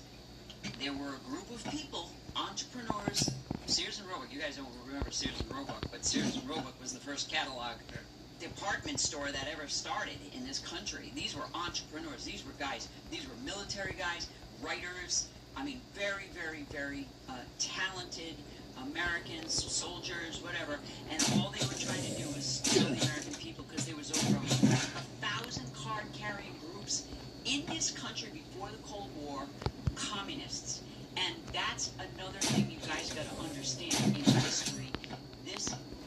This has been an infiltration since probably the 30s, actually, because we had a publishing company in 1938, and we were trying to write books like Thomas Jefferson, The Forgotten Man, and all these kinds of, just to keep this Americanism. It's called American exceptionalism, and that's what we're missing today. American exceptionalism. Just think about that. We are an exceptional people. We really are. American spirit, and all these enemies, all these things that you've seen, you guys, I've seen this. I know the infiltration. I know the change. I've seen the changes over my years growing up, and I see that it's all they've been doing, all our enemies, communism, Islamism, radical cartels. I went to school with girls that were mafia. They were at Catholic school. I went to all-girls Catholic high school. I went to all-girls Catholic school all my life, and the girls that were there in my Catholic high school, they were mafia. Their fathers were mob. So I know that whole generation of what, and they were Americans. They loved this country, okay, and they loved God, but they were mafia. They had. They had rioting and they weren't. And they never hurt women, and they never hurt children. And until the next generations came along in their crime entity, whatever, it changed. Yeah. Well, cocaine, prostitution, all these, human trafficking, all these things started to change, and society changed. And so it's all a part of the. So from 1946, why I'm telling you this, it's all become to this point right now. So and in the 70s, post-Vietnam, Nixon taking us off the gold standard, because American exceptionalism. That's another thing that happened with us. So 1913, okay, we got a new brochure. We had in America's Future, they put out a brochure in the 90s called New World Order. In the 90s, okay, and it had a timeline of how new. People used to say New World Order. That's a conspiracy. These guys were writing about New World Order. They already knew about it, and that's exactly right about the 70s. Like the 70s was great music, by the way. They're the best music, I think. Oh, certainly, yeah. Best music. Clean, fun, just really good music. And then that changed. Yeah, well, but the thing is, too, I mean, we're talking about like the erosion of American values, Americanism broadly declining, and I think the primary contributing factor for that is just massive demographic overhaul of the United States. If you look at New York City, and it's like, what would be the most obvious change in New York City from today versus the 1960s? Well, the people are different. The people were swapped out. This is why the White House was talking about replacement migration. They were specifically addressing replacement migration. They were saying, this is what's ultimately harming the fabric of our society. Therefore, we should pursue remigration. This is like not some kooky. This is like White House, State Department policy. And it's true, because it's like, what is the number one thing that's changed over the last couple decades? The people. The people changed. There's been a massive demographic overhaul. And this is still true to this day, where if you look for indicators of American values, so to speak, you will see that. Again, they have cross-that. You can look at this. You'll see white populations with white children, white Gen Zers. You will see they'll ask you what percentage, or do you support George Washington? And then within white Zoomers, it's like 70, 80%. Even among like liberal ones, they're still like, yeah, well, I like George Washington. And then that completely falls apart when you look at the other groups. Same thing with, do you stand for the national anthem? Like very simple like indicators of American values. So you have to ask yourself, when we're talking about all these changes, what is the primary thing that changed? There was a replacement program. Also, the national debt. If you look at the scale, it's like 10x in the last 20 years. It went from 7 trillion to 40 trillion. But I mean, so like people's like the American dream. We were living off the back of the extraction of money. We just started. Yeah, in the 70s. No gold backing. So like I gave up on Americanism in the war in Iraq. When we went in 2007, I lost my George. Oh, that's where you lost it. Yeah, now 2006 is when I started making YouTube videos specifically to tell George Bush a lot of things, and you can watch them all on YouTube under my Crossmack channel. But that was when I just was like, this whole fake, they told me about fiat currency, I learned about, we've been extracting wealth through corporatism, that's where I lost the love for America. I've gained, I still love the ethos of the founding fathers, but dear God, we've been hijacked by corporations, Swiss banks, basically, since the early 1900s. I don't know. I mean, I definitely believe that's in your instance, but like national debt, like for example, Japan's national debt, it's like 250% of their GDP. So, I mean, Japan doesn't have any problems with like civic understanding. Like, it's a very civil country. They don't have Chipotle freakouts, and by and large, the population still maintains all those Japanese values. So even if they have concerns over the debt, which they do, certainly because their bond market's melting down right now, I don't think that's led to an erosion of Japanese values. But what would be the one thing that would erode Japanese values right away if you started importing people? Even if they were American, even if you imported Americans, like it would fundamentally change Japan. You would see an erosion of Japanese values. Because again, you're just talking about demographic change. This isn't like an attack on people. It's what I say. Even if you brought in, like in America, even if you brought in a ton of Germans, everyone would be like, oh, I got a German next door. No one's ever like, oh no, some Germans moved next door. But if you brought in a lot of Germans at high volume, they probably wouldn't have American values. It would change. It would change the nature of the Germans. I disagree with that because I grew up with the Irish, the Italians, the Portuguese. I mean, we all loved our culture. We loved who we were, who we came from. We had our own communities, we had our own churches, Catholic churches, we had our own ways of doing raising our children, everything. And so I don't, it worked then. The Ellis Island. Outside influences began to change people and generational, changes, meaning the education system, the public school education system.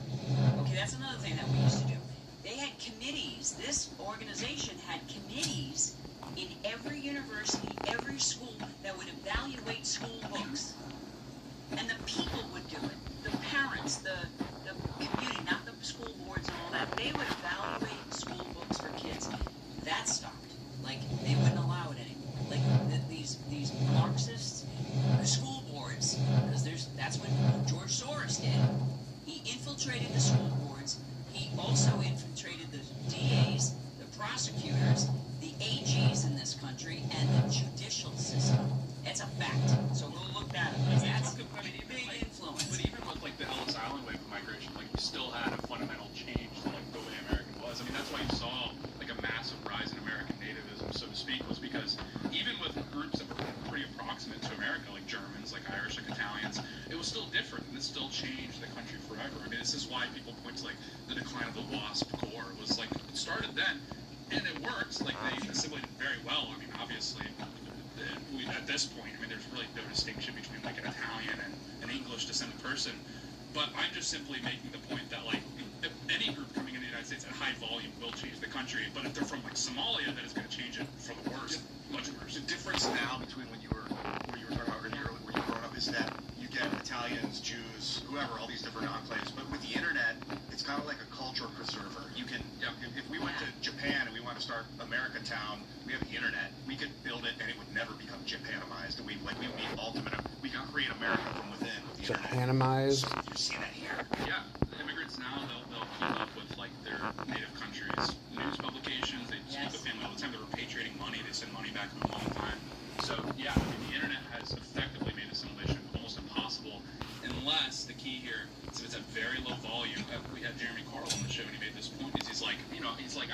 find guys that are just like very obviously American, but what's the commonality? Well, they grew up in Eastern Oregon, or they grew up in rural Texas, or they grew up in rural Kentucky, places where they would be surrounded by Americans, and so they couldn't form that ethnic enclave. The problem comes when they come in mass, in volume, and then set up ethnic enclaves. To your point, then you can develop community around that, and then And they have no incentive to assimilate at that point. What would be your incentive? And you're talking about bringing in Germans and such. Like, the Germans have been successfully psyoped into hating themselves and hating their culture and hating anything that they've ever been as Germans, because, you know, they just call it Nazism, right? And so those people, fundamentally, you bring them into our country, bring in, you know, probably the majority of them over there in Germany right now, and they're not going to assimilate with traditional American values. They're going to push straight left because that's what they're taught. That is their way of, I guess, paying back for the sins of their grandparents back in World War II. And I think, and I said this, I think I probably even said this on the last show that we had, like, I think that has been the most successful psyop of all time, is what they did in Germany, and they want the rest of us to feel guilty about being American and in our past as well. They want to dilute the American exceptionalism. That's why they opened the borders during the last war, and the last president. They opened the borders to it. They have to dilute this American spirit. So there's not a lot of us left. Hey, my opinion, it took 3% for Washington's, when George Washington fought for this country, it was only 3% that came and fought by his side. And by the way, it's only going to be 3. My opinion, it's only going to be 3% that will do. It's a bigger one because we have more people. Yeah. There's only going to be 3% that are going to fight for this country. And German Americans, Italian Americans, Irish Americans, French Americans, they will fight for this country if they love this country. And I know, you know, they win because they came from areas that were not good. They wanted this dream, and they want their children to have this dream. That's what I want. That's why I fight, because I want my grandchildren. I want to die handing over the torch of America, freedom, to my grandchildren. I want them to have what I had, what you had, what you have. What country can you go protest like they're protesting out on the streets today? You can't go to a country. You can't. Antifa, Black Lives Matter. You can't go to any other country and do that. You can do it here. I arrested a bunch of people at the United Thank Kingdom. God, because they have to. But you can't do that in other countries. You can't do that. Along with what you're saying about the 3% of Americans that fought alongside George Washington, they also had the French, which I think kind of get thrown under the rug a little bit, but the French probably covered 90% of the cost of the revolution. Like they bankrupted their kingdom to disempower the English. So if we had to establish another worldwide revolution and only 3% of us were willing, like a digital revolution or something, we would need help from outside. We couldn't do it. We need people around the world that believe in the American values, that want to instantiate that on the internet, that are willing to throw down their arms. Well, look what's happening around the world. Look at Tommy Robinson over there. Look at what's happening. I know this. I talk to people all over the world. The nations are looking to America right now to see what we're going to do. They are, every single nation has had a corrupt leader, okay? Dictator or prime minister or king or whatever. They're all sick of it. That's why you see, you know, El Salvador, you see certain things changing, but they're all looking to America because we should have been spreading our beautiful country values, our principles, what they founded this with. We should have been spreading that to the world instead of wars that we've had. All these stupid wars we've been involved with. And we didn't do the right thing. That's what I believe God wanted us to do when He gave us this country. He wanted us to share it with the rest of the world. I don't know about sharing in terms of like making Venezuela the 51st state, though. I'm not going to be totally. I'm totally kidding. You know, everybody be free. Everybody have freedom, real freedom. Self-governance. It's a tough sell for like the King of England. He doesn't want it because he'll lose his job. Exactly. They'll lose their wealth too. But self-governance. I thought so too in 2000, 2001. I was like, oh, we won. America. Now everyone's going to want to be American. The United States is at the top of every drop-down list, even though it's alphabetical. We did it. Everyone speaks English. You know, that's the language of commerce, they call it.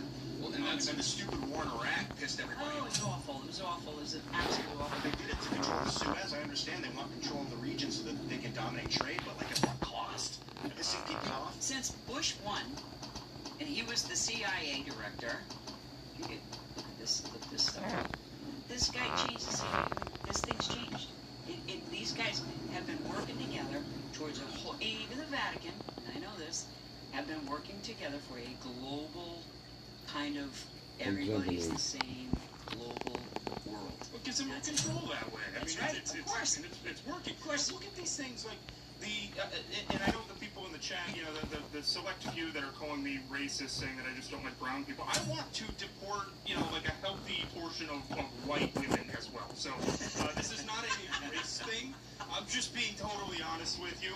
But there is a cancer, a mental cancer that is spreading, where you look up in New York City right now. Who is the biggest hero in New York City?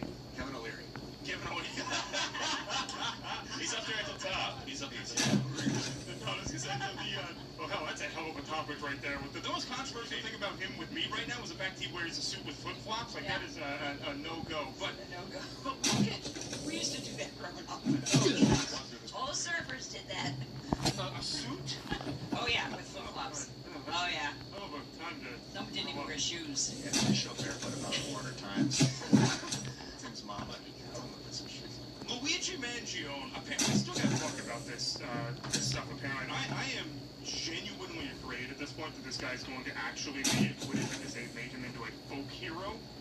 And I think that is going to unleash an avalanche of really, really negative effects. There are a lot of us that can't even, you know, really can't just walk around in public anymore. They're worried about, okay, if there's no repercussions for people that are assassinating you in the street, they're going to try to get the Tyler Robinson guy off in Utah out there. They're working really hard at that. And now you've got these people right here. This is incredible to me. These have been credentialed by the city of New York. These reporters, quote unquote, use that word very lightly, where they are celebrating the assassination. They're wearing their press badges out here, celebrating the assassination of the United Healthcare CEO. You don't have to like the United Healthcare CEO, but you also don't have to go out there and cheer on extrajudicial killings in the middle of the road wearing your press badges that I guess were erroneously given to you. I don't see you as a member of the press if you are cheering this stuff on. And they're clearly not worried about their press credentials being revoked. And some of the stuff they were saying when they were interviewed about it is wild. F. Brian Thompson, who's the CEO,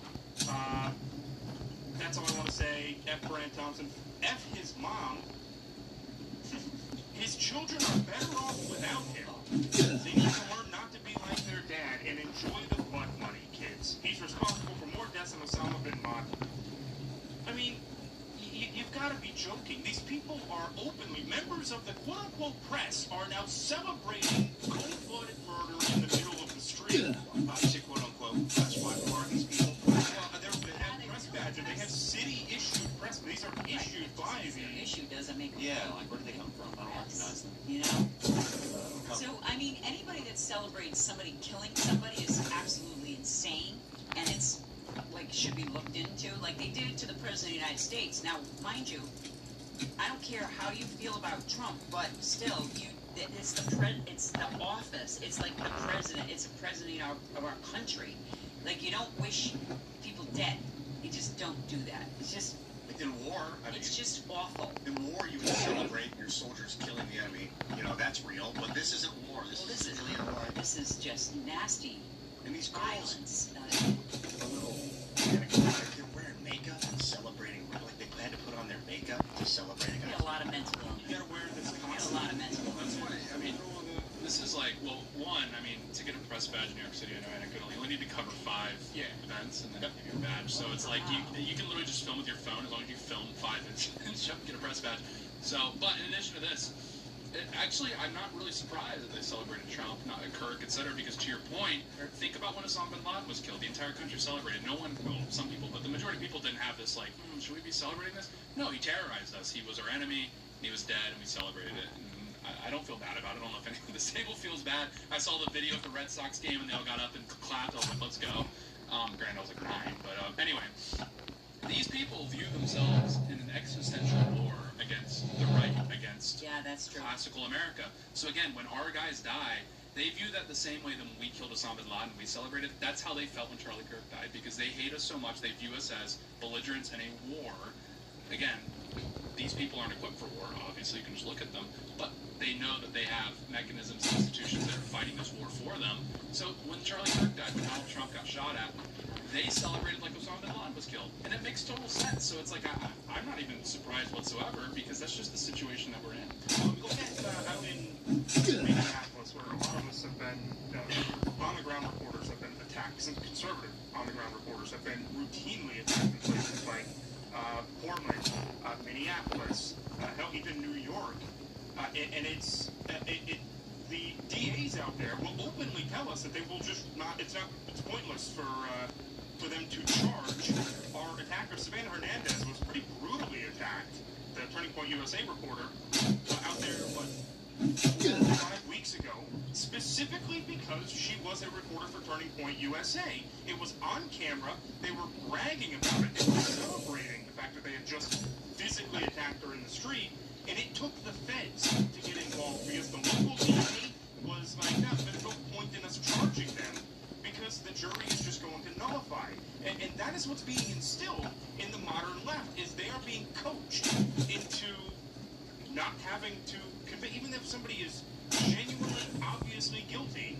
They're being taught by these Soros-funded, just Soros. It's like it's just, name it. There's so a many machine. of them. It's a machine, by the way. Exactly. It is a machine. And unfortunately, it's effective. It's working. Of course.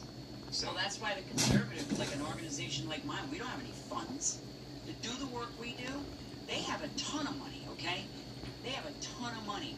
And the conservative groups, I've been at this for 5 years now. I took this over 5 years ago, and my brother went around this country begging America. But I watched conservative groups, and I watched people that are American groups, they don't have the strategy the left has. They give out a message, and every soldier follows every talking point. They follow they're gone. They do it. Conservatives, they're fighting over resources. They're fighting over. Don't look at my stuff.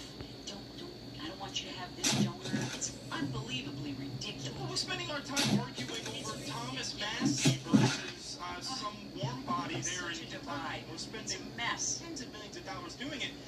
And you may not like to hear this, but they're effective at it. They are very good. These people are amazing at organizing. Absolutely. They go out in the street, and they knew that they were using Renee Good out there in Minneapolis as a sacrificial lamb. They knew exactly what was going to happen when you try to force yourself into the middle of an active raid. What happens when you try to run over a federal agent?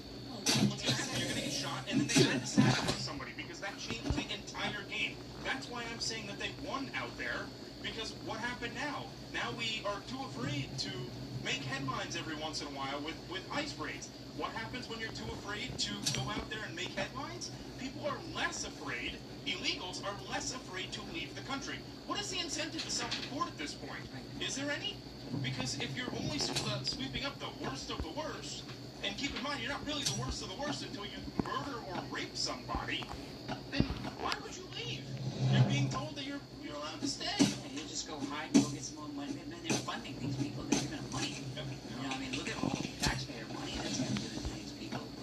We talked about remigration on the Friday episode that Dave is hosting, and generally that's a tactic that an aggressor, like if you conquer land, you'll take the population and you'll send them off on trains out of your country. You get them out of there, forcibly deport, remigrate these people. It's been happening for tens of thousands of years. It's a way to, punishment, or what you do with those who have not been enslaved. But how aggressive would you guys like to see the remigration efforts right now? How forceful? I want the military out there. Oh, I do too. I want the military out there. Let me tell you something. I know this campaign. Donald Trump got elected. You know what he got elected for? He got elected for accountability. Americans want accountability. They want arrests. Listen, my brother was persecuted. He was persecuted by the government. A 3-star general, what they put my my family through. You don't think we want accountability to these people? We want it. This Russia gate, all this stuff, they targeted my family, they targeted my brother. This is disgusting what they've done. And we cannot, Americans want accountability. They demand it. And that's why Bondi was having such a hard time. Because things weren't, when he got in, and the American people, they went and voted. They got him in. To me, it's the American people that did that for Donald Trump, for President Trump. It wasn't, I know donors and all that, but it's really the president needs to understand that he owes the American people a total focus of because his job, his job is? His job is to protect the American people at all costs. Americans. So we don't have a lot of Americans in this country that are Americans, right? We have all these illegals. They thousands and thousands. By the way, they lost 500,000 children, by the way, from the border that we still don't deal with. And they've been telling us I haven't been alive for as long as they've been telling us that there are 20 million illegals in the country. Absolutely. So you're going to tell me now the number is still 20 million for over the past 30 years? It's death, taxes, Iran's a year away from a nuclear bomb, and there's 20 million illegals in the country. And I'm sure you guys have trouble talking about this, but I mean, you're very intelligent. It's the American people that need to be, the American people need some tender love. Give power to Trump's son-in-law is in every single one of those.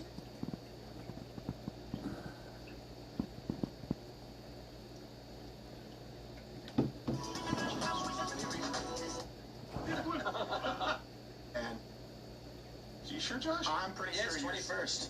I heard what. Separate and apart from what you're doing right there, the accents, they need to stop. Wildly inappropriate for minors. But I'm sure if you know that, you probably have another tab open right now. Going to talk today about President Trump's meeting with China. It's bad. There's no good Trump, bad Trump. This is just pretty much bad Trump as far as the rhetoric. We'll see what the policy is, but not a big fan of it right now. We'll get into why. The delusion of dinks. Remember the dinks, dual income, no kids? Well, they're pushing it more now, where you shouldn't have children.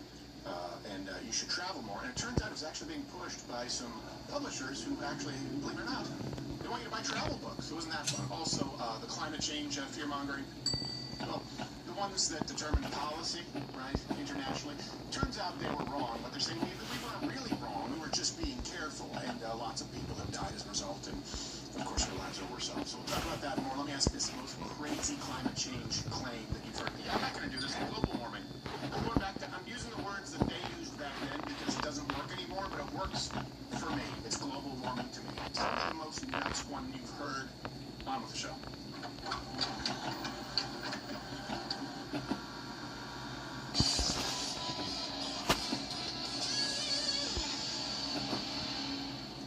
Goofies. And they're kind of like flat, like dead, like instead of. No, that sounds like dead. Goofies. Sorry to interrupt, man, but yeah, Sam from HR needs to see you guys. For what? Just gotta. I don't know. It sounds serious. Sam from HR. Just go. I know things. I know that the work ain't been Joel. No.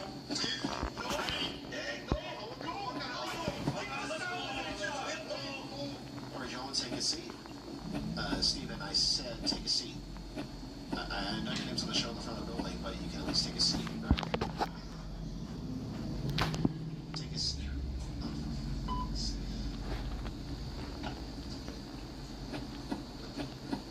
Thank you. Gentlemen, thank you for joining me this afternoon. The reason you're here is I've been getting a ton of complaints. What's all this about? Yeah, what's all this then, Sammy boy? Oh, that's a copy. It's a good read. Sam's favorite kind of name. Oh, that reminds me, you should do a sketch called Schindler's List. Guys, that's not appropriate. Get it? Yes, I get it, but the reason you're here isn't because of your inappropriate. All right, what are you on about, boyo? It's Irish. The accents, they need to stop. I don't know what to talk about. Why you so mad, Samuel? Why you so mad? Don't be mad, man. You have all the money. All money in the whole world. They want you money. All money in the whole bank. Guys, separate apart from what you're doing right there, the accents, they need to stop. Come on, mate. We just had a little fun, you know? Just, you sound like one of those Aborigines. What? That's not an Australian accent. For the love of God, Steven, don't wave that around to everyone. That's what she said. Get it? Yes, I get it. I get it. Come down and say, look, we're doing round roll. Yeah, Jim, y'all not just up to date. It's up to date, bro. Okay, this needs to stop. We've been getting complaints from people, and I've been on the phone. Enough! Samuel, silence. Listen to me, Samuel. I'm Inspector. I'm Führer. I'm Führer. Oh my God, Steven. All right, let's go. Good idea, Sam. That's not even the right way. So I said. We should determine the dialogue.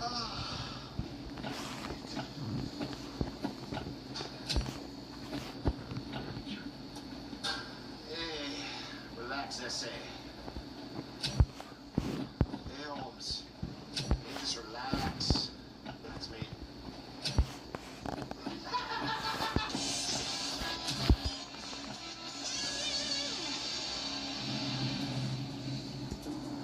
Click Rumble Bringin' and join now for $99 annually or $99 a month to get the entirely ad-free experience and an ever-expanding roster of content, creators, and free speech.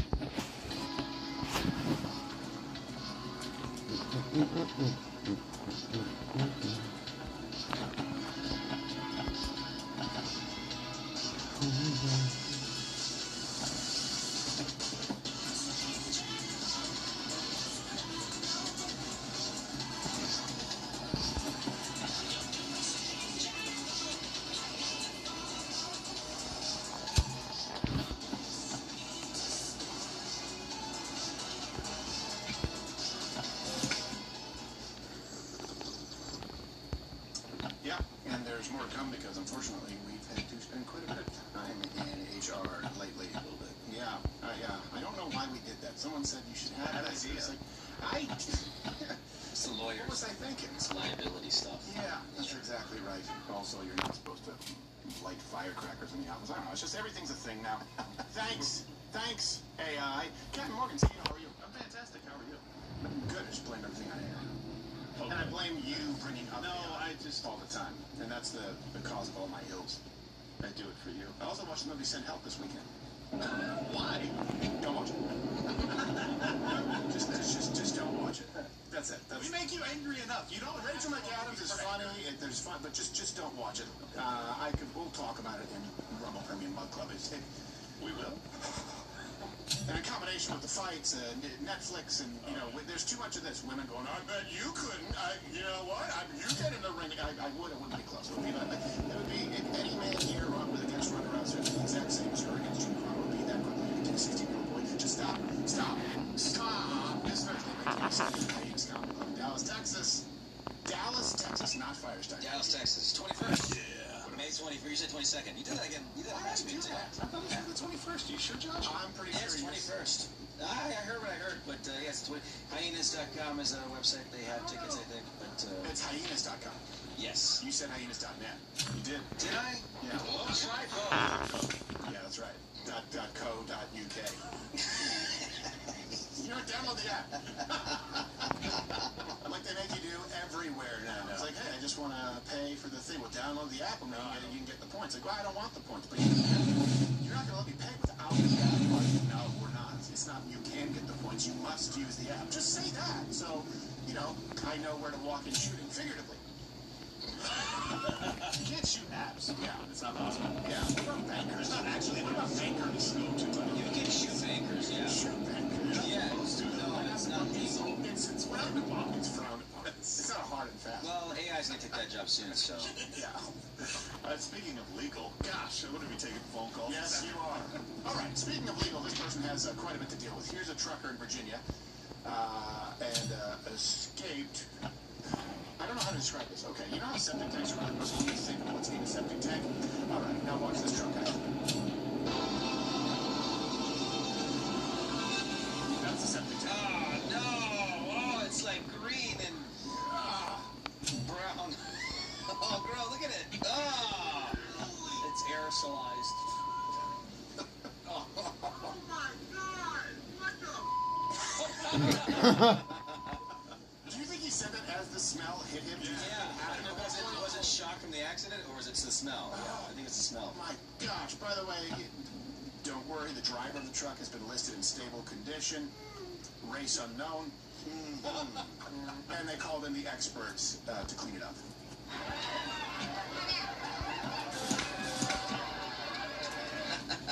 They did it for free. Quick, we need a festival. They just saw it as a resource. They didn't even need to call. They just showed up. The implication is that most of India lives in human shit. By choice. Not like, oh, yeah, but then like, oh, that's weird that they do that. Yeah, their goals. I was on customer service this weekend. Oh, boy. I was talking, and I said, just show me, where are you from? He goes, India, sir. That's okay. You understand the problem with that, correct? And then he pauses. I said, look, this is my 9th time on the phone with you guys trying to get this to go through. You just don't want people who have families or have jobs. You can look at the call logs you have in front of you, right? Several hours over the last 40 hours at 8 different intervals. You do understand the problem. Imagine if you needed help and you couldn't reach anybody unless there was someone on the line from Canada who could an automated voice service. And he said, let me see if there's something I can do. And he actually did help. He did help. Yeah, so the point is, a little bit of jingoism goes a long way. And that was just him ordering a pizza from Pizza Hut. I know. Which is also a thing. They have a reservation. Would you like stuffed crust? What? Are you aware of this? Yeah, there you go. And inspired. But sir, you could have avoided all of this. By downloading the app. From the App Store. It is limited time for us to have stuffed crust. It's going to be a long time before we find another place for cheese. They'll find a place. Yeah, they'll find a place. One guess. All right. Here's another one for you. So this actress, Poppy Liu, so she was born in communist China, to be clear. And I don't know if you guys know this, like, capitalism has become a dirty word. That's why I use the term free enterprise. But we can't allow people to a picture or to try and draft a narrative that's untrue. Right now, it's really popular to say capitalism is the cause of all your ills. And it's really a hard pill to swallow when it comes from a lady, I'm using that term loosely, from a communist country. So when she was asked about what was annoying about capitalism, some would say a leading question, she gave this answer of word salad, and then it's echoed by all her castmates. Capitalism is a system of evil that is oppressing all of us in a hamster race in which the majority of people cannot win. Well, the currency is made up, credit is made up, debt is made up. Why do people have student debt? My rant is that capitalism is the greatest evil in the world. Like the people that are like, oh no, like, don't you enjoy the nice things, blah, blah, blah, blah, blah. Yes, I do. And also, I would be okay with it if it meant that more people in the world could live without oppression. Like, hello? Well, pirating movies it is. Yeah, she'd be okay with it. What does she say she'd be okay with? Living in poverty? It's cliche. It doesn't hit wrong. Like, you'll often say, well, you're not racist because you have black friends. It may be cliche, right? Maybe all that, but it's a perfectly legitimate defense. An actual racist probably doesn't have a lot of friends from other racial groups or ethnic groups. In this case, it's cliche. She's on a red carpet promoting a film. She's promoting a film that nobody needs, nobody asks for, and nobody actually, in order to watch said content, needs to see a red carpet premiere, and she's wearing expensive fashion. Think about this for a second. Capitalism, right? What they're doing, it's not, okay, a determination of the cost, raw materials, goods, and services. It's some kind of piece of art that maybe people want or maybe people don't, and fashion is entirely based on building up a lifestyle brand to overcharge people in order to achieve some kind of social status. She and this is the walking example, the epitome of what people loathe in capitalism. The communist overlords would kill her first. They would kill her first. And her castmates in the film, and they look about exactly as you would expect. It's a film called I Love Boosters. They weighed in with their own equally stupid takes on capitalism, but I don't think all of them are from communist countries, so we have to listen. Yes, the only people that really benefit are the top 0.003%. Agreed. It's very simple. It's just way too imbalanced. There's no way you need to have all that damn money if people out here. Or frilly epaulets. Figure out a way to make capitalism work for everyone when you kind of need someone to be poor for someone to be rich.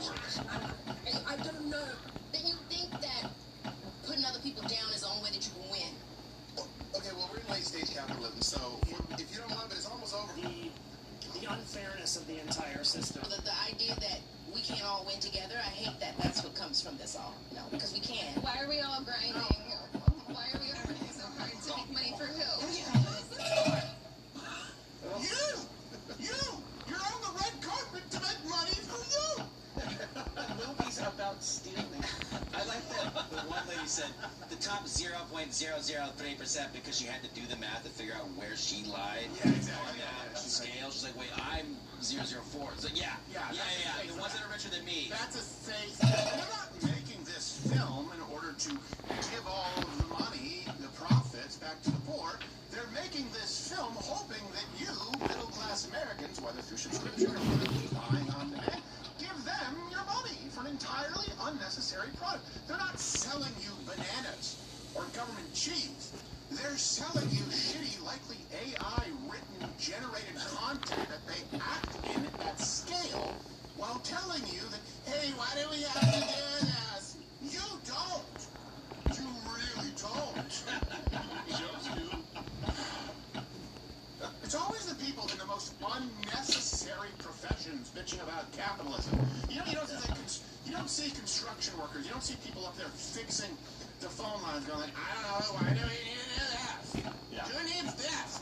Everyone. Like, who needs this movie? I love boosters. That's a good point. Kill yourself. Yes. You also don't see red carpet interviews in communist China. No. It's not like they're a tiny country that can't afford to support a movie industry. It's just that communism doesn't support a movie industry. Yeah, it doesn't support it the way that you guys think or want. And, we had to change Red Dawn to be the Koreans because they were the bigger threat than China. Now, remember, when people talk about capitalism, free enterprise, and check the references, links in the description to every show, bibliography. Hey, see, this is the beauty of capitalism. We can do this and get you this information without the government actually shutting us down. 11 a.m. is when we stream. 56% of Americans going to find themselves in the top 10% of earners in their lifetime. Over 73% going to spend at least a year in the top 20%. And over the course of its history, capitalism, free enterprise, has lifted 6.5 billion people out of extreme poverty. Wow. Communism obviously has lifted no one out of poverty, objectively. No one has been lifted out of poverty from communism, aside from people who are in the actual communist regimes. And it's killed, hundreds of millions of people, if you add it all up. You say, I know capitalism kills people. Well, sure, but it's not because of capitalism. Communism out of necessity and socialism out of necessity, because you can only actually take people's earned resources by force, requires the murder and subjugation of people. And it doesn't lift anybody out of poverty. It's not possible. The synopsis of the film is a group of shoplifters take aim at a cutthroat fashion maven by stealing her clothes and reselling them at a lower price, what they call fashion-forward philanthropy. Oh my. Did every one of you guys at the red carpet, did every one of you shop at Goodwill? Huh? The people who are actually buying these expensive clothes. It's you! Fashion-forward philanthropy, stealing, and so kind of like, remember old Holmes Hank's consumer-centric cigarettes operation? It's like that. Only Holmes Hank, I know what I'm getting. I thought, okay, before I read that synopsis, I was like, maybe they're stealing food, medicine, or things like that, and they're going to try to, no. They're stealing something that you could just go and get for 25 cents at Goodwill. They're like, I don't like this fashion person, so we're going to steal the clothing and sell them to people, and also make money when they sell it. Yeah, it's like they're giving away the clothes. They're not Robin Hood of the fashion world. No. Like, they're still making money by cutting prices, kind of like a capitalist. They're basically they're a walking consignment store. They're Etsy personified. That's all it is. Like, we're going to steal it, and I'm going to put a little bead on it, and we're going to sell it. Just die. Now, finally, the movie where the villains are the stores trying to stay in business and the heroes are the diversity hires with sticky fingers. It's revolutionary. They feel like gangsters taking what they want out of life. That's what these people think. They're fighting the system. But the real gangster move is getting the best rate on your mortgage. I can't miss with these plugs.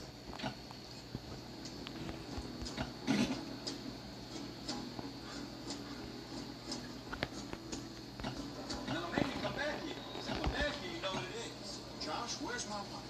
American Financing restructured that loan. You're supposed to be handing me my money. Here's my job. That's right. Get out of here, Steven. Oh, what you doing, Steven? Huh? What you gonna do? Huh? You gonna shoot me in front of everybody? Huh? Come on. What are you guys doing in here? Was the American Gangster parody for American Plants? No, they're never gonna go for that, man. Not gonna happen. Oh, you know what? He's right. We need to make it more ethnically accurate. Ethnic, we can go more ethnic. No.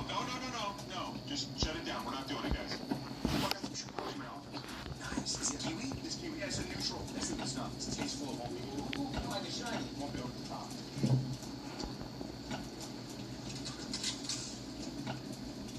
20%, Joe. That thing's loaded.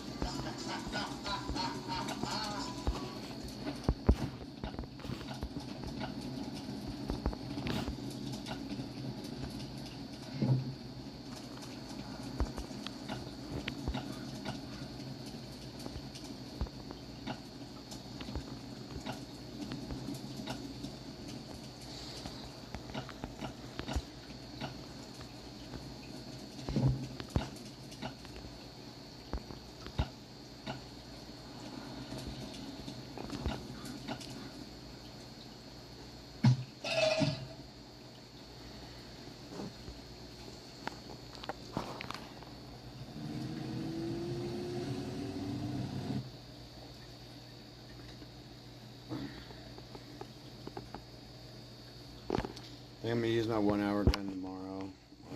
I'm just gonna run across here. And go spin some. We'll spin some tokens after we pull some boxes.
What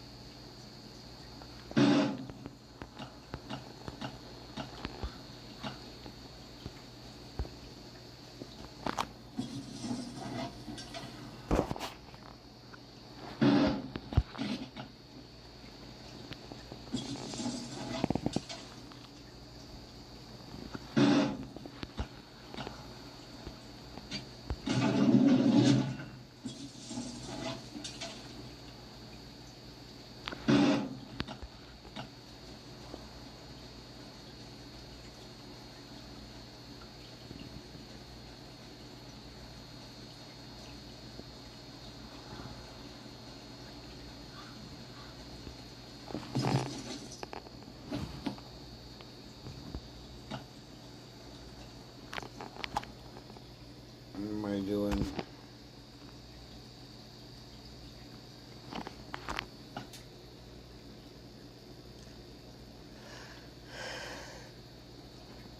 I just left without all that.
Yeah.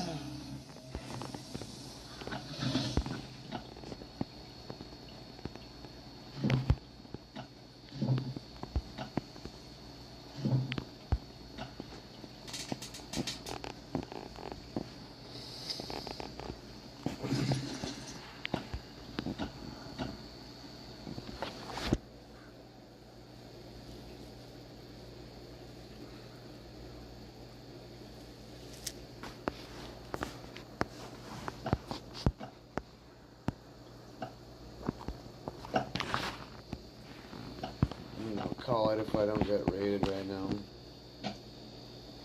Why do I have 2 fucking skulls? Cause I'm not doing 3 raids a fucking day. I think that's why.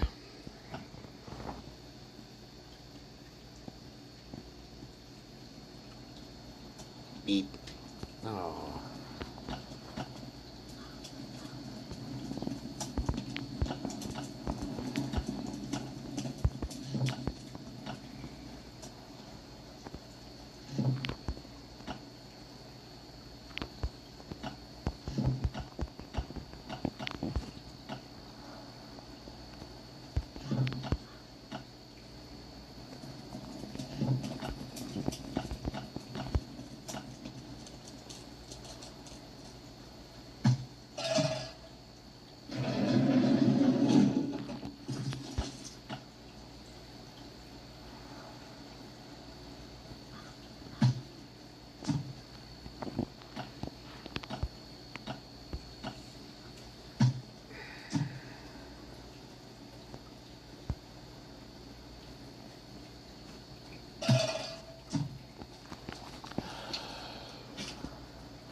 Alright.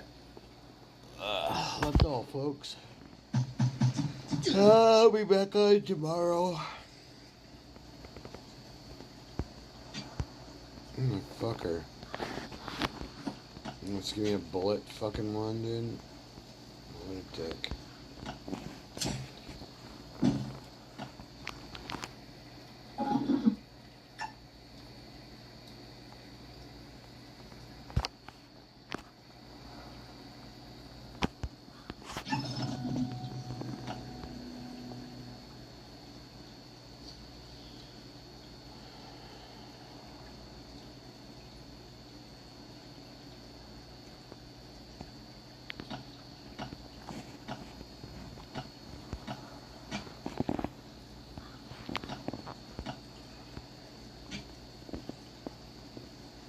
Alright.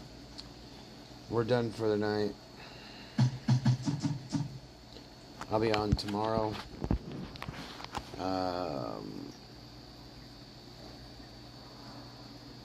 Was it Wednesday?